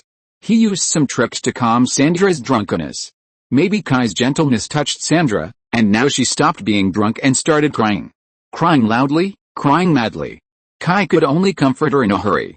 Finally, under Kai's gentle comfort, Sandra finally revealed her secret to Kai. She told Kai that her time was up. Kai asked her when the time was up. Was she sick? Even if it was a terminal illness, there were certain cures with current technology. They didn't have anything else, but they had enough money. Not to mention that Sandra was a rich man, and her assets of several hundred million were no joke. A terminal illness might not necessarily be a terminal illness for a rich man. And there was Kai. Whether it was money or other aspects, Kai could help. Sandra was very moved, and then told Kai the truth. When she was 18 years old, she made a deal with a person, or it was not accurate to describe it this way, but it should be said that it was a non-human crossroads deal. This is a widely circulated legend, but few people really believe it. Legend has it that you should find a crossroads and dig a pit in the middle of the intersection where you can put an iron box. In the iron box, put your photo and the bones of a black cat. When dusk passes and night falls, the devil will come. The devil at the crossroads is omnipotent. It can satisfy any of your wishes, but the price is also huge. Once the transaction time limit is reached, it will send hellhounds to ask you for the price, and the price is your soul. The devil will trap your soul in hell and you will never be able to be reborn. When Sandra was young, she did it for fun. Then she succeeded. In fact, before today, she didn't know if she succeeded. That night, she waited for most of the night, thinking that she was another fool who believed in urban legends, so she planned to go back. As a result, when she turned around, a very beautiful woman was standing behind her. She took out a contract and told Sandra that as long as she signed the contract, she could get what she wanted. Sandra didn't know what was going on at the time, so she signed it without knowing what was going on. After that, Sandra met her current husband and got married quickly. Then wealth accumulated crazily. Even now, Sandra has never focused on her career, but her assets are still growing very steadily. Before today, Sandra always thought she was lucky. But today, when the contract was about to expire, a series of strange things began to appear on her. What's more terrifying is that she accidentally saw the crossroads devil she saw when she was 18 years old. She's here. After Sandra saw the woman, she believed that the joke she had done back then was true without any hesitation. She needs to fulfill the contract. Kai heard Sandra's description and didn't know whether it was true or not. Strictly speaking, Kai had never met someone who took the initiative to make a deal with the devil. What did you trade, eh? I want a rich life, endless money and eternal charm. What's the price? Me, and my first child. If you're listening to this novel on a channel other than Fanfic World, it means they downloaded and uploaded it without effort. We cordially invite you to visit our channel, Mundo Fanfic Novelis. There you'll find the original version of this story and you can explore many other novels of various genres. We're waiting for you to immerse yourself in a world of incredible novels. Chapter 291. I'm in a bad state today. Only 4,000 words. Kelly has been very upset recently, really upset. For a girl of her age, there are only two things that bother her the most: how to make herself look pretty, and the hormones of puberty. The first thing is not bad for Kelly. She is naturally beautiful, with a perfect figure, and she is at the most youthful and beautiful age for girls. The collagen on her face is enough to make her charm a lot of people without makeup. In addition, she has a shopping addict mother, and her clothes and jewelry are all the best and latest, so she doesn't have to worry about this. What bothers her now is the so-called relationship problem. Kelly has many suitors. Those 17 or 18-year-old boys in school are all full of hormones. They are like teddy bears in heat, and they want to pounce on girls when they see them. Not to mention a beauty like Kelly. But Kelly is not interested in them. She thinks these boys are too naive. Maybe it's because Kelly's parents are old and young, and her father was almost 50 years old before she had her. She has a very good relationship with her father since she was a child. This makes her more interested in older and more mature men. Originally, the appearance of Kai made Kelly a little youthful, but the blow soon came. Kai actually got together with her mother. This hit Kelly for a while. The young girl actually lost her charming young woman. How could this invincible girl accept this? Even if the opponent was her own mother. It was also at this time that a man broke into her life, the school's life supervisor Sam Lombardo. He was handsome and had slept with almost all the beautiful women in the town, and many girls also admired him. This was a typical playboy. He had been paying attention to Kelly for a long time, but the problem was that Kelly's identity was special. She was the daughter of the richest man in the town. If something happened with her and was discovered, he would not only lose his job, but also might go to jail. But as time went on, Kelly became more and more graceful, and Sam's restless heart really couldn't help it. What's more, in the past few months, this girl actually took the initiative to contact him. What exactly was she thinking? The old driver Sam naturally saw at a glance. Sam originally planned to calm down for a while. At worst he would wait until Kelly's 18th birthday before they had some actual sexual relations. At least that way he wouldn't have to bear the blame for violating a minor. But who would have thought that things would suddenly change and Kelly suddenly lost interest in him? How could Sam, who had been preparing for a long time, accept this? So driven by lust, he actually began to pursue Kelly. Kelly, who had been deeply hurt by her mother, should have fallen in love with Sam's pursuit quickly. But how can I put it? Sam is indeed a handsome guy with a good figure. The key is that he has an artistic style, which is very popular with little girls. But compared with Kai, he is not as good as before. This difference is like the difference between Sam and the boys in school. So Kelly no longer has the same feeling of excitement about Sam as before. But the problem is that other girls are envious. Sam and Kelly have been dating very closely recently, and a group of girls who seem to have nothing to do are spreading gossip everywhere.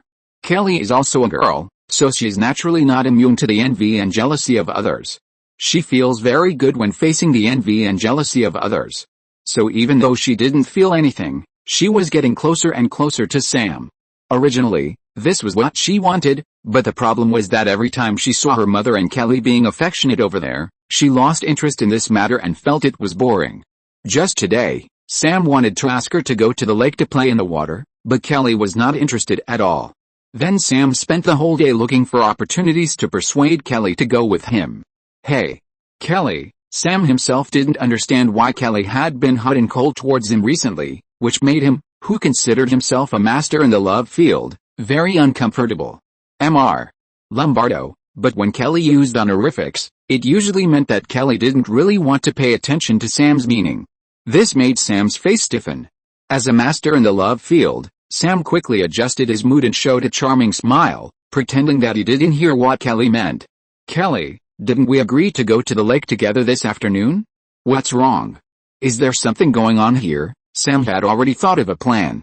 He must take this girl to the lakeside cabin today. Then, today's home run is guaranteed. Kelly, soon, Sam's wingman appeared. It was Kelly's best friend, the black girl Tracy. By the way, Tracy had been having an affair with Sam for a long time, but their relationship was very simple, just friends with benefits. At the same time, Sam also promised Tracy that after the matter was completed, he would help Tracy get a letter of recommendation from the principal and the school board. At the same time, help her get a college scholarship. American universities are not like those in China, where they only look at college entrance examination scores. Although the United States also has college entrance examinations, they refer to the ACT and SAT exams. But the difficulty of the exam is not too great. It is just a basic requirement for universities to recruit students. Generally speaking, it is enough to achieve excellence. Too high a score will not bring greater advantages. The number of admissions to prestigious schools is always limited, so if you want to get admission and scholarships from prestigious schools, students need more things. Among them, letters of recommendation are very important. Generally speaking, the more influential and prestigious the person who writes the recommendation letter, the higher the pass rate.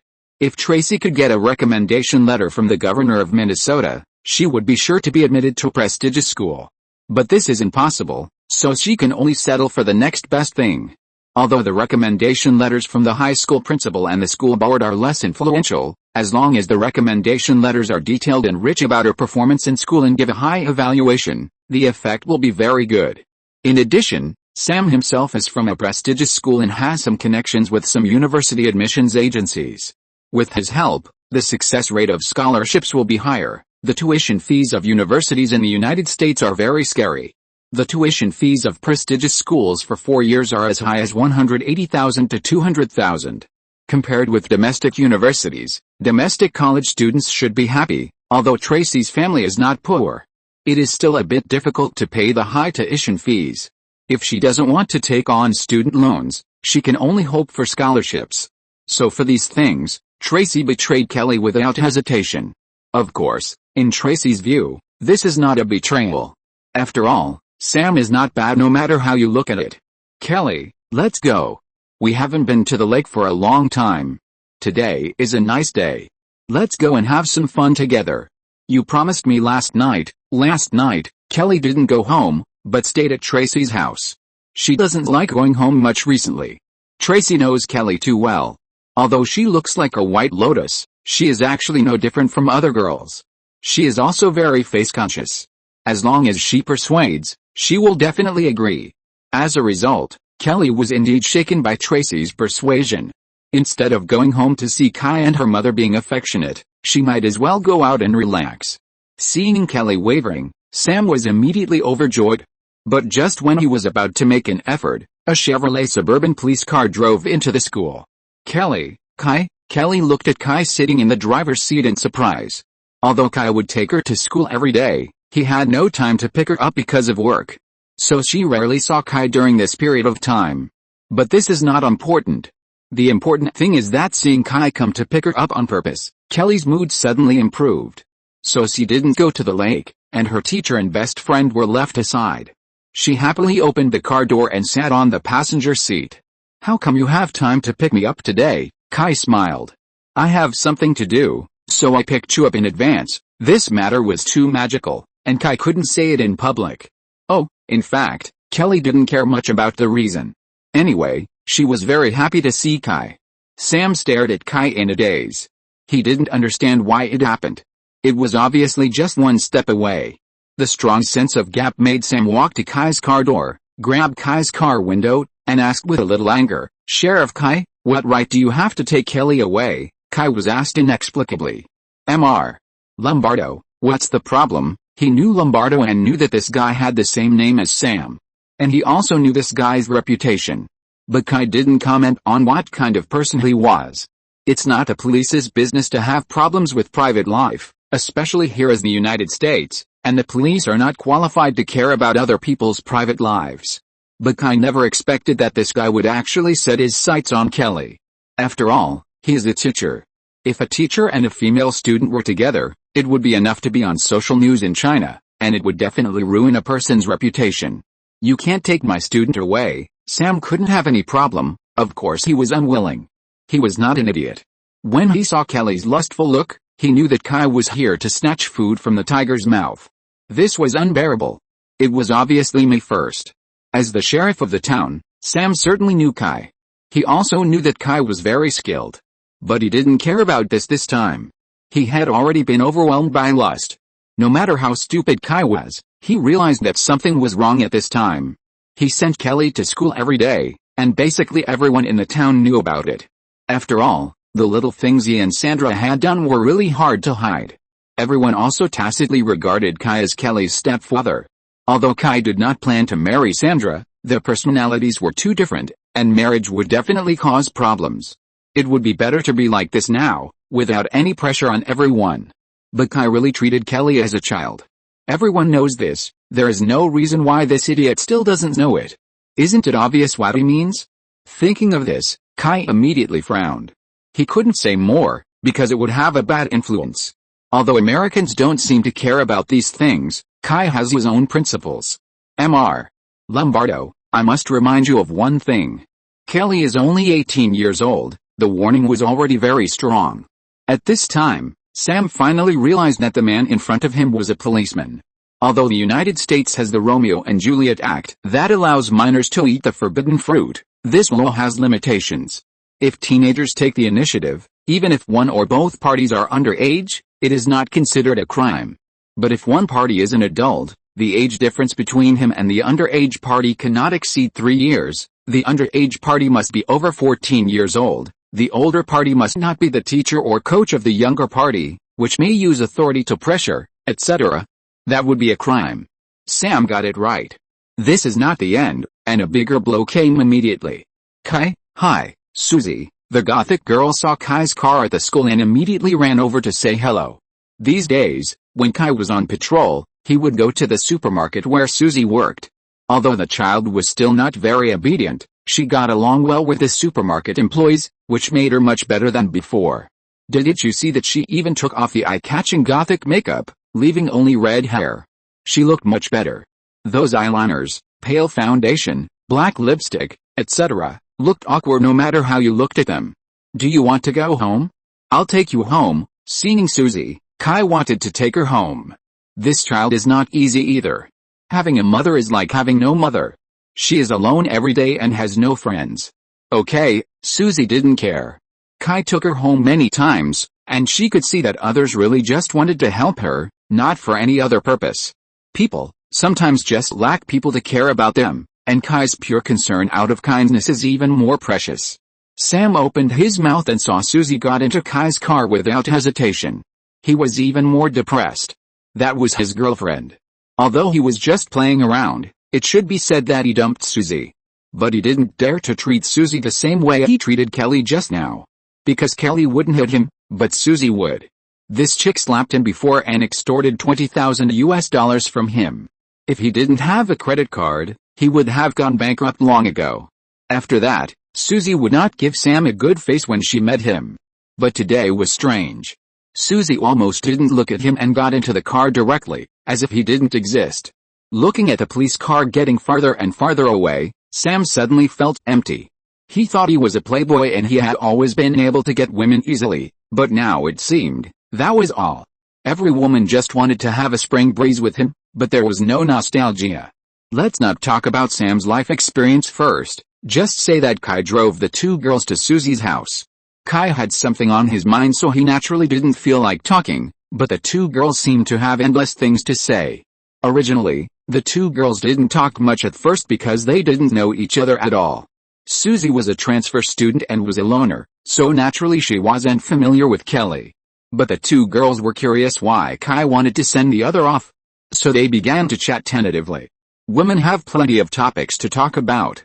But while they were driving, the sky in the distance suddenly became overcast. Countless dark clouds began to take shape at an incredibly fast speed and formed a storm group, and the dark clouds began to gather to form a vortex. They're coming. Chapter 292 The Devil Attacks. The same strange phenomenon was also noticed by the Wind brothers. Something is wrong. Sam stood by the window and looked at the huge vortex of dark clouds that continued to accumulate, and said with a serious face. Dean was holding a can of spray paint and drawing some strange patterns on the ground and walls. Hearing Sam's words, he quickly raised his head. What's going on? Monkey Lixie 10. Why is it like this? Dean was so shocked that he even dropped the spray paint can in his hand. The appearance of demons does cause strange phenomena, such as abnormal weather, unexplained death of livestock, abnormal changes in water sources or land, and withering of plants, etc. But the scope of these phenomena will be very small and generally will not attract much attention. But the scene in front of us is like the end of the world. There are only two possibilities that can cause such a strong reaction. One is that there are a lot of demons gathered here. The second is that a very, very powerful demon has appeared. But according to the description in the diary of the Wen family's father, the second possibility is just a legend, and no one knows whether it is true or false. So the two instinctively felt at this time a large number of demons gathered here. However, for the Wen brothers, there seemed to be nothing to be thankful for in this situation. It could even be said to be the worst situation they had encountered. Is there going to be a storm? Sandra didn't know what the situation outside meant. She thought a storm was coming. The United States is a country with many tornadoes.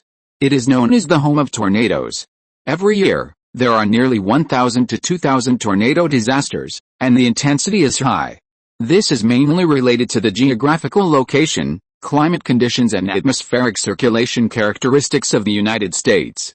Therefore, storms are not uncommon in the United States, but it is a bit rare to see such a scene in Minnesota. When Dean saw that Sandra was still in the mood to check the weather, he immediately pulled her to sit on the chair in the center of the room in a bad mood. Think about yourself first. You are so stupid that you would make a deal with the devil. The Wen brothers have been dealing with the devil for many years, and they know that making a deal with the devil never ends well. But he still couldn't figure out why there are still so many fools who would run to jump into this fire pit, one after another. When he said this, he didn't think about their family. Dean's father made a deal with the devil to save the dying Dean. His mother also made a deal with the devil earlier to save Dean's father John, and the price was her and her youngest son. Later, Dean also made a deal with the devil to save Sam, and then died at the hands of the devil. Sam also wanted to make a deal to revive his brother, but he didn't succeed because the devil didn't agree. But he still made a devil girlfriend, and no one in this family can be worry-free. Sandra stopped talking immediately, because Kai told her that these two people were professionals. Sandra didn't believe it at first. In her impression, didn't exorcists all work in the church? These two guys who were dressed casually and spoke rudely were more like cowboys than exorcists. But since they talked about the characteristics of the devil, she believed it.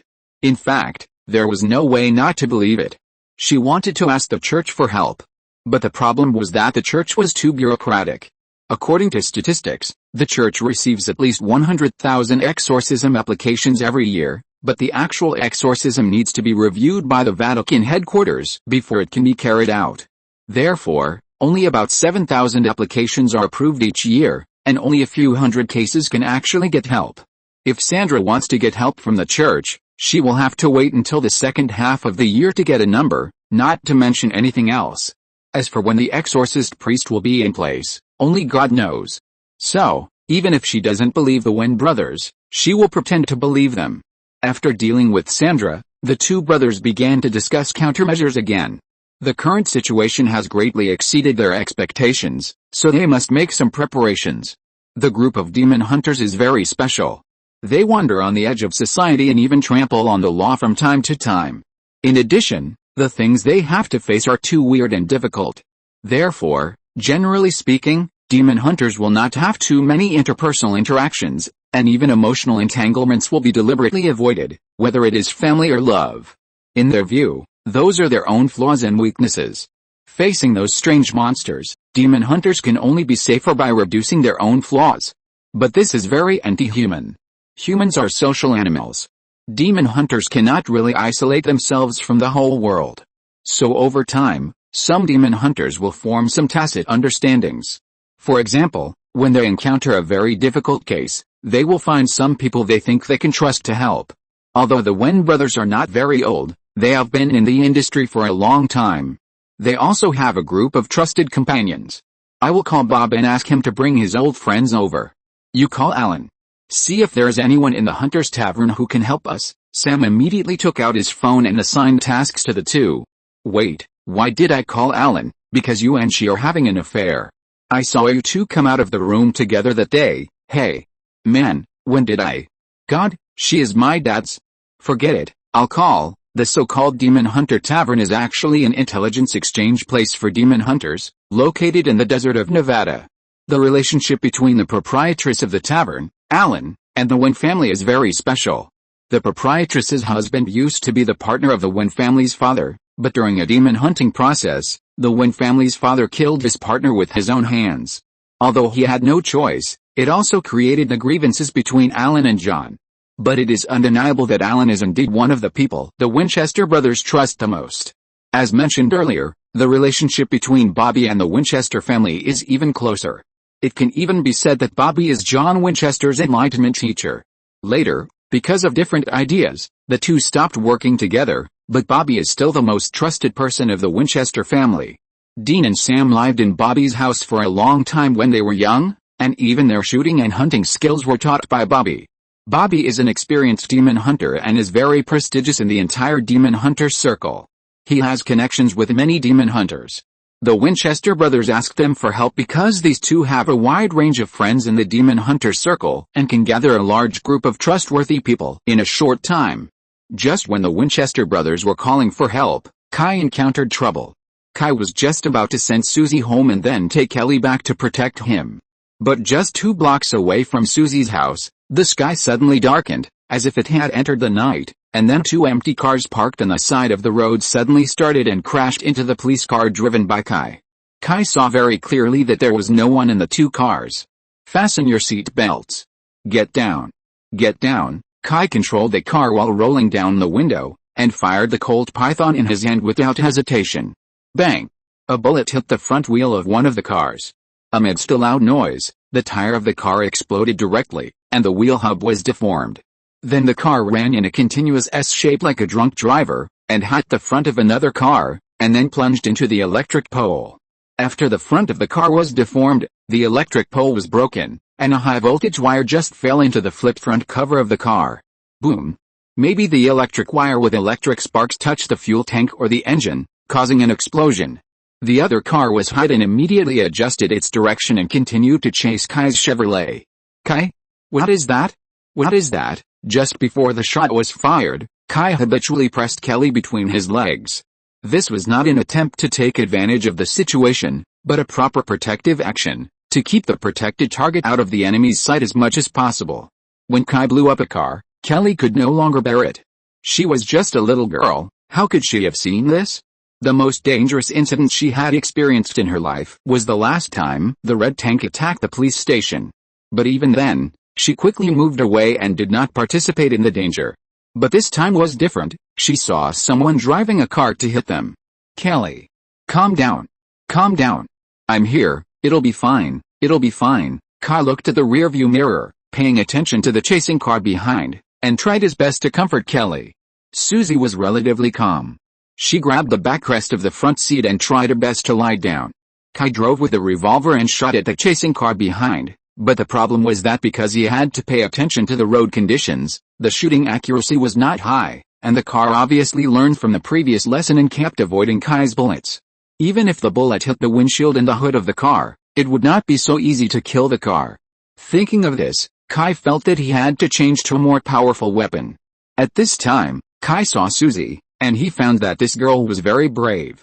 Not only was she not afraid, but she also kept staring at Kai. Susie. Open the back seat. Give me the gun inside. Kai was not able to use his special ability now, so he could only ask for help. Susie was straightforward and did not hesitate at all. She turned over and lay on her seat, opened a secret compartment behind the back seat, and found a weapon box inside. Fortunately, the space in the Chevrolet was large enough, otherwise it would not be able to hold so many weapons. Kai did not tell Susie what gun to take, and she herself did not know. But she instinctively chose the largest one. It was a military Mk-17 with the Mk-13 EGLM grenade launcher hanging below. It looked very powerful. Kai took the gun with one hand and looked at Kelly and Susie. Who of you can drive? Kelly was already scared and at a loss. He was shrinking in his seat at this time, not knowing what to say. Susie volunteered. I can drive. I can drive? Okay, help me hold the steering wheel. Kelly. You step on the clutch. Susie immediately unbuckled her seat belt, passed through the gap between the 2 front seats, and leaned her whole body behind Kai's backrest, holding the steering wheel with one hand. Kelly hesitated for a while, then leaned over and pressed the clutch and accelerator with his hands. Seeing that the girl could really drive, Kai did not hesitate, unbuckled his seat belt and passed through the window, half of his body exposed. He hung outside the car like this, aiming the gun in his hand at the car behind. Bang! After a sound like pulling a cork, a grenade was fired. The unmanned car reacted quickly and immediately turned left, barely avoiding the grenade, but the huge explosion still made the car unstable, and the front of the car swung like it had taken ecstasy, which also gave Kai an opportunity. Without hesitation, the next grenade was delivered to the door. The car hood was hit, and then nothing happened. The huge explosion made the residents around open their doors. It is human nature to watch the excitement. Moreover, this is GA Town, not New York. There are not so many car battles and gunfights. People have no sense of prevention. And this also brought big trouble to Kai. Minnesota is not very prominent in the United States. The economy is medium-sized, and the public security is not good, but not bad. There are also cultural and natural landscapes, but they are not particularly famous. Even the folk customs are not as famous as Texas cowboys and Kansas rednecks, but if you think that Minnesota people are very kind, you are wrong. Minnesota does not have that kind of cowboy culture, but it is not lacking in toughness. After all, many people here have Nordic Viking ancestry.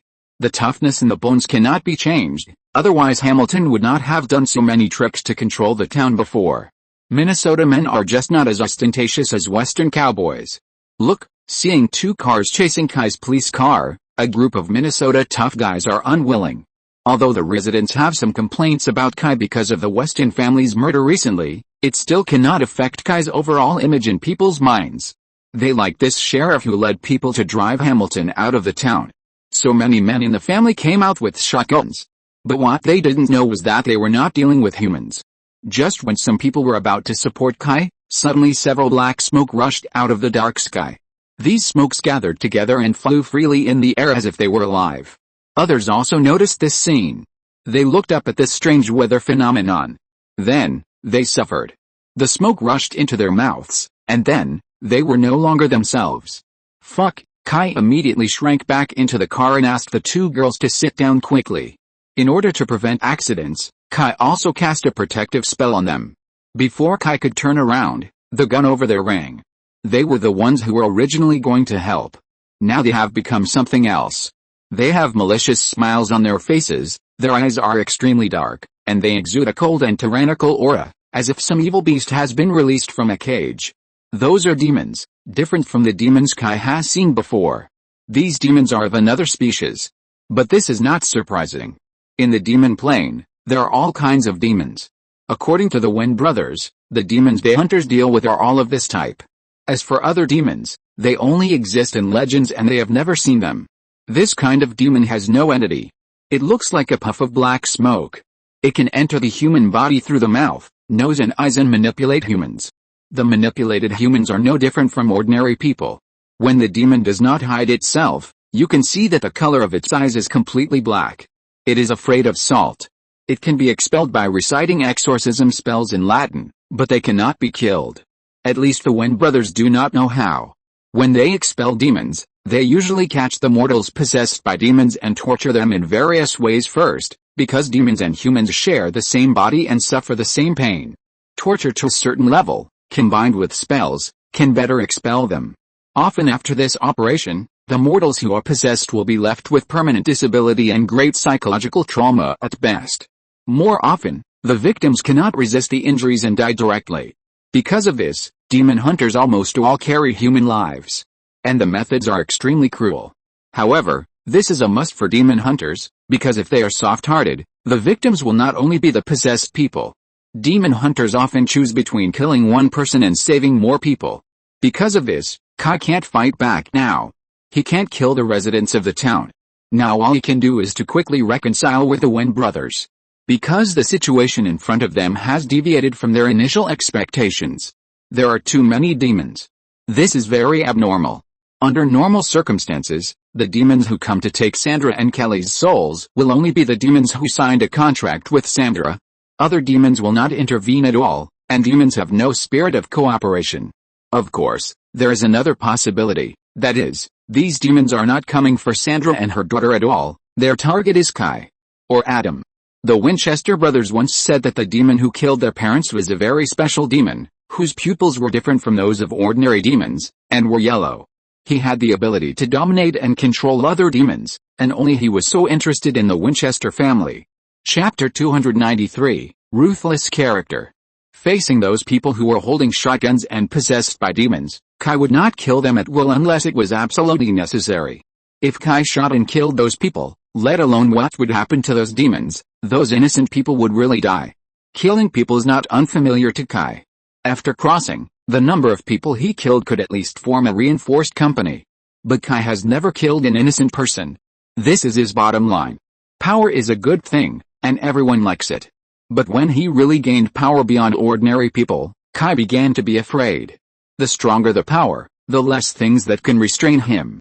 As a person who advocates order, he knows too well what will happen if there is no restraint. He is afraid that one day he will become the kind of person he hates, so he set a bottom line for himself, that is, he will never kill an innocent person. And he is determined not to cross it, because once the bottom line is broken, there is no bottom line to speak of. Lie down. Don't look up. Kai dodged the bullets shot from all around while steering towards his home. The two girls were frightened by the bullets fired from all directions, especially when the car windows were hit by bullets and the glass fragments flew everywhere. The two screamed at a particularly high decibel. Seeing his new car being beaten beyond recognition, Kai vowed that after this incident, he would upgrade his car to the top configuration, replace the body with bulletproof alloy, replace the windows with bulletproof glass, strengthen the structure, replace the car computer, and finally install the automatic driving system. Thinking of these, Kai drove the Chevrolet like an F1, pushed the throttle to the maximum, and the engine soared to 7,000 revolutions per minute. A few sharp turns temporarily shook off the pursuit of a group of people. But there were too many demons gathered here this time. After a while, countless black smoke flew out of the air and entered every household. Accompanied by countless screams, the residents of GA Town found that their family members seemed to have changed into different people, with dark eyes and a terrible smile. They took out guns from their homes and rushed out of the house towards the center of the town. Thanks to the demons' clear targets, otherwise, GA Town would be littered with corpses. Those demons have no humanity, and every time they appear, they will cause a lot of tragedy. But this time, after those demons possessed mortals, they did not do anything extra, but chased Kai as soon as possible. Facing enemies from all directions, Kai had to protect the two little girls and could not fight back. He was really embarrassed and finally rushed to his home. When the car drove to the door, the enemies who were chasing him suddenly seemed to be suppressed by something and stopped at the street corner.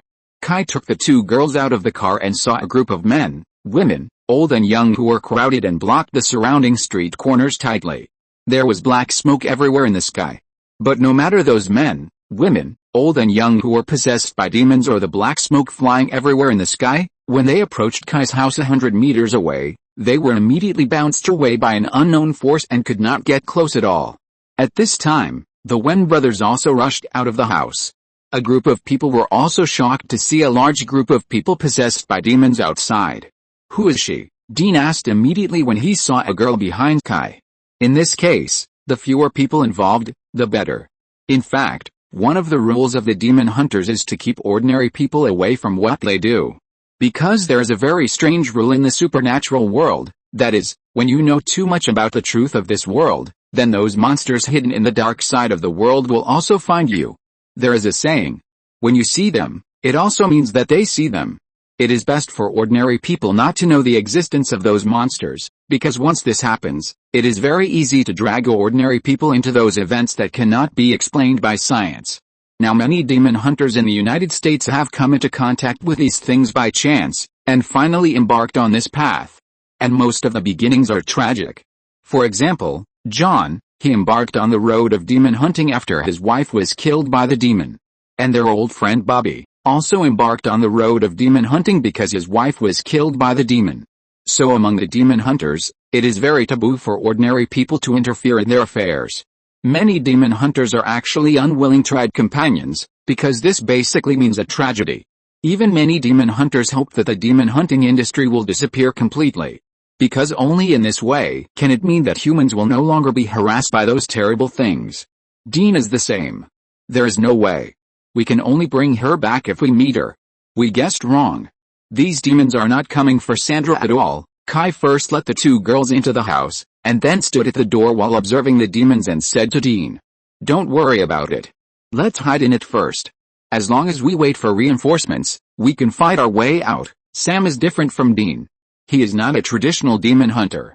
His philosophy is that monsters and demons are endless. If some people can master how to defeat them, then more people can be protected. So he doesn't care much about Kato bringing back one person. And in the current situation, leaving this girl outside is really harmful to her. Kai was stunned as soon as he walked into the door. Are you going to let me redecorate the house? Anyone who goes out and comes home to see the house sprayed with paint will have this reaction. Kai didn't recognize his home now. All the furniture was thrown aside. The windows, doors and walls of the house were all painted in a mess. Not only that, all the industrial salt in the house was moved out. Any place in the house that could be entered and exited was sprinkled with salt. The floor in the center of the room was pried up. That was a marble floor. After that, a magic circle was chiseled on the ground, and then they poured some messy liquid into the groove of the magic circle. The liquid seemed to be a mixture of blood and some messy things, and the smell was very strong. In addition, a lot of messy things fell from the ceiling, including animal bones, human bones, and some inexplicable runes and metal ornaments. The two girls were shocked when they entered the house. They suspected that Kai had joined a cult. No normal person would mess up their home like this. The Wen brothers were a little embarrassed. This was something they had planned before. Originally to deal with the family enemy, but now they used it in advance. But looking at the current situation, it seems to be a blessing in disguise. We'll fix it for you later. You know what Sam said, it's not a lie. The two brothers basically travel around the world, and when they have no money, they will use various methods to make money. For example, stealing credit cards. They are professionals in this kind of thing. They can even make up an identity to apply for a credit card out of thin air.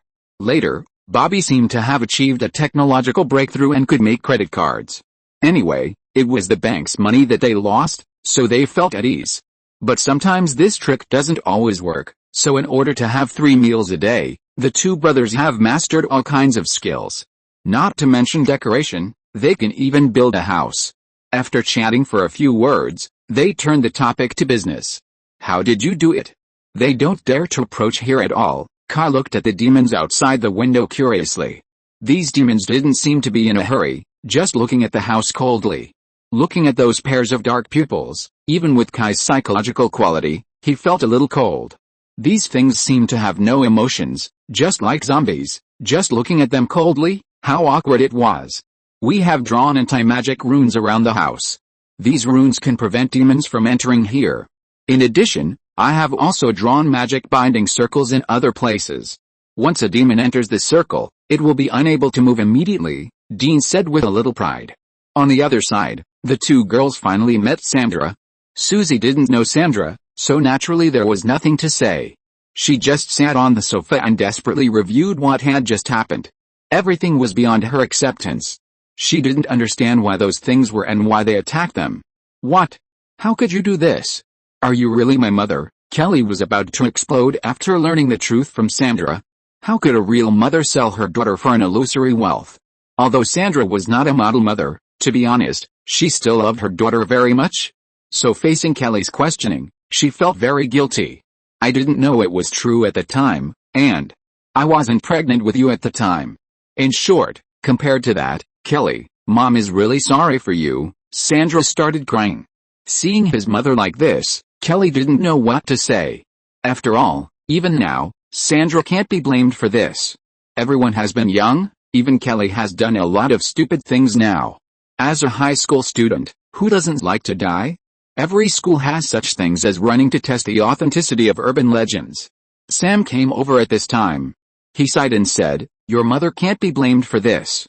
But I still remind you that you should try not to touch those urban legends. Because some supernatural phenomena are originally created by people unintentionally." Sam was not joking, because many supernatural phenomena are not really caused by ghosts or monsters.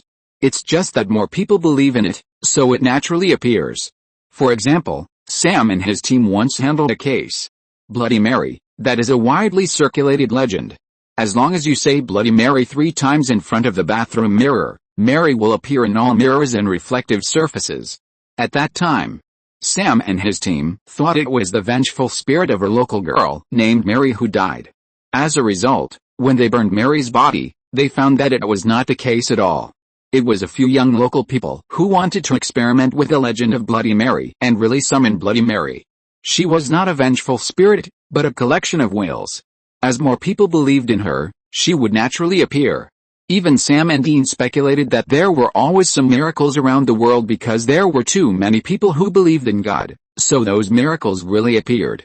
Although they repelled Bloody Mary at that time, the Wen brothers knew very well that as long as people continued to believe in this legend, Bloody Mary would continue to appear.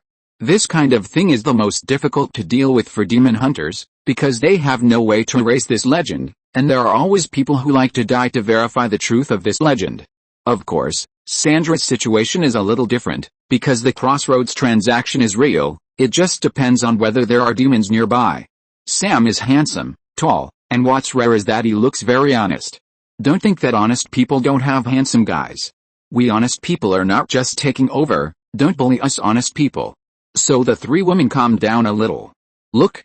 This is the advantage of being an honest person. Humph. While Sam was sorting out the weapons and equipment, he was also explaining to them how to deal with demons. For example, using salt bombs to attack people possessed by demons is the most effective. That can make the demon feel pain without really killing the possessed person. Another example is that holy water can also hurt demons. Here I have to explain that the effect of holy water is actually the same as the Bloody Mary just mentioned. Because there are more people who believe in it, holy water is really effective against those evil creatures. It is not that there are really any special substances in holy water. Sometimes collective will can really create miracles. Why don't they make any moves? Do they want to trap us to death? Kai chatted with Dean while observing the movements of the demons outside. As a result, after observing for a long time, these demons did not move at all except standing in place. Dean was also surprised. Demons are not honest things. Each of them is full of various evil desires, and more importantly, they will not hide their desires. As long as they come to the world, they will do their best to spread evil. This is their instinct. At least Dean has never seen a demon that would be obedient. They rarely even make long-term plans because they can't control their own desires. It's a bit strange. I don't remember that the yellow-eyed demon has this ability. The three men of the Winchester family have been tracking the yellow-eyed demon for almost 30 years. It would be a failure to say that they have never encountered him once. In fact, not only John, but even Dean and Sam have encountered the yellow-eyed demon. He can indeed command some demons, but he can never do it to this level. A group of demons do not do evil, but actually guard their gate like guards. This is too abnormal. Unless a more powerful character is coming, Dean said uncertainly. But no matter what, it's not a bad thing for them to continue to waste time like this. After all, they also need time to wait for reinforcements. Just as Kai was about to say something, Kai's phone rang. Boss. Something happened. It was Sage. As early as when Kai went to pick up Kelly and the others, he had already told Sage and the others to try to get all the police back to the police station.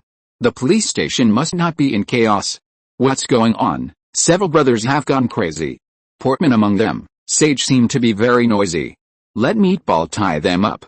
Have you drawn the pattern I asked you to ask Dean for? Drawn. This was the magic circle that Kai had asked Sage and the others to ask Dean for advice on beforehand to bind demons. You don't need to know magic for that thing, just draw a rough outline. Throw those crazy brothers in, and remember to draw those things in every place in the police station.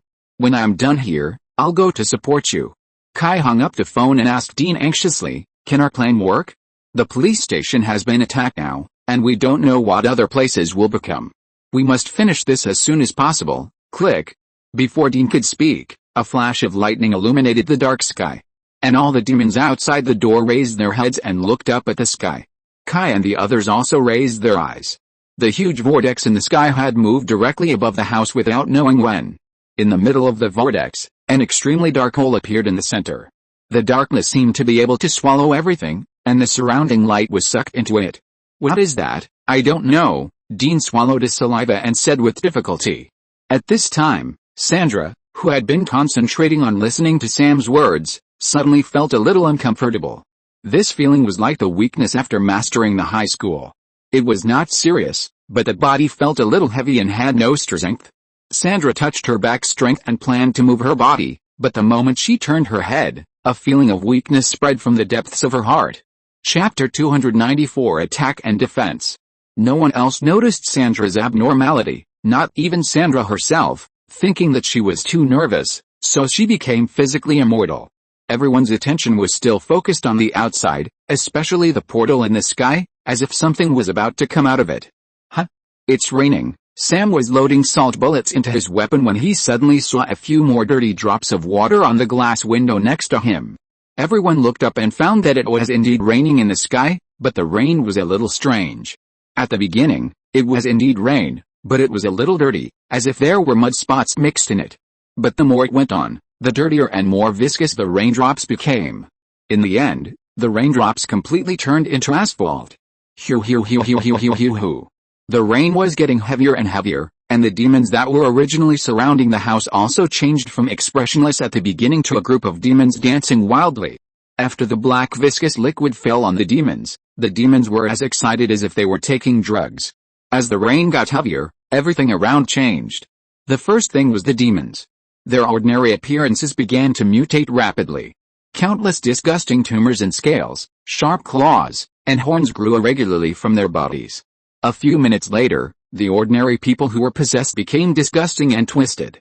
Have you seen this situation? Seeing these ordinary people who used to live peacefully become like this in front of him, even Kai, who was smart, swallowed hard. This thing is like a biochemical crisis. The only difference is that those things are much more powerful than brainless zombies. Dean and Sam didn't have the energy to answer Kai's questions at this moment, because they really hadn't seen this scene. Dean even felt that his cheat brother was definitely a disaster. When he got a simple case, it immediately deviated from the original track. Last time, he almost didn't confess all of them. This time it was the same. The Wen brothers were knowledgeable and it was not uncommon for demons to charge transaction prices. Although the two brothers didn't deal with many cases, they had encountered them a few times. Generally speaking, there are two possibilities for this kind of thing.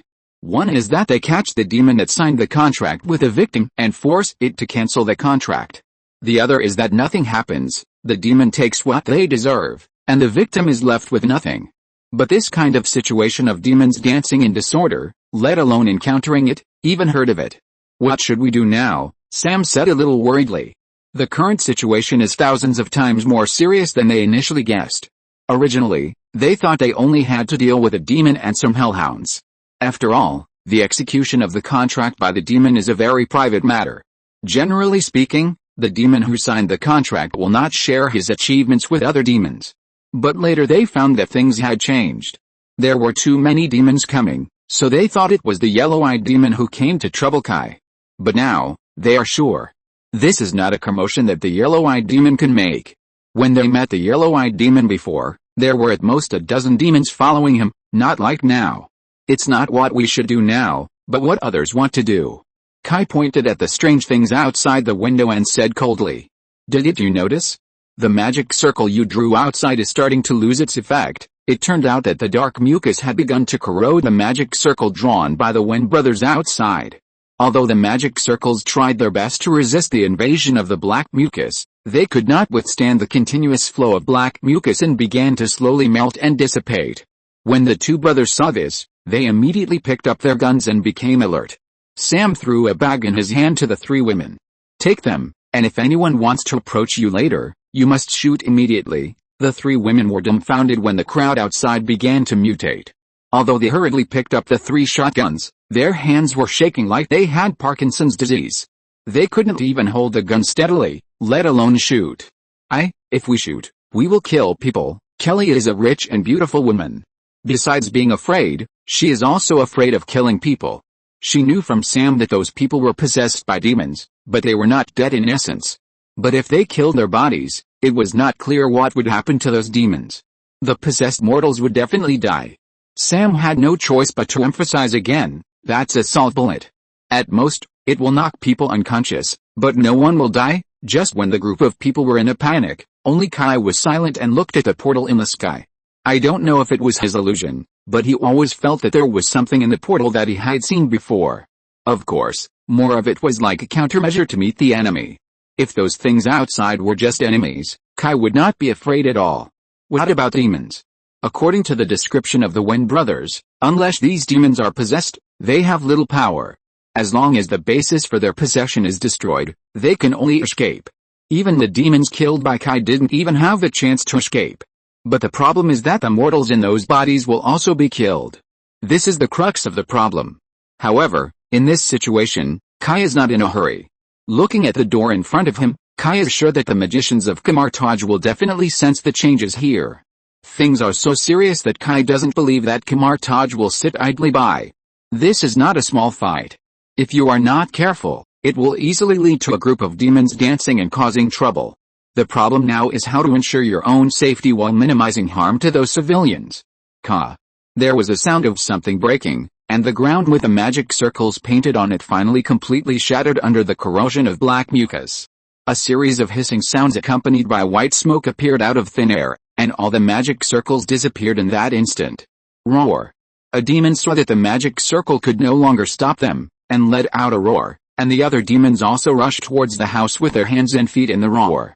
Get ready. Kai picked up an old Winchester lever shotgun and warned the others. Bang. The door was hit.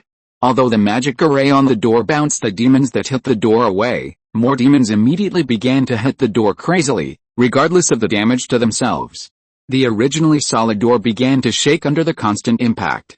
The wall beside the door also began to shake constantly, and some dust and broken wall began to fall. Kai and the Wen brothers retreated to the hall on the first floor, where the trap set by the Wen brothers was. Boom.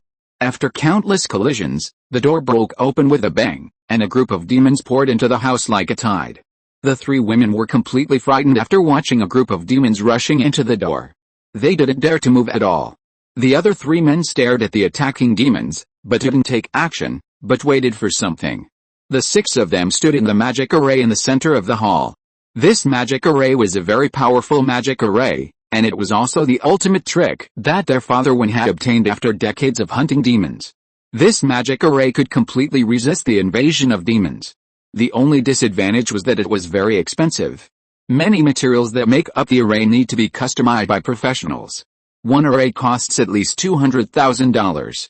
In the past, both the father and the brothers of the Wen family were poor, so even though they knew that this array was very useful, they just didn't have the money to complete it.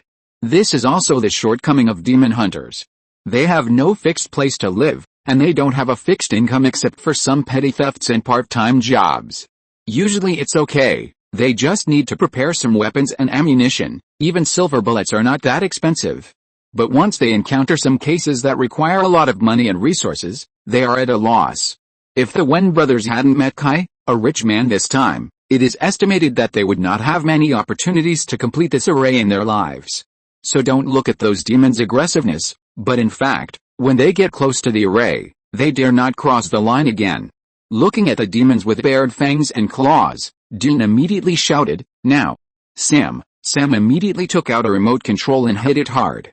Suddenly, all the lights in the room dimmed, and on the roof, walls and floor, LED light strips suddenly lit up, forming many magic binding arrays. These LED light strips were extremely bright, and the light shone on the wall, and another magic array appeared out of thin air, so the whole room was filled with magic binding arrays. The demons that attacked the house were nailed to the spot before they could react. Assholes.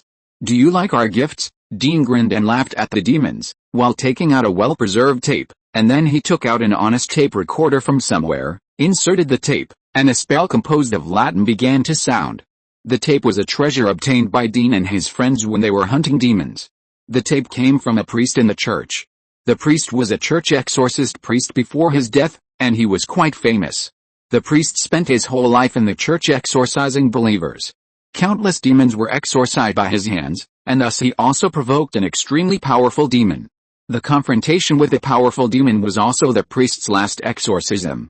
The pastor and his assistant took the victim possessed by the devil into the basement of a church, and he never came out again. The other people waiting outside the church at that time also followed the pastor's will. If they did not come out, they would immediately seal the church basement and never open it.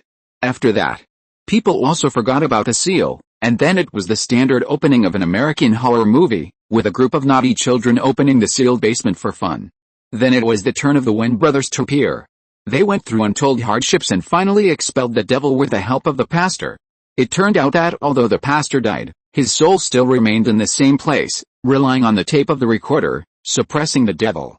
After expelling the devil, the pastor's soul was also redeemed and disappeared, leaving only the tape. But this tape was not simple either. Perhaps it was because of the pastor's piety and tenacity, or perhaps it was because it was relied on by a pure and noble soul. In short, the tape had supernatural power. The exorcism spell in it was more effective than any exorcism spell the Wen brothers had ever seen. As long as it was played, the devil could be expelled back to their world. Unfortunately, the tape was too old, and there was no way to maintain it. It was used every time, and it was used less. So it was never taken out in normal times. Originally, it was reserved for dealing with a yellow-eyed demon, but now there was no time to worry about it. As the recorder played, the demons immediately hissed, and countless white smoke came out of them.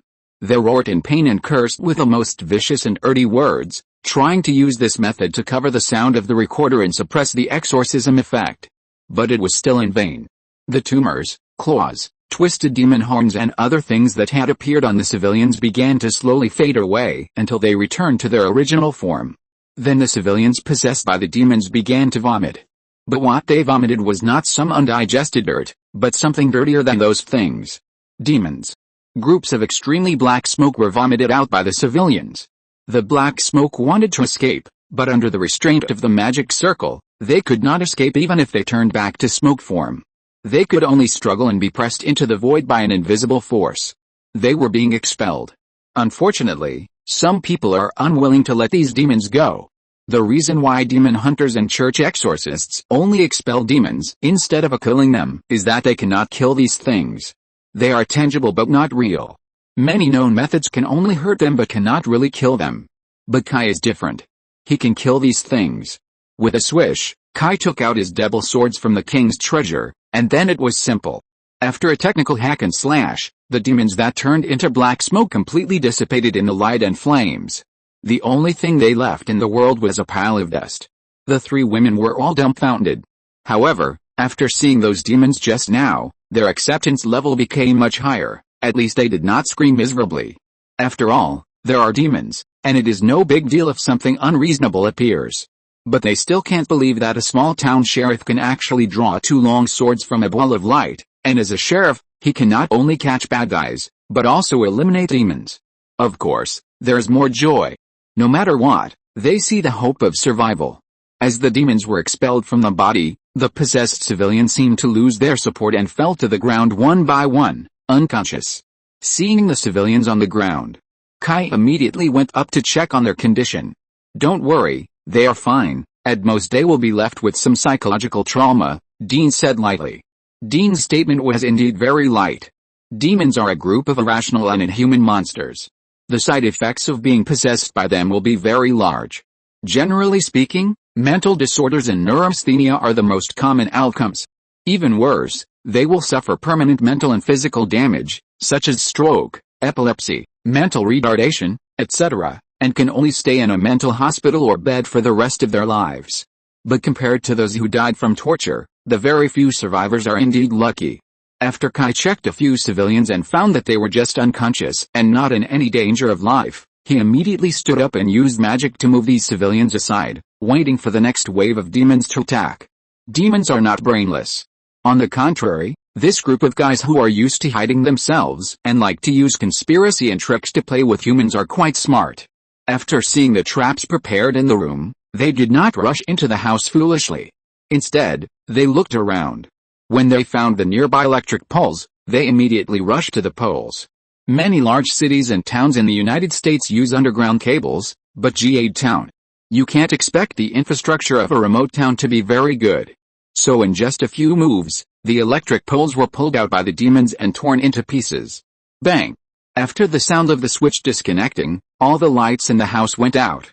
The magic binding arrays composed of light also disappeared. Of course, the demons did not rush up immediately, but they were waiting. After all, the exorcism spell in the recorder was still playing, and that thing had a great suppressive effect on demons. Within the range of the exorcism spell, they could do nothing to Kai and the others. Chapter 295. I originally planned to ask for leave, but I still typed it out on my phone, asking for the monthly ticket at the end of the month to comfort me. Just when everyone was in a stalemate, they suddenly felt a slight turbulence on the ground, as if something heavy was hitting the ground, and the vibration became more and more obvious as time went by. Soon the demons also felt it, and they all looked behind them. Boom boom boom. The vibration became clearer and clearer, and then everyone heard a series of roars, and a line of smoke and dust came in a straight line in the rain. Boom. It was like a heavy truck running rampant, and anything in front of it was smashed. The demons saw with their own eyes that a house was directly smashed through the middle, and countless debris and wood chips were thrown into the sky. Not only the demons, but also the others were a little puzzled. But in a flash, a figure smashed a house opposite Sandra's house and rushed into the demon group. The demons were stunned and flew away. Only then did the others see clearly who had just caused such a big commotion. Red Tank. Cain Marco. And on his back was a figure, that was Cain's adopted son, the fat mutant Fireball Russell. Demons may have some special abilities, such as telekinesis, but Red Tank's approach is to defeat others with force. He never plays tricks with you. He just goes up and fights. Once he rushes up, there are not many things in this world that can really stop him, at least those demons can't do anything to him. Although those demons are fearless, there are some things that cannot be solved by fearlessness. For example, Red Tank. His physical defense is maximum. Demons in this world are suppressed by the world's guardian. Even if they have 70 points of magic ability, they can only play 20 points. That little magic ability is okay for ordinary people, but for Red Tank who is rushing up, forget it, it's just a tickle. As for the physical attack of the demon, it's even more ridiculous. Red Tank is like a tiger in a flock of chickens. Those demons have no ability to resist and are beaten away in a few seconds. And don't forget that there is a magician on Red Tank's back. Although Russell's ability is not particularly strong, he still throws fireballs, which explode on those demons and cause considerable damage. The two of them had the momentum of taking the head of a general from a huge army, and they beat the group of demons and made them flee in panic. If Kai hadn't stopped them in time, the father and son alone would have been enough to kill the demons. But the problem is, you really can't do this. Kai doesn't care about demons or anything like that. It can even be said that if he can, he is the one who wants to kill all the demons the most among all the people present. Apart from anything else, these demons are all experience points. The demons that Kai just killed are enough to be the sum of the experience Kai has gained from his previous years of struggle. But Kai can't ignore those civilians. When the demons see that their bodies are broken, they can just change their bodies at will, but the civilians who are possessed don't have that ability. In the end, they will be the ones who suffer. Red Tank was very aggrieved. This was the first time he had encountered such a situation where he could only be beaten and couldn't fight back. Compared with him, the fat man Russell was much happier. In the past, because of his fat body, few girls would like him, but now it is different. When Kelly and Susie saw that the little fat man could throw fireballs, they immediately caught the little fat man out of curiosity and asked him all kinds of questions, and kept asking him to protect them. The two things that the little fat man loves most in his life are junk food and beautiful women. Surrounded by three beauties, the little fat man didn't know how much he had touched them. Anyway, in this situation, the ladies would not care too much about those little sexy actions. If you are not careful, you will lose your life. What's the big deal if you are touched by others? With the help of Red Tank, the demon's offensive was repeatedly delayed. Although the light-binding magic circle arranged in the house lost its effect, with Red Tank, a tough man who could stand alone against thousands of men, blocking the door, the demon had no good way to break into the house. The only one who felt depressed was Red Tank. Kai strictly ordered him not to hurt anyone, and at most he could only throw those demons out. Are demons afraid of this? 2 falls were nothing to them. If the Wen brothers hadn't been using salt and holy water to repel the demons, the Red Tank probably wouldn't have lasted long. Kai hid behind. Once a demon couldn't bear the exorcism spell and ran out of the civilian's body, he would immediately finish off the demons. In this way, the demons and them were in a stalemate for 3 hours. After such a long time, even Kai couldn't stand it. After so many demons appeared, Kai had been waiting for Camelot to react, but it had been 3 hours, and this group of wizards who specialized in fighting demons had no reaction at all. Is the signal in the Himalayas so bad? So many demons haven't been discovered here until now? Or is Camelot not working today? Crack. At this time, the sky changed again. The portal that was originally suspended in the air was hit by lightning. The dark clouds gathered around the portal seemed to be hit and began to shake, unable to maintain the previous spiral shape. The demons that were attacking the house suddenly screamed as if they were stepped on. Their twisted and disgusting expressions looked extremely painful. But this also seemed to anger them. They cut open their arms, necks and stomachs, and streams of black blood with a foul odor immediately spurted out and began to gather towards the portal in the sky. This blood was obviously not human blood. The blood began to vaporize in the air and finally turned into a huge black cloud. After these clouds rose into the sky and merged with the original dark clouds, the shaky dark clouds seemed to be inspired and gathered again, and the speed of rotation also increased. "What's wrong with them?" Dean shouted loudly. He had never seen such a situation before. Too many things happened today that exceeded his imagination. But what answered him was a shrill scream. "Ah!" Everyone looked back and found that Sandra had fallen to the ground at some point. The expression on her face was extremely painful, accompanied by violent convulsions, as if she had an epileptic seizure, and even her eyes began to roll up. "Hold her down." Sam didn't know what happened to Sandra, but at this moment, it was definitely not a good thing for Sandra to have such a thing happen. But when Kelly, Susie and the little fat man's hands just touched Sandra's skin, Sandra screamed again, and the scream turned into a huge shock wave, directly sending the three people who wanted to hold her down flying. The magic circle on the ground that was originally used to block the demons also cracked in the scream, and that was a concrete floor. Kai and Sam wanted to rush over immediately, but Sandra was pulled by a force and suspended in the air at this time. Then she slowly raised her head and looked at Kai and Sam.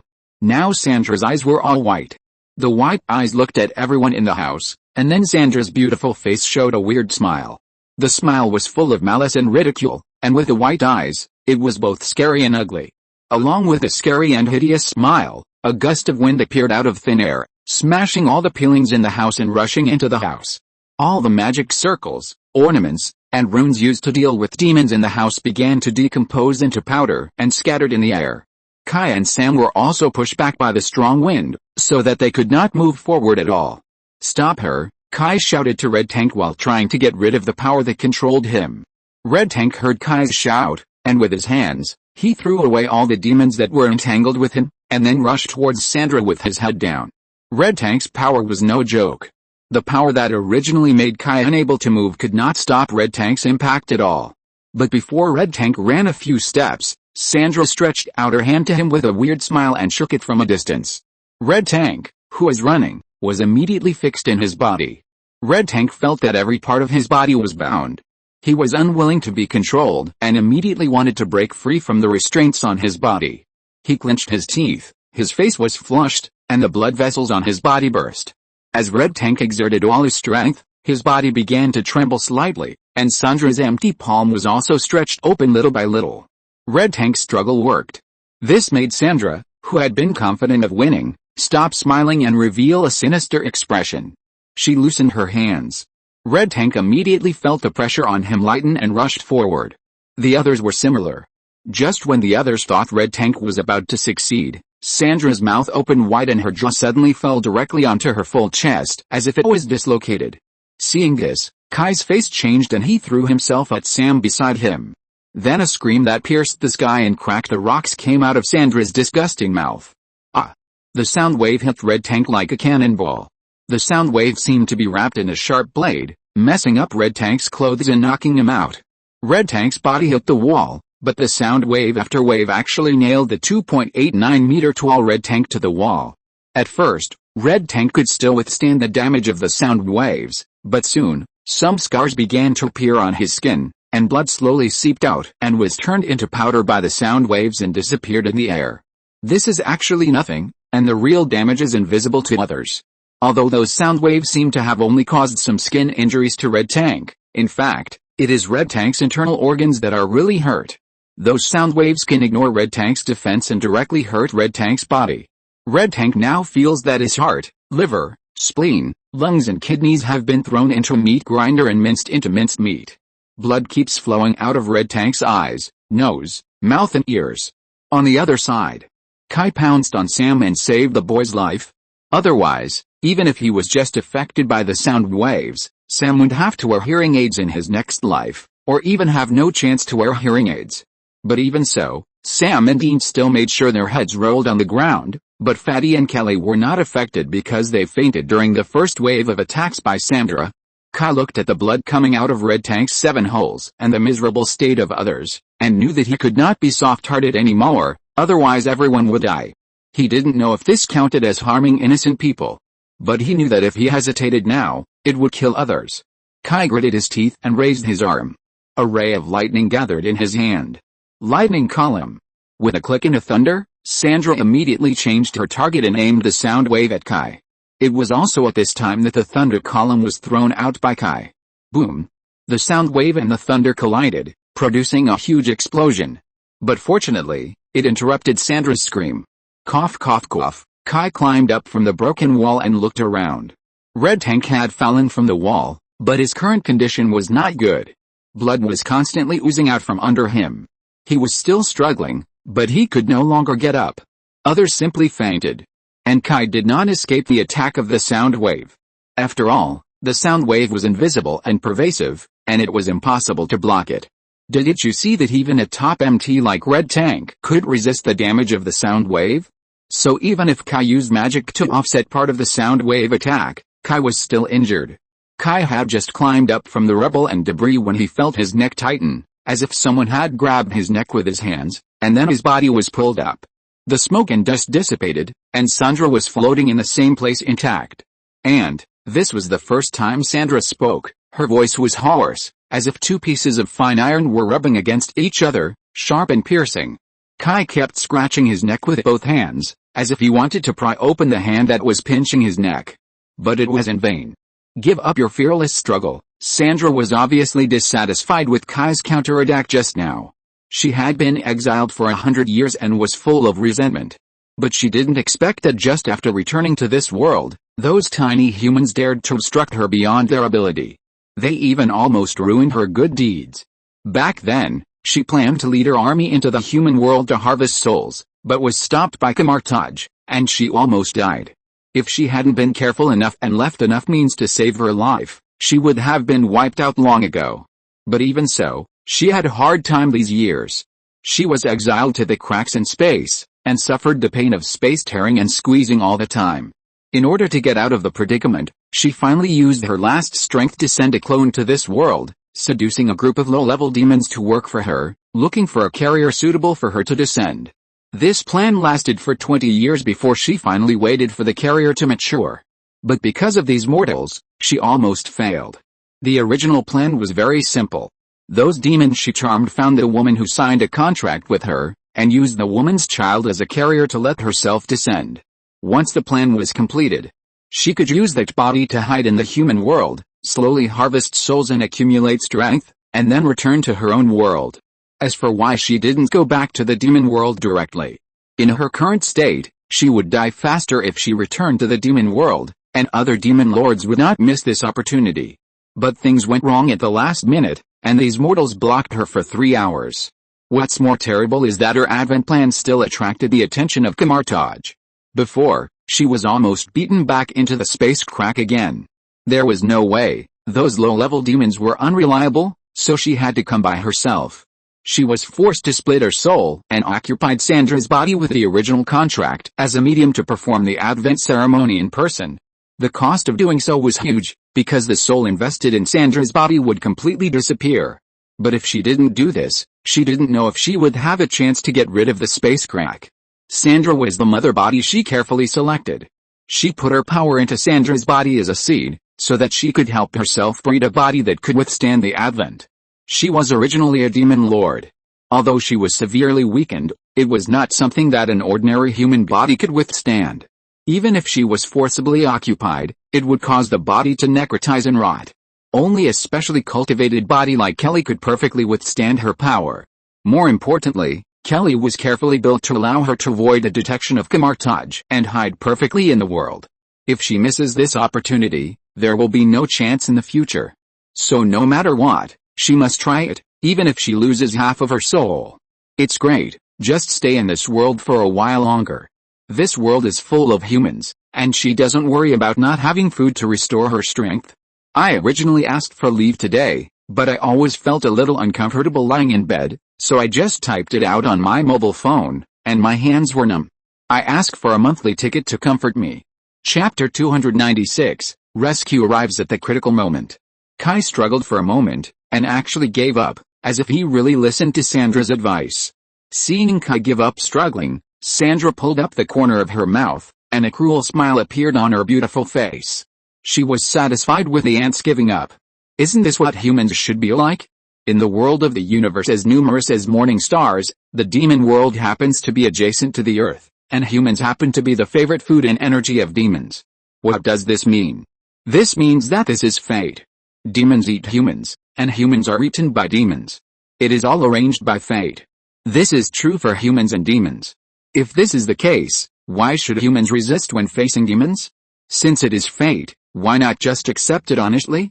But at the moment when Sandra relaxed, Kai suddenly raised his head and showed a disdainful smile.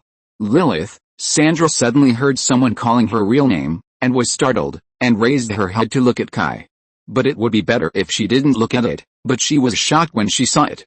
She saw a pair of eyes, a pair of golden eyes. Those eyes seemed to contain a whole world. In that world there were only two things, desert and fire. After seeing these eyes, Lilith, who was controlling Sandra, immediately thought of a person. Kai?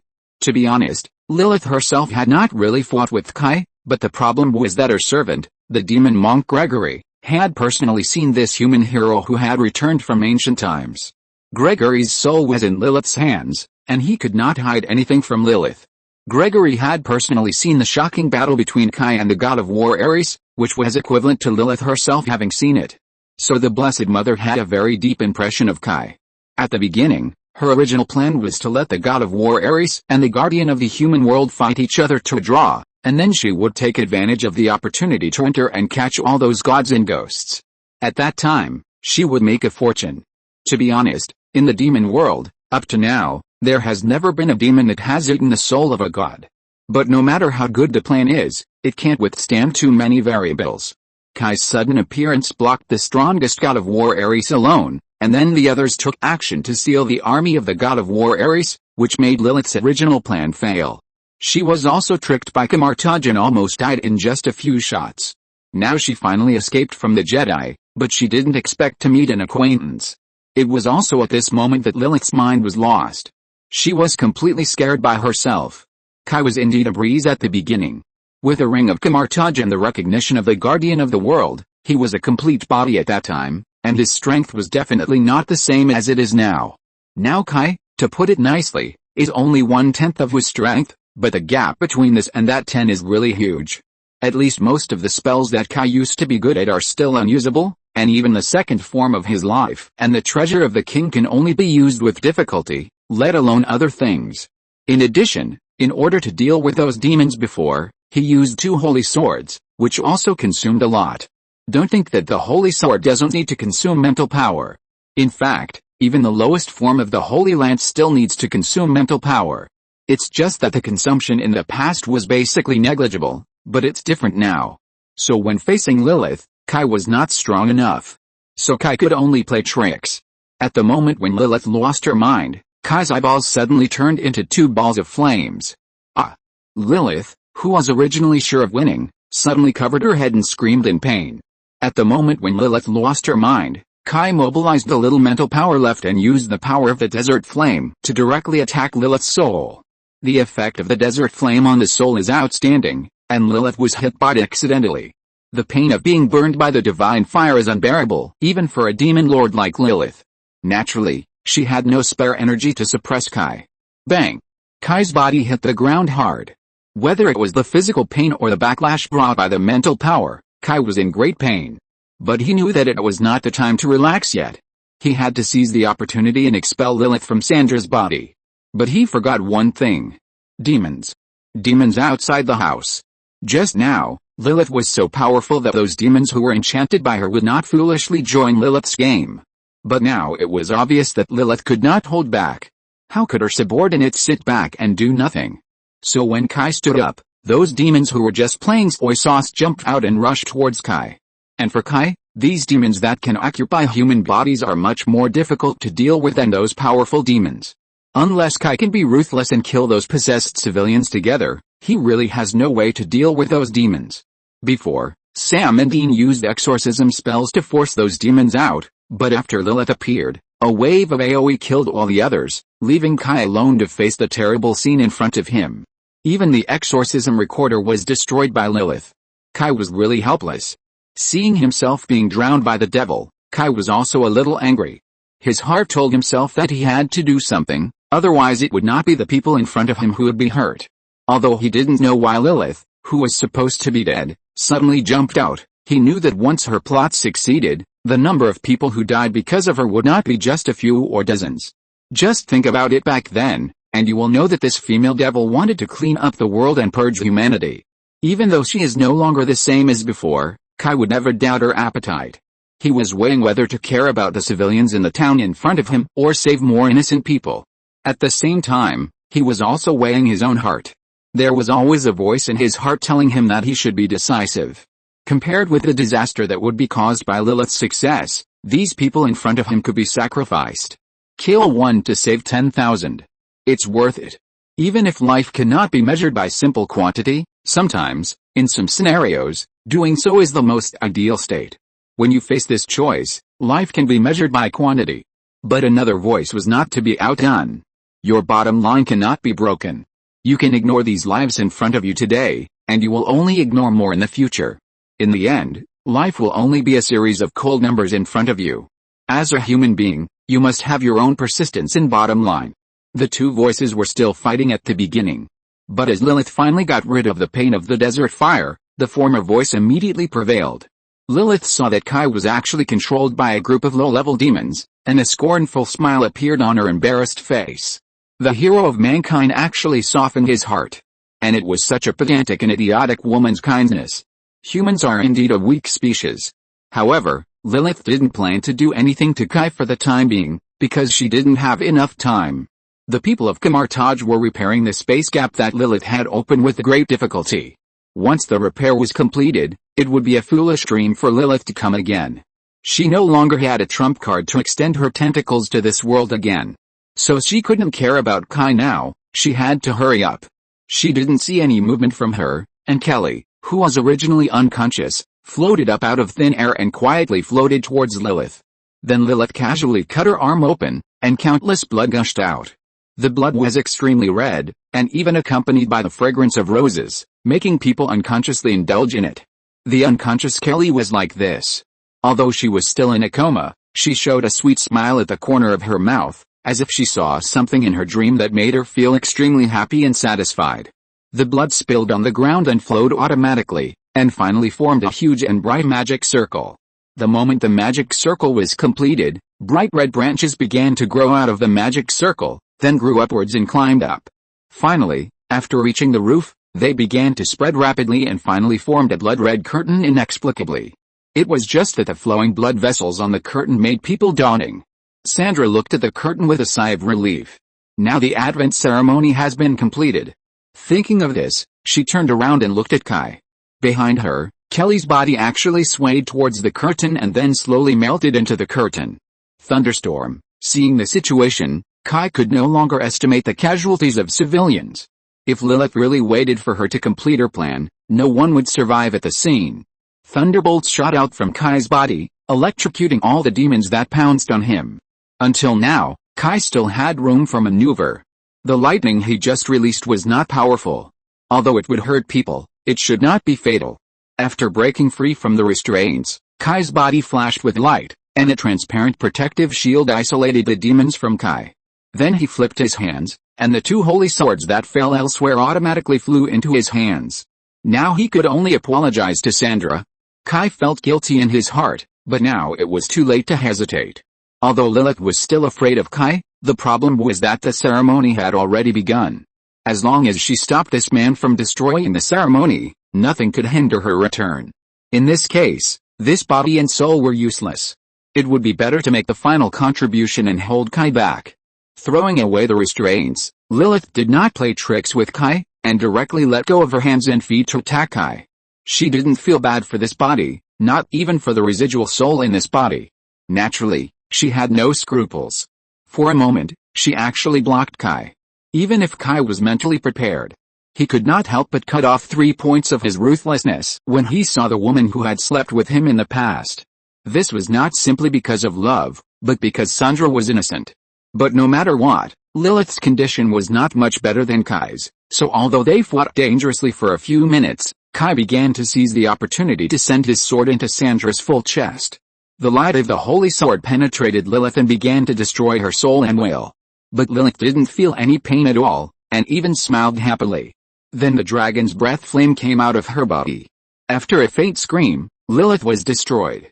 Of course, this was not really destroyed, and there was something even more cruel behind it. Kai suppressed his sadness and put Sandra's lifeless body on the ground, and rushed to the magic circle. Unfortunately, it was too late. The curtain that had been silent for a long time was suddenly torn by a hand. As the curtain tore, the blood flowing on it coagulated and broke, turning into petals that fell down one by one, and for a moment, a shower of petals formed.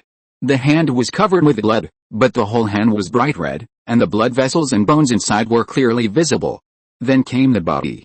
Finally, a naked body with a strange and charming body came out, and the unbroken curtains also gently fell on the shoulders of the body, automatically forming a bright red and gorgeous cloak that dragged on the ground. The sharp horns on the head were ferocious, like a gorgeous and majestic crown, which made her look mysterious and noble. Lilith, although he didn't understand why there were two Liliths, Kai didn't care so much. He could only do his best and leave it to fate. If he killed her, everything would be fine. Then everything would be in vain and he would die. Lilith's body finally broke free from the damn space gap. Just when she was about to take a breath of fresh air, she saw a mortal who didn't know how to live or die rushing towards her with a sword. Her face, which was very similar to Kelly's, showed displeasure. With just a flick of her finger, Kai was immediately bounced away. There was no way. Kai had already squeezed his mental power to fight. Now, although he was not exhausted, he was also unable to do it. Lilith obviously didn't intend to tangle with Kato. Although she didn't know how the majestic Night King could become so weak, it didn't prevent her from killing this annoying guy and then carefully planning her own recovery. She had already thought about it. Kill the mortal in front of her, absorb his soul, and then destroy the whole town, and then hide. At most 300 years, she should be able to collect enough souls in the human world. At that time, she can return to the demon world, recruit troops again, and then kill again in this world, harvest a wave, leaving only some humans as seeds, waiting for the next harvest. Lilith stepped on Kai's chest with her beautiful feet, and imagined a better future in her heart. But reality is always crueler than dreams. Just when Lilith was about to kill Kai, a halo appeared around the town, and the size of the halo was just enough to completely cover GA town. Then the halo began to grow, and a huge hemispherical magic cover covered the town silently. This process was so fast that when Lilith reacted, she was trapped in it. Ancient One, Lilith screamed with hatred. What responded to her was a series of orange halo legendary gates that appeared out of thin air. Those portals were so dense that no one knew how many there were. Then, magicians wearing modified monk robes walked out of the portals. They formed seals with their hands and released spells one by one, controlling the demons in place. Ahem, you guys should have come earlier. Kai saw those halos and didn't know that the reinforcements had finally arrived. Chapter 297, Oh a favor. Ancient One, with Lilith's scream, a gorgeous bald man walked out of the aperture portal. 90 years have passed, and the years have not left any trace on Ancient One's face. The only thing that has changed is Ancient One's eyes, which are deeper than the last time Kai met her. Her calm eyes contain wisdom that ordinary people can hardly reach. The corners of her mouth seem to be always slightly tilted, as if she is smiling but not smiling, making it impossible to guess the emotions of this woman. Ancient One's appearance is not beautiful. At most she has regular features, but such an ordinary appearance makes people unconsciously attracted to her. That kind of attraction is not the superficial attraction between men and women, but a kind of yearning and tranquility, as if standing in front of you is a deep blue sea, calm but dawning. After walking out of the portal, he did not turn his attention to Lilith, but looked at Kai at Lilith's feet with a warm gaze. Kai pulled the corner of his mouth and said a little embarrassedly, "You should have come earlier." Guyi showed a beautiful smile, and did not laugh at Kai's embarrassment. In fact, Guyi had gotten rid of this kind of low-level interest hundreds of years ago. "Sorry, the space shock caused by Lilith has brought some troubles. I have to deal with those things first, so I am late." When this woman spoke, her emotions were unusually restrained. Even if she was talking with a smile, her tone was always so unhurried, gentle but lacking emotion. Besides, I didn't expect to meet you again. To be honest, your current state does make me a little curious. How did you get like this? Guyi and Kai had fought side by side. She knew Kai's strength very well, but now when she saw Kai again, she unexpectedly found that he was so weak. Kai heard Guyi's words and was immediately at a loss whether to laugh or cry. If you only listened to the tone of this woman, you would think that she knew everything a long time ago. She is always so confident, as if nothing can escape her eyes. But in fact, she has always been like this. She never pretends to be hypocritical, but it is very easy for others to mistakenly think that everything is under control. This kind of personality sounds annoying, but it is so natural for Ancient One. It's hard to explain in one sentence. It's a very long story. Kai smiled bitterly. The two of them chatted very speculatively, but the problem was that they ignored another person. Enough. Who do you think I am? I am the mother of mankind. The demon lord, the eternal master of succubi, the blessed mother, Lilith. It doesn't feel good to be ignored, especially when these two people actually forced themselves into a desperate situation. The two seemed to take Lilith for granted, and they were not afraid of her causing any trouble. This is too contemptuous. The mother of mankind, Kai and Ancient One looked at this shameless female demon with tacit understanding. How humans were born, modern science has already made a very perfect explanation, there is no need to doubt it. Moreover, when human beings appeared on the earth, Lilith didn't even know where they were. She still brazenly said that she was the mother of mankind, which made Kai and Guyi admire Lilith's courage. Could it be that a lie can become the truth after being told 1,000 times? Perhaps Kai's expression was too explicit, making Lilith feel that he was really laughing at her. Although this was the case, the problem was another person. Lilith was too afraid. Even though she knew that Guyi was also laughing at her, she chose to ignore it and vented her anger on Kai. The beautiful foot stepped on Kai's chest with force. Snap! Kai felt his ribs broken. Lilith originally planned to step on this bastard who ruined her good deeds, but the next moment, a halo suddenly appeared under Kai, and then Kai disappeared. Lilith's feet were empty, and she almost stepped on the halo, but the halo disappeared immediately, leaving only a few sparks flying, and Lilith's feet also stepped on the ground. Looking up, Kai fell from Guyi's side and was caught by a fat Chinese man. Kai pulled the corner of his mouth and greeted the fat man who caught him. The fat Chinese man didn't seem to know Kai's background, so he smiled very friendly, helped Kai to the ground, and patted Kai on the shoulder to comfort him. After all, no one would feel good if they encountered such a thing. Kai shook his head, but still thanked the fat man for his comfort. He looked up at the demons captured by the wizards with spells, and said nothing. With Kamartaj's familiarity with demons, they should have many ways to expel those demons from the bodies of these civilians, and it was not Kai's turn to worry about it. So Kai turned his eyes to Sandra's body. After a bitter smile, Kai staggered to Sandra's side and sat down a little decadently. She was still dead, and her death was worthless. Kai was in a very conflicted mood. He blamed himself for not being decisive enough. If he had not cared about the casualties of civilians at the beginning, he might have destroyed the ritual before it was completed. Then everything could at least be saved. Apart from anything else, at least Kelly would not have to become what he is now. On the other hand, Kai also blamed himself for killing Sandra. He clearly wanted to save her at the beginning, but in the end, he killed her with his own hands. But no matter what, Kai failed, and lost badly. The bottom line was broken, and nothing was accomplished. Kai was not as quiet as the other side. The anger of the Ancient One towards Lilith was actually not small at all. The timing of Lilith's plan this time was too tricky. For Kamartaj, demons have always been a minor problem. As long as the World Guardian is there, they will not have many opportunities to threaten the entire human race. Although the original intention of Kamartaj was indeed to deal with demons. But in the past 10,000 years, the main enemy of Kamartaj has long become Dormammu in the Dark Dimension. Speaking of which, Dormammu should be considered the predecessor of the Ancient One.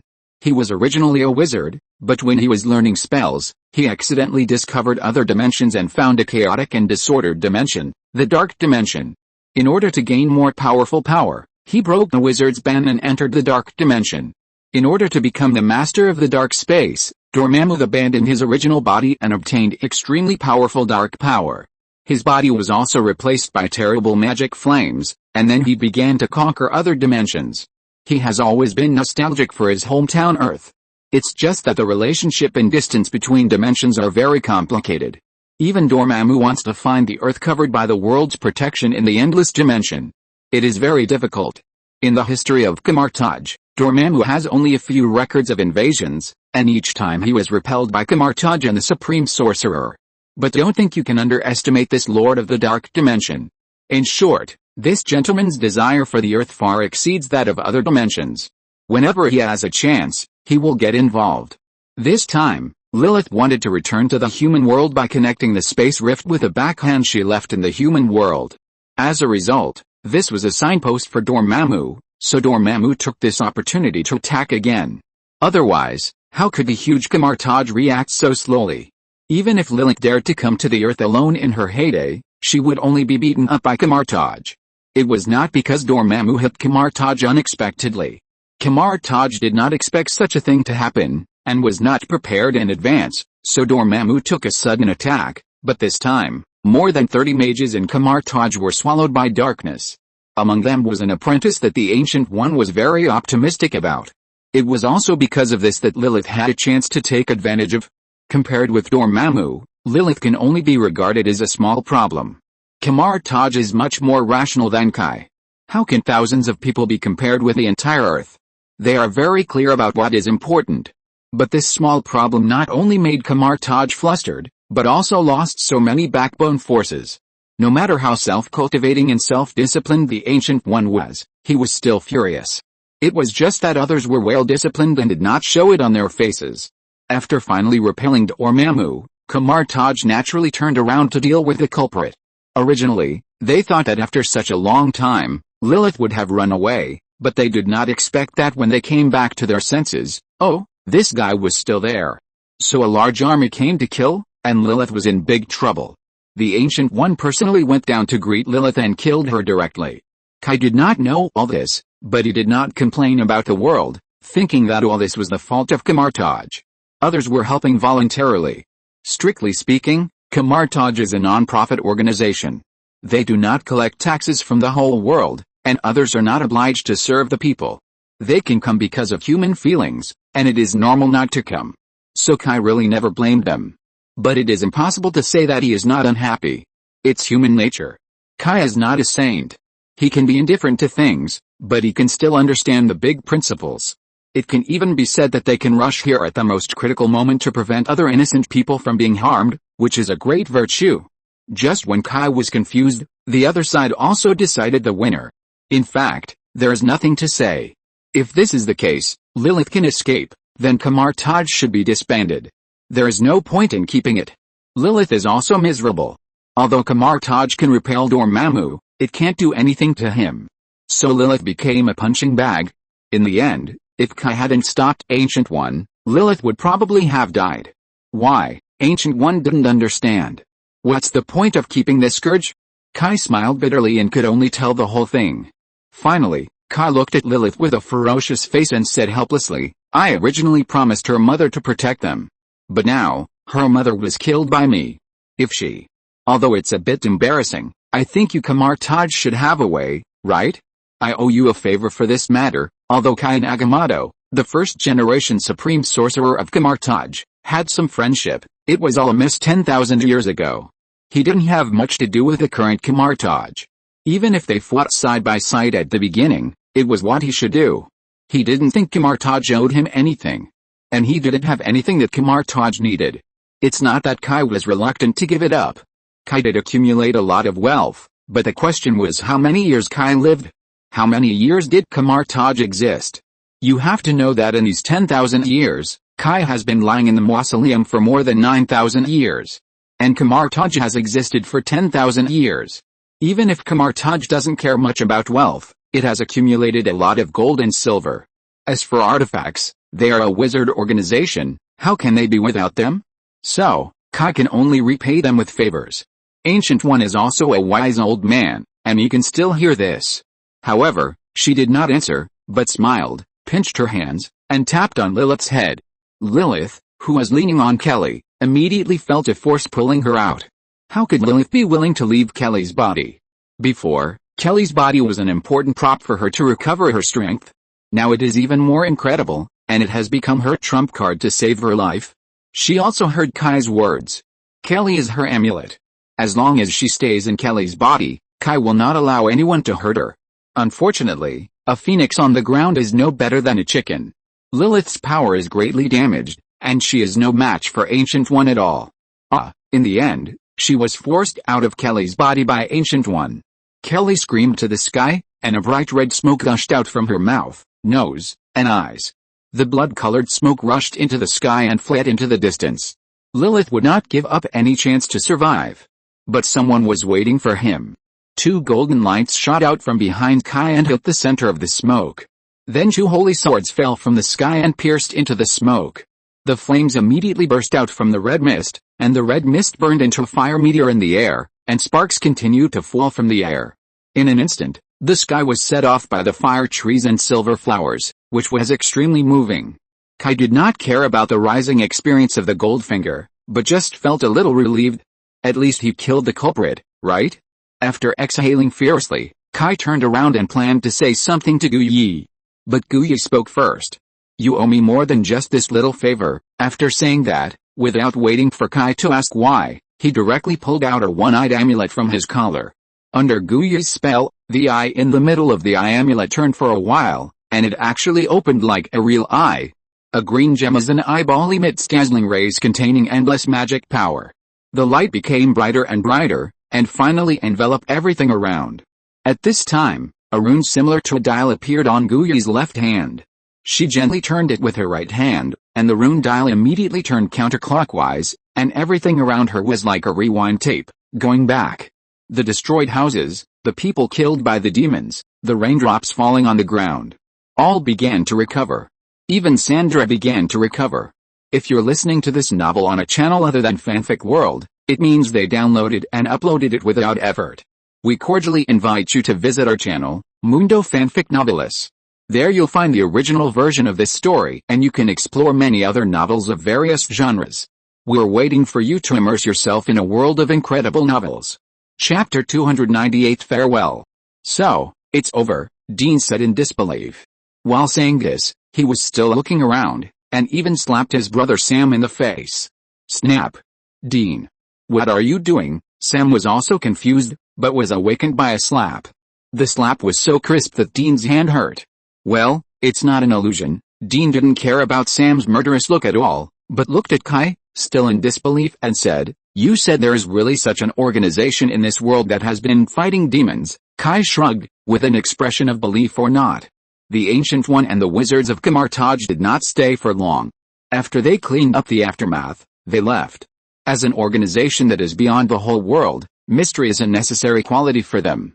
If the world knows too much about them, it will not be a good thing for them or the world. It must be said that Camelot is really very convenient in this regard. The memories of everyone in the town were tampered with by them. Broken things can be restored with magic, and even dead residents can be resurrected with magic. So when everything was over, the people in the town had no idea what they had experienced before. Only a few people, under Kai's care, did not have their memories tampered with. Among them were Dean and Sam. But when they woke up, they didn't believe that there was such a powerful organization in the world that had been fighting against demons. I don't believe it. If they really exist, why didn't they show up when those monsters harmed people? Why didn't they show up when so many demon hunters sacrificed themselves? Perhaps because he was sure that he was not an illusion, Dean became extremely excited. Although he was talking about other people, he was actually talking more about himself. If there really is such an organization protecting humans from demons, why was his mother killed by demons? If there really is such an organization, why did they have to live a displaced life since childhood? If there really is such an organization, why did his father die? If there really is such an organization, then why can't they live an ordinary life? Why don't they come out to help them? Dean's negative emotions all burst out at once. If there really is such an organization, why do they let the demons run rampant in the world? Why don't they eliminate the monsters active in the world? Kai quietly watched Dean vent his emotions.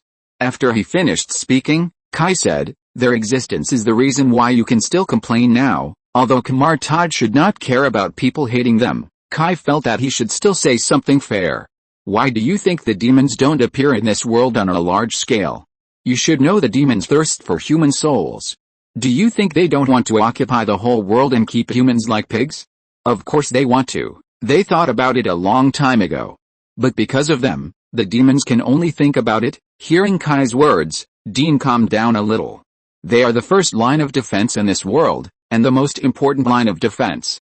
Because of their existence, humans can avoid being conquered by demons when they just rise. Although Kai's words made sense, Dean still couldn't accept it emotionally. He was still finding faults. Perhaps he didn't mean to do so, but emotionally he still subconsciously put all the faults on Camelot. It seems that they didn't do their job very well. Dean was a little obsessed.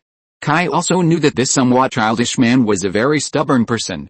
He had no ill will towards Camelot, he just couldn't accept it a little. Dean, you know, the world is big, even they can't really completely prevent demons from entering. They can't save everyone, all they can do is protect the entire human population, so they just ignore those who were harmed. Dean still couldn't let it go. Kai didn't say anything more.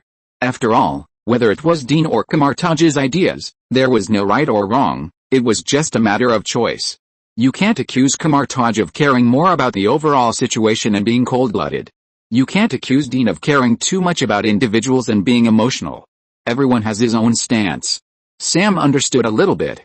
He didn't know the principle of demons coming to this world before, but now after listening to Kai's words, he understood that it was the organization Kai mentioned that blocked the demons from spying on this world. They put more energy into defending the demon world from invading, and didn't care much about those small demons, nor did they have the energy to manage them. Of course, they only understood, but didn't agree. Kai didn't reveal too much about Camelot. Anyway, it wouldn't be good for the Winchester brothers to know.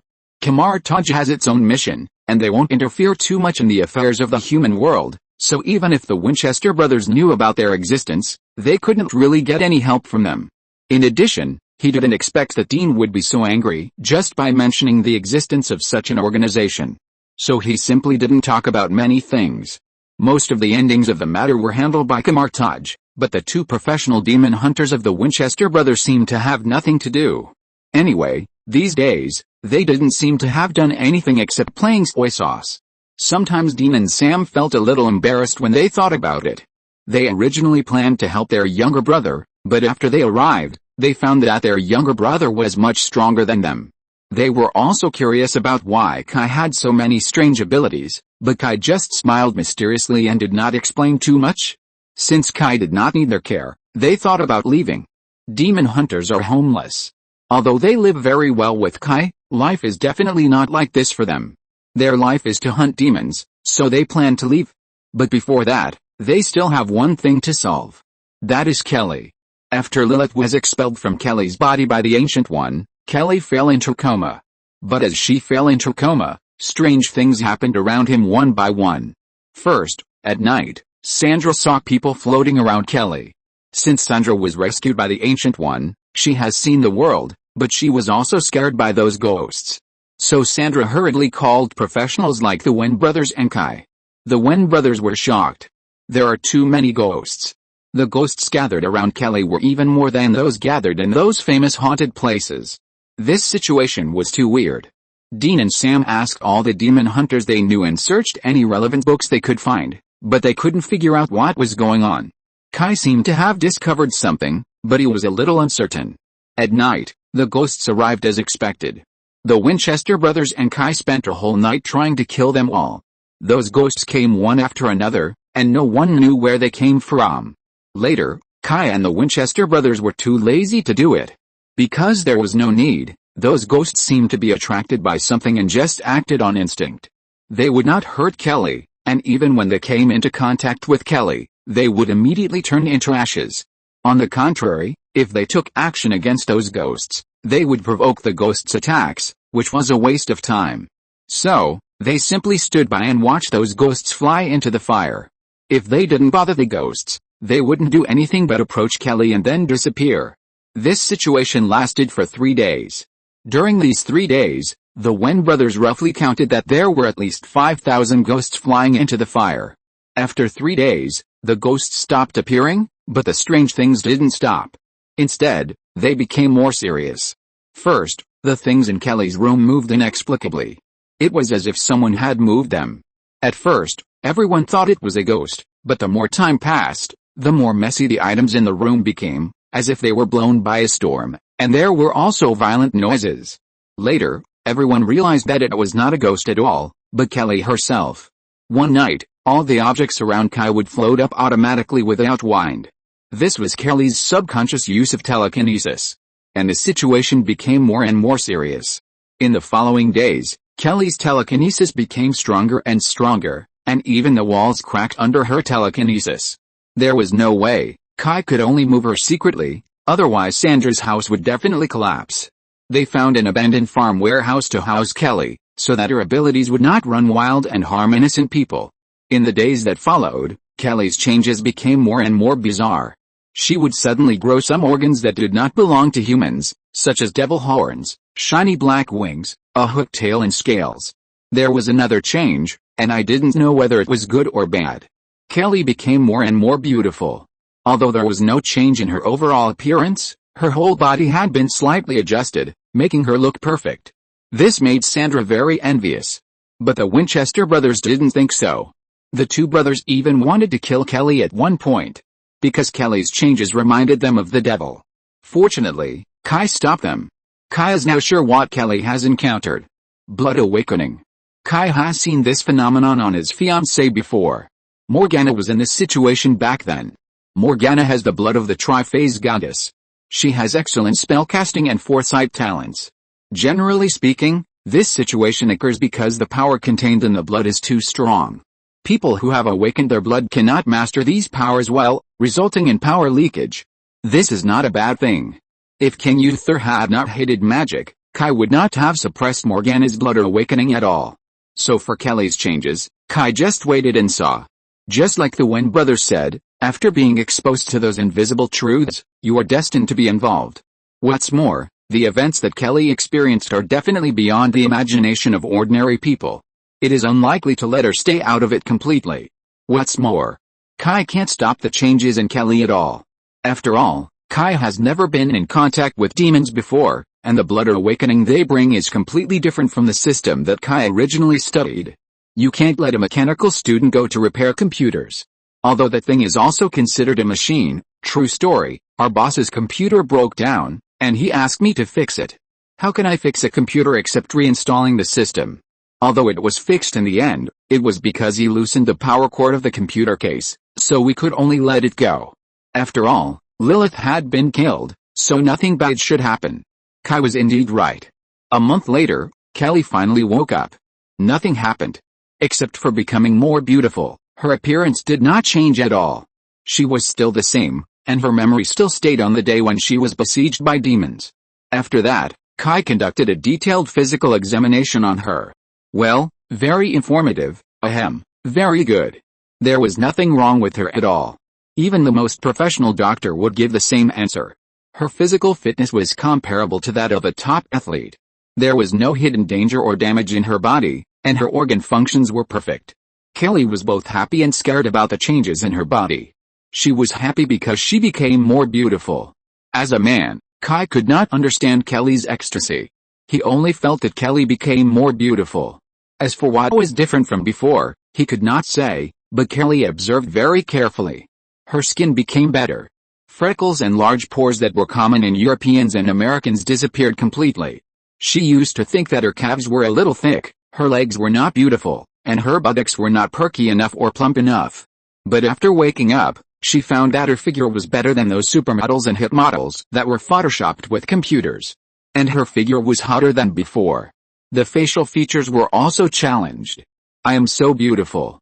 This was Kelly's first thought when she saw her changes. She was even a little conceited and fascinated by herself. She thought it was an illusion at first. But when she saw the Dean brothers bend over and subdue her, her face flushed and panting when they saw her, she knew that it was not an illusion. Then, it was her turn to be scared. Do you think it is weird that a person is fascinated by himself when looking in the mirror? The weirder thing is still to come. She found that she could see things that others could not see. For example, ghosts. Kelly didn't notice it at first, and she only found out after she asked who the woman standing behind her mother was. Because no one else saw it. After realizing that she saw a ghost, Kelly was scared to death.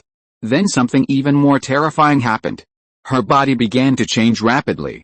She became taller, her skin turned red and transparent, and the hair on her head turned into twisted devil horns. Behind her, a bunch of black and shiny wings like the starry sky grew. If Kai hadn't reacted quickly and blocked her, Dean's shotgun would have exploded on her forehead. There was no way. If this wasn't a demon, what else could be a demon? Later, Kai had to persuade her to sort out the relationship. Kelly was originally the body that Lilith had prepared for use. In order to make this body perfectly adapt to herself, she had started planning on the day she signed the contract with Sandra. She left her blood in Sandra's womb. Once Sandra was pregnant, the demon blood would begin to transform the child, so that the child could meet the requirements. After that, Lilith descended on Kelly and completely activated the demon blood in Kelly. After that, Lilith was expelled, but the demon blood in Kelly's body did not, and because Lilith was expelled, part of Lilith's power was left in Kelly's body. In this way, Kelly inherited part of Lilith's power. Kelly now just couldn't master witch powers. The power that could charm other people before was like this, and it was like this that could see ghosts, and it was also because of this that he could transform when stimulated. This is not a big deal, just need to practice more. Although the Wen brothers were still worried, they had to believe Kai's assurance. After another month, Kelly was forced to stay in the abandoned warehouse to practice how to control her power. It was not until she was able to control her power more freely with Kai's help that the Wen brothers left. Originally, they wanted to leave a long time ago, but Kelly's matter delayed them for too long. Kai naturally didn't say much about the departure of the Wen brothers. But before leaving, Kai gave them 2 amulets and 2 daggers. The 2 amulets were asked by Kai to Gu Yi. The power of the amulets can expel demons, so that they don't have to cause some unnecessary additional damage when expelling demons, which is good for them and the victims. The 2 daggers are Kai's collection. They are weapons made in Asgard. They are sharp and tough, but they are very lethal to demons. This thing is useless to Kai. In the past, he just threw them into the king's treasure house to eat dust. But it's different for the Winchester brothers. They have been looking for the Colt pistol that is said to be able to kill anything. According to John Winchester's diary, in 1835, when Halley's Comet passed through the sky, some people died in the Alamo, San Antonio, Texas, USA, on the same night. Samuel Colt, who was only 21 years old, built a special pistol for a demon hunter on horseback. This pistol only had 13 bullets. He had been with this gun for 6 years before he disappeared. It is said that a demon died in that gun during this period. The Winchester brothers had been looking for this gun before they learned that their father had an illegitimate child outside. They used this gun to kill the yellow-eyed demon and avenge their parents, and Sam's girlfriend. Simply expelling the yellow-eyed demon could not relieve the hatred of the 2 brothers. Now that they had not found the gun, they had a weapon that could kill the demon. This way, even if they did not find the Colt in the end, they could still deal with the yellow-eyed demon. Chapter 299 Political Correctness. The 2 evil spirits of the Wen family left, and the town returned to peace. Most people in the town didn't know that a thrilling battle between gods and ghosts had taken place here not long ago. In most people's memory, the most explosive news that happened in the town in these days was that Kelly, the school beauty of the local high school, was sent to Chicago for treatment because of a serious illness. For this reason, her mother, Sandra, the richest person in the town, went to the school to arrange for her to take a leave of absence. You should know that Kelly is very popular, and this is not just in school. Many places in the United States like to hold beauty pageants, not only the United States, but all American countries like this. For example, countries like Colombia and Venezuela have created an industrial chain for their beauty pageants, and they are very complete. Girls have been trained to follow the path of beauty pageants since childhood, especially poor families, and will receive various training, makeup and body language, and of course plastic surgery. Although the United States is not as crazy as those countries in South America, it is also a country that likes to hold beauty pageants. Even in some small towns, they like this kind of formalism. In fact, in such a small place, who cares about a beauty pageant? But they just love it. Kelly was the beauty queen of the last GA town pageant, and she was recognized by the whole town as the most beautiful beauty queen in the past 30 years. Even now, the farm advertisements at the entrance of the town all have Kelly's head portrait, although this kind of advertisement is useless. But people still enjoy it. In short, because of this name, Kelly has always been very popular in the town.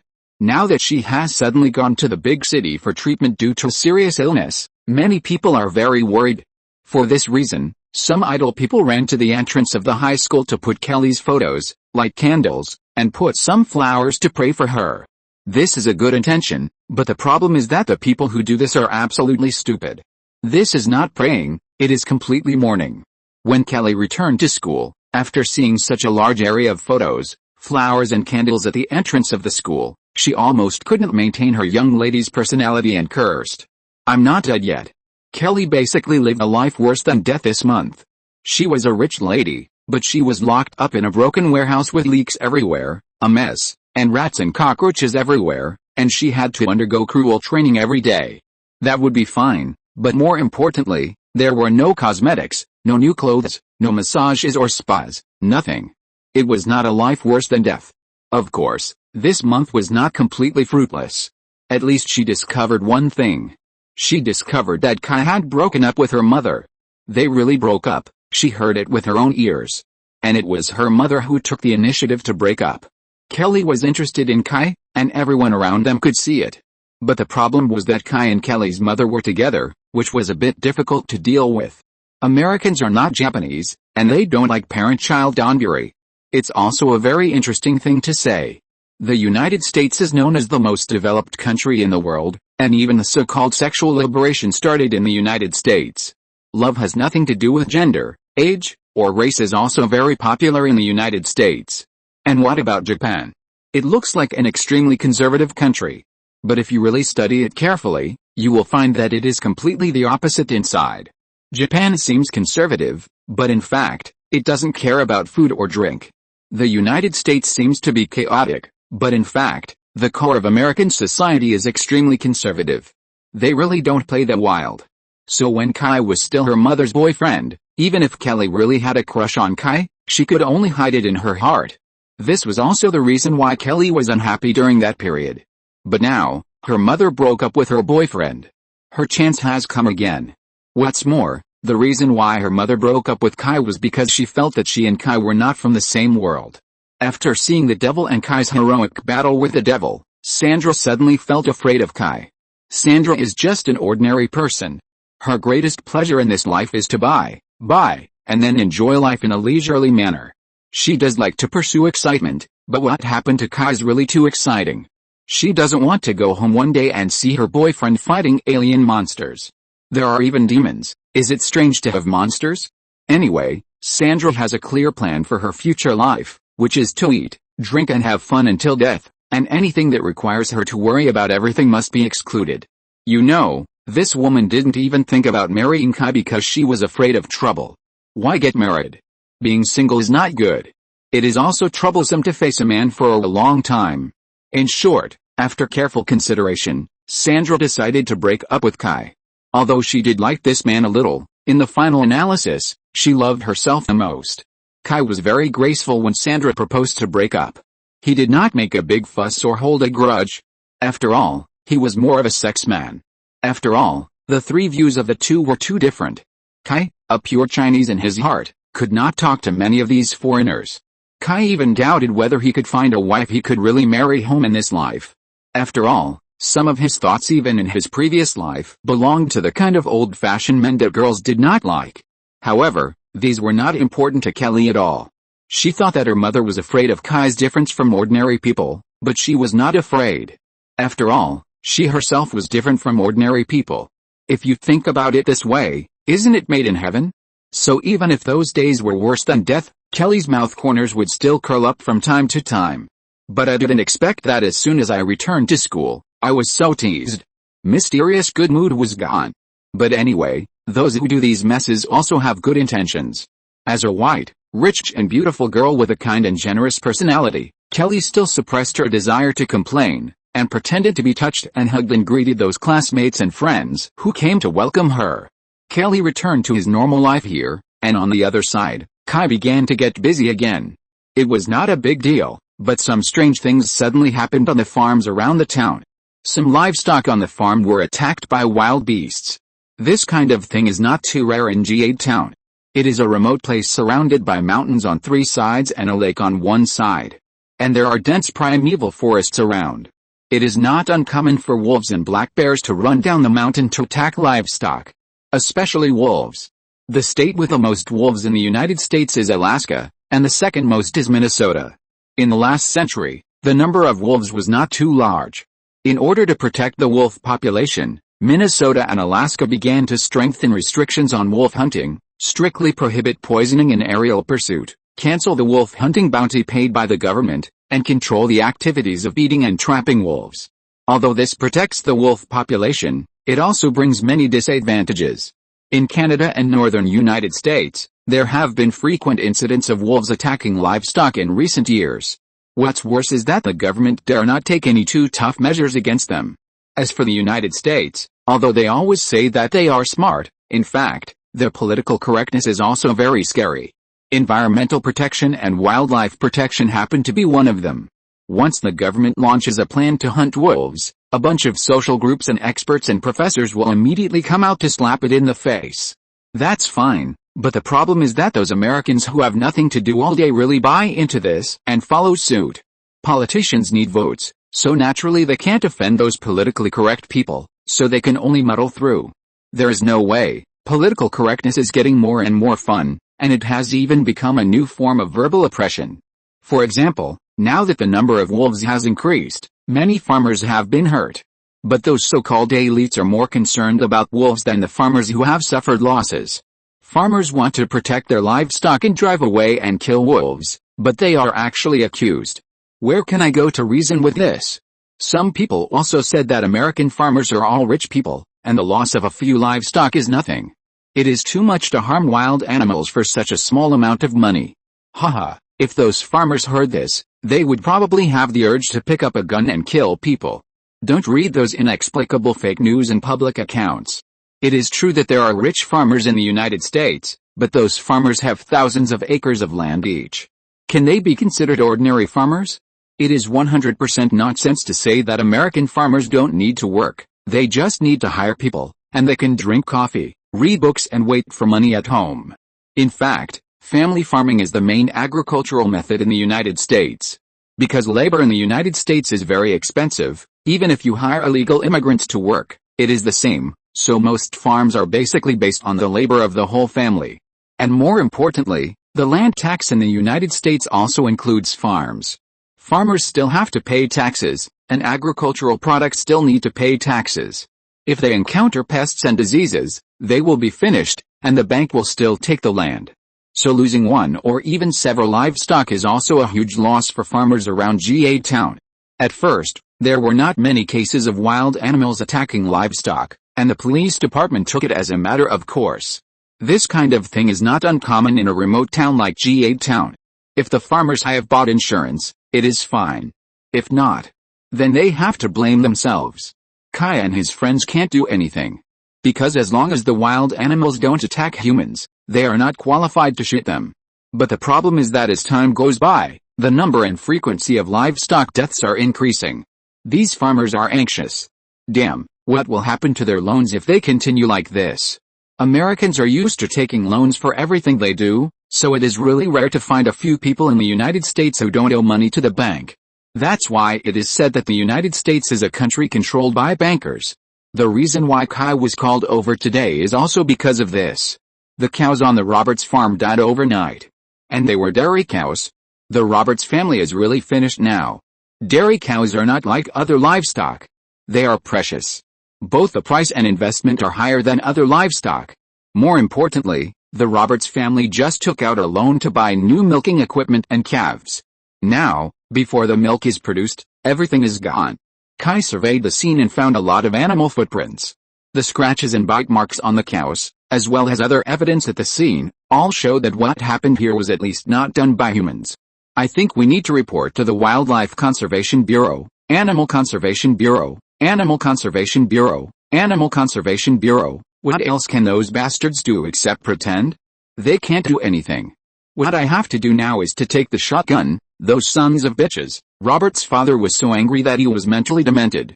These farmers have wanted to hunt wolves or other things more than once, But the problem is that the Animal Protection Bureau has been blocking them. They have been persuading them to keep calm and they will deal with it. But now, what can they do? These people from the Animal Protection Bureau just set up some sonic repellers around the farm. According to Robert's father, he has lived for more than 60 years, and this is the first time he has heard of using noise to drive away wild animals. Since his grandfather's generation, they have used shotguns to deal with wild animals. That's a bunch of idiots. This is Robert's evaluation of the Animal Protection Bureau. Well, although I think they are idiots too, Kai said helplessly. He really thought so. Kai was not against wildlife protection, but the problem now was that things had come to this point. Whether it was to protect wildlife or to protect the surrounding residents, they had to take measures. But I don't know if the people in the Animal Protection Bureau were all extreme animal protectors. Anyway, their attitude was very perfunctory. But the problem is that I don't have the power to enforce the law. If I help you, I will be sued in court. Even if I find you making any moves, I still need to stop you. Fuck. What kind of law is this? I'm just protecting my property, Father Roberts shouted angrily. You are the sheriff. We elected you because we hope you can protect us. But what are you doing? Are you waiting for those idiots to agree? American law stipulates that private property is sacred and inviolable. If a person encounters any violation of private property, the person has the right to use any means he can use to protect his property. For example, if someone breaks into your house, you can shoot. Because that is your house and land. But I don't know when. Political correctness is changing some traditions of this country. For example, now, Western countries now have this trend, and some political correctness is even beginning to challenge the Constitution. I remember a news report that in Spain, a vegetarian and environmentalist broke into a farm and rescued 19 rabbits, and then turned the tables, saying that the farmers were cruel and cold-blooded. Even so, it actually received a lot of support. What's more terrifying is that the police actually let these people go. Kai remembered that he was shocked when he saw this news in his previous life. What about the sacred and inviolable private property? Kai is a law enforcer. He instinctively felt that this was completely nonsense. Human rights are the purpose and source of the law. If even the foundation of the law is shaken, what is the use of the law? Private property is sacred and inviolable. Owning private property is everyone's natural right, which is also part of human rights. When I was looking up information, I saw a lot of people saying that China has not established the sanctity of private property. I don't know what to say. Haven't you taken political courses? Our country has clearly stipulated in the Constitution and property law that private property is inviolable. It's just that the word sacred is not used. This is just a purely rhetorical problem in the legislative process. I don't know why so many people hate their country so much. They even have no bottom line and no basis for their black. The country owes you? It's inexplicable. Kai shook his head and didn't respond. Instead, he said to Sage beside him, recently, there have been a lot of speeding and dangerous driving on the highway. You should transfer everyone in the bureau there. Recently, our funds are a bit tight and we must generate income. Then he left without caring about Father Roberts. Father Roberts was almost angry to death when he saw Kai like this. Fortunately, Mr. Vaughn, Sage's father, stopped Roberts. You are stupid. The sheriff has gone to the highway to check speeding. Who cares what you do? Sage grinned, showing his neat white teeth, gave a smile that everyone understood, and left. It's not easy for the police to watch a group of people holding guns to hunt wolves, so why not just not watch it? It's just hunting anyway, and the police don't need to help. Roberts understood now. Although he thought Kai was just farting, everyone was happy this way. Kai didn't violate the rules, and they got their job done. So he immediately contacted the surrounding farmers and took the men directly into the mountains. But within an hour, the eldest son of the Roberts family hurried to the police station to find Kai. He came to report the case. Hearing the report, Kai raised his eyebrows and looked speechless. Okay, now I think we don't need the permission of the Animal Protection Bureau, because just now, a group of farm men found a body in the forest, and there was a certificate from the Animal Protection Bureau on the body. As for why there is no need to notify the Animal Protection Bureau, it's also very simple. If there is a dead person, it is under the jurisdiction of the police. Chapter 300, Griffin. It is October now, and winter is coming to Minnesota. Minnesota is a very strange place, and the temperature can be said to be quite extreme. The summer is often very hot, and the hottest time in July can even reach 45 degrees, But the winter is very cold, and there is a lot of snow. There may be dozens of snowfalls in one winter. The average annual snowfall in Minnesota is 126 centimeters. It is already mid-October, and winter is about to come, so the temperature at night is already very low. When Kai and a group of police officers rushed to the scene of the crime, frost had formed on the leaves around. The deceased was an investigator from the Animal Protection Bureau. Kai had seen him before, a man with eyes who was a bit self-talking. He was probably an animal protectionist. He didn't like the farms in GA Town very much, and thought that their practice of concentrated livestock breeding was extremely inhumane and unscientific. To be honest, this guy's attitude was like that of a city person looking at a country person. He looked down on them in various ways, and his attitude was perfunctory and sloppy. In short, since he came, he has had many conflicts with local farmers. In short, this guy is very unwelcome in GA Town. Regardless of whether it is in the United States or China, there is a big difference in ideology between big cities and rural areas. Big cities are open and advanced, and like some high-end things. Rural areas are relatively conservative and more pragmatic. Farmers are too lazy to understand the protection of wild animals. They only think about their own land and their own livestock. So after this guy came, he felt that GA Town was really a place where poor mountains and bad waters produced unruly people. They had no ideological awareness at all. They didn't know how to show a little love for protecting the earth. When some livestock died, they shouted and killed the cute and innocent wild forest wolves. Backward. Barbaric. In short, both sides hate each other very much. Even now. I said. Can you please not smoke at the crime scene? This will destroy a lot of evidence. Kai looked at a group of people wearing cowboy hats, holding shotguns and cigarettes, pointing at the bodies of the victims with a smile. These people were all from nearby farms. They originally planned to go into the mountains to hunt and set traps to kill or drive away the wolves. But not long after entering the forest, he saw the body of the brother with glasses. They were not moved by the sacrifice of this man at all, but were very happy about his misfortune. What evidence? Wasn't he killed by a wolf? Didn't he always say that he wanted to protect wild animals? Now he's satisfied, giving hundreds of pounds of his body to the wolf as dinner. Isn't that protecting wild animals? I don't know which guy is still making sarcastic remarks at this point. But it's not against the law to make sarcastic remarks, and the police can't do anything about it. So all Kai can do is to let everyone back off so that he can do the on-site investigation. This is the sad part of the police in small places. If it were in a big city, Kai, a policeman, would not have to do these things at all, and there would naturally be people from the forensics department to do the on-site investigation. It's not like now, where he has to do everything himself. Kai looked at the body carefully. At first glance, this body was very similar to the signs of livestock death before. They were all bitten to death by wild beasts, with their abdomens ripped open and most of their internal organs missing. But this time, something different was left on the ground. Not far from the body, Kai found some barely perceptible bloodstains. These bloodstains were completely black and had dried. More importantly, the places stained by the bloodstains were slightly corroded. There was a holster on the body, but no one knew where the gun in the holster had gone. There were shell casings on the ground, but no bullets were found. This shows that the victim resisted before his death and fired a gun. Since no bullets were found, it is possible that the bullets were left in the murderer's body. Kai touched the dried bloodstains, smelled them, and found a faint smell of sulfur. Kai was not unfamiliar with the smell. It was the smell of a demon. Could there have been fish that slipped through the net before? Thinking of this, Kai felt that he had to be more careful about this matter. Kai was not afraid of those demons who could only fight with real swords and guns. He could just do it. But when he encountered those demons that could possess humans before, it was a bit difficult to deal with. As long as those guys possessed humans, Kai would be cautious. Even though Kai had obtained some methods from Camelot to deal with such possessed demons, he had to prevent those demons from jumping off the wall and dying together with the possessed objects. That would not be fun. Although Kai had something on his mind, he did not show it on his face. He just pretended to look at it for a while and then closed the case directly. The conclusion was that he was bitten to death by a wolf. In fact, wolves rarely bite people to death in the United States. Generally speaking, wolves will not attack humans unless they are starving.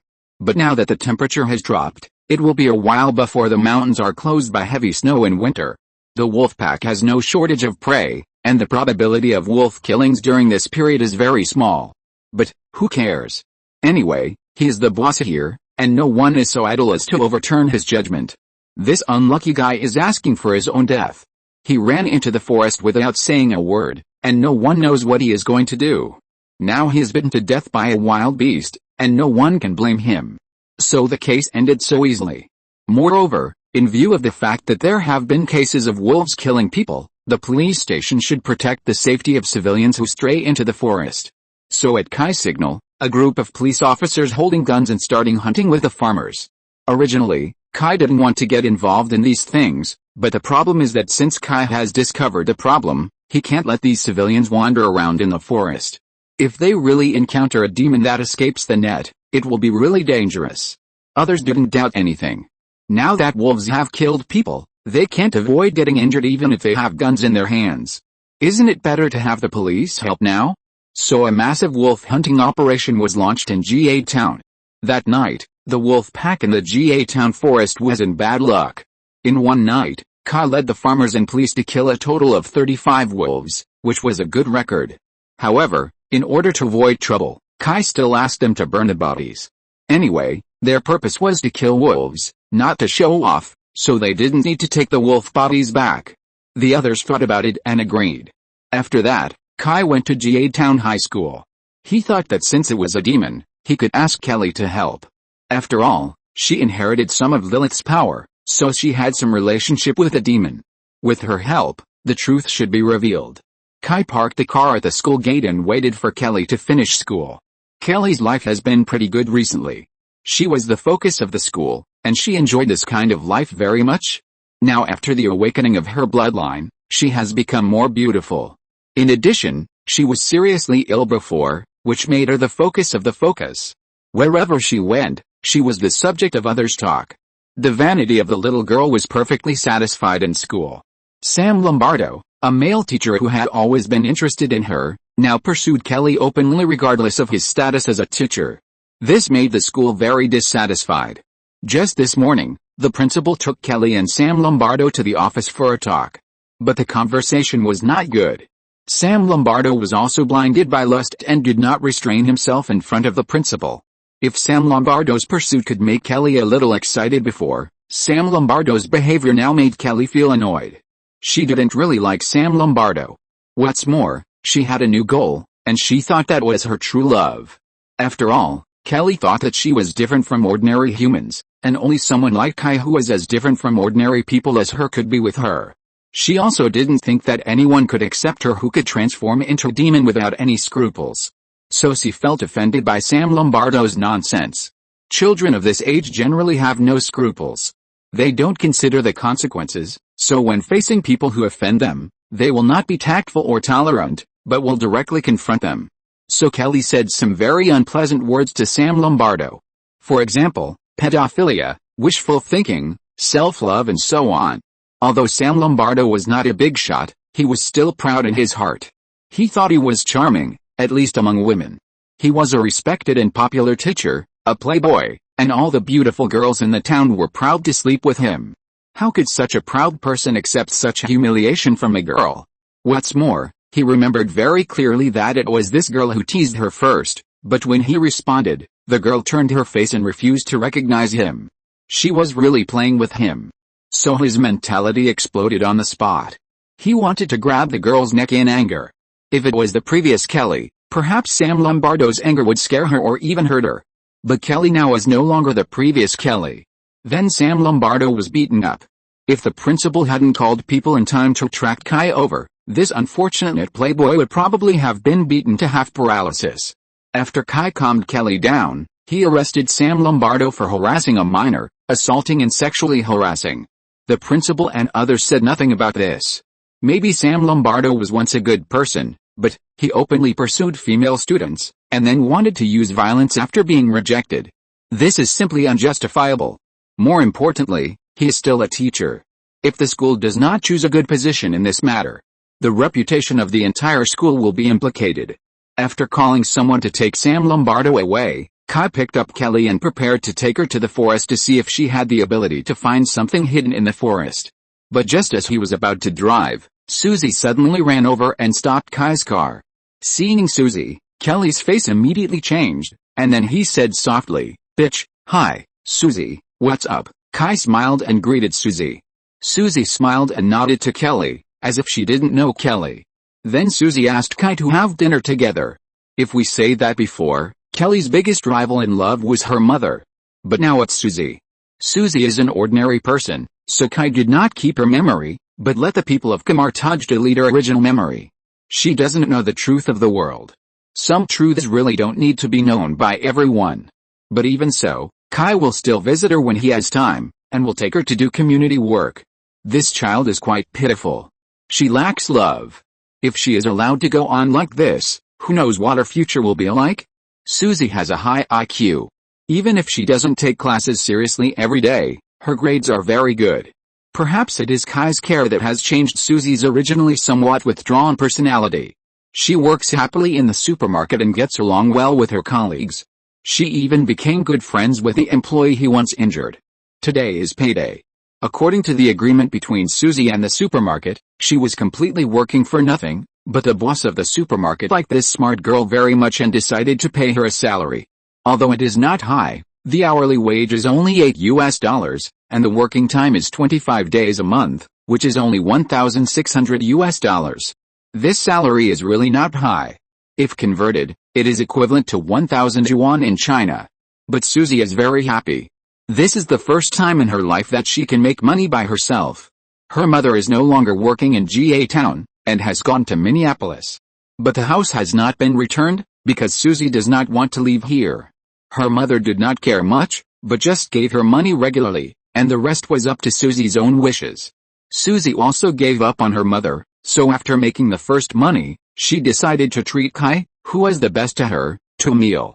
But in Kelly's eyes, this is just a bitch who came to fight with her. Because Kai had more contact with Susie, he would talk about Susie from time to time when he was with Kelly. This made Kelly very unhappy. This made Kelly feel that Susie had taken away all the attention that should have belonged to him.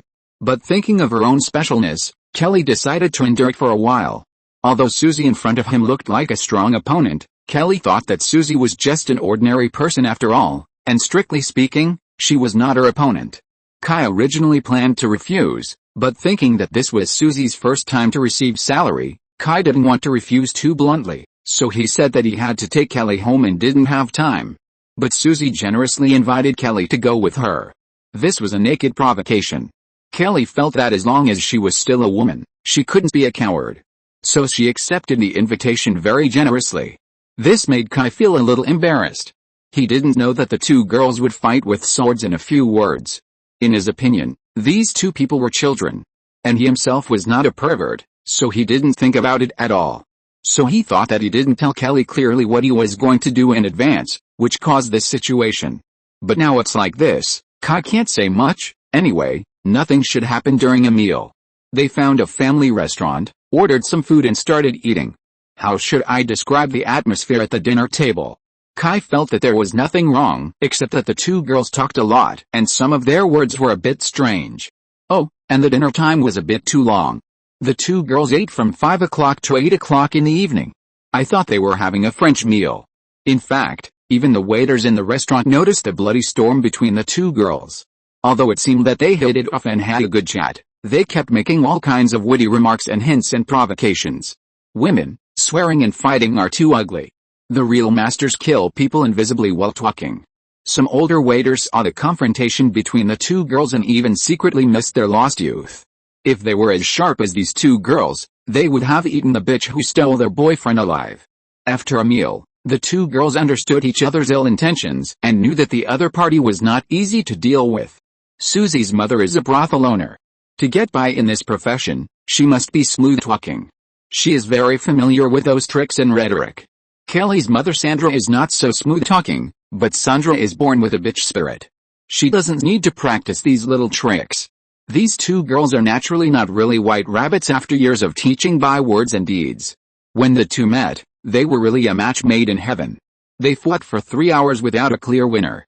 After dinner, Kai originally planned to send Susie home, but today Susie specially changed the night shift to treat Kai to dinner. The restaurant was not far from the supermarket, and it only took a few minutes to walk there, so she thanked Kai for his kindness. Seeing this situation, Kai was also anxious to explore the forest, so he didn't insist. So he took Kelly away first. After standing on the side of the road and watching Kai's car leave, Susie cursed Kelly fiercely and turned to go to work at the supermarket. But when she passed through an empty alley, she suddenly heard a sound behind her. She turned her head and saw nothing, but just as she turned around, she heard the trash can behind her seem to be knocked over by something. Then a choking smell of sulfur filled the alley. Susie instinctively felt something was wrong, and she wanted to speed up her pace to leave the alley and go to the street behind. Whoosh, woof! A low dog bark and growl came. Dog? Susie didn't even turn her head, and ran out of the alley.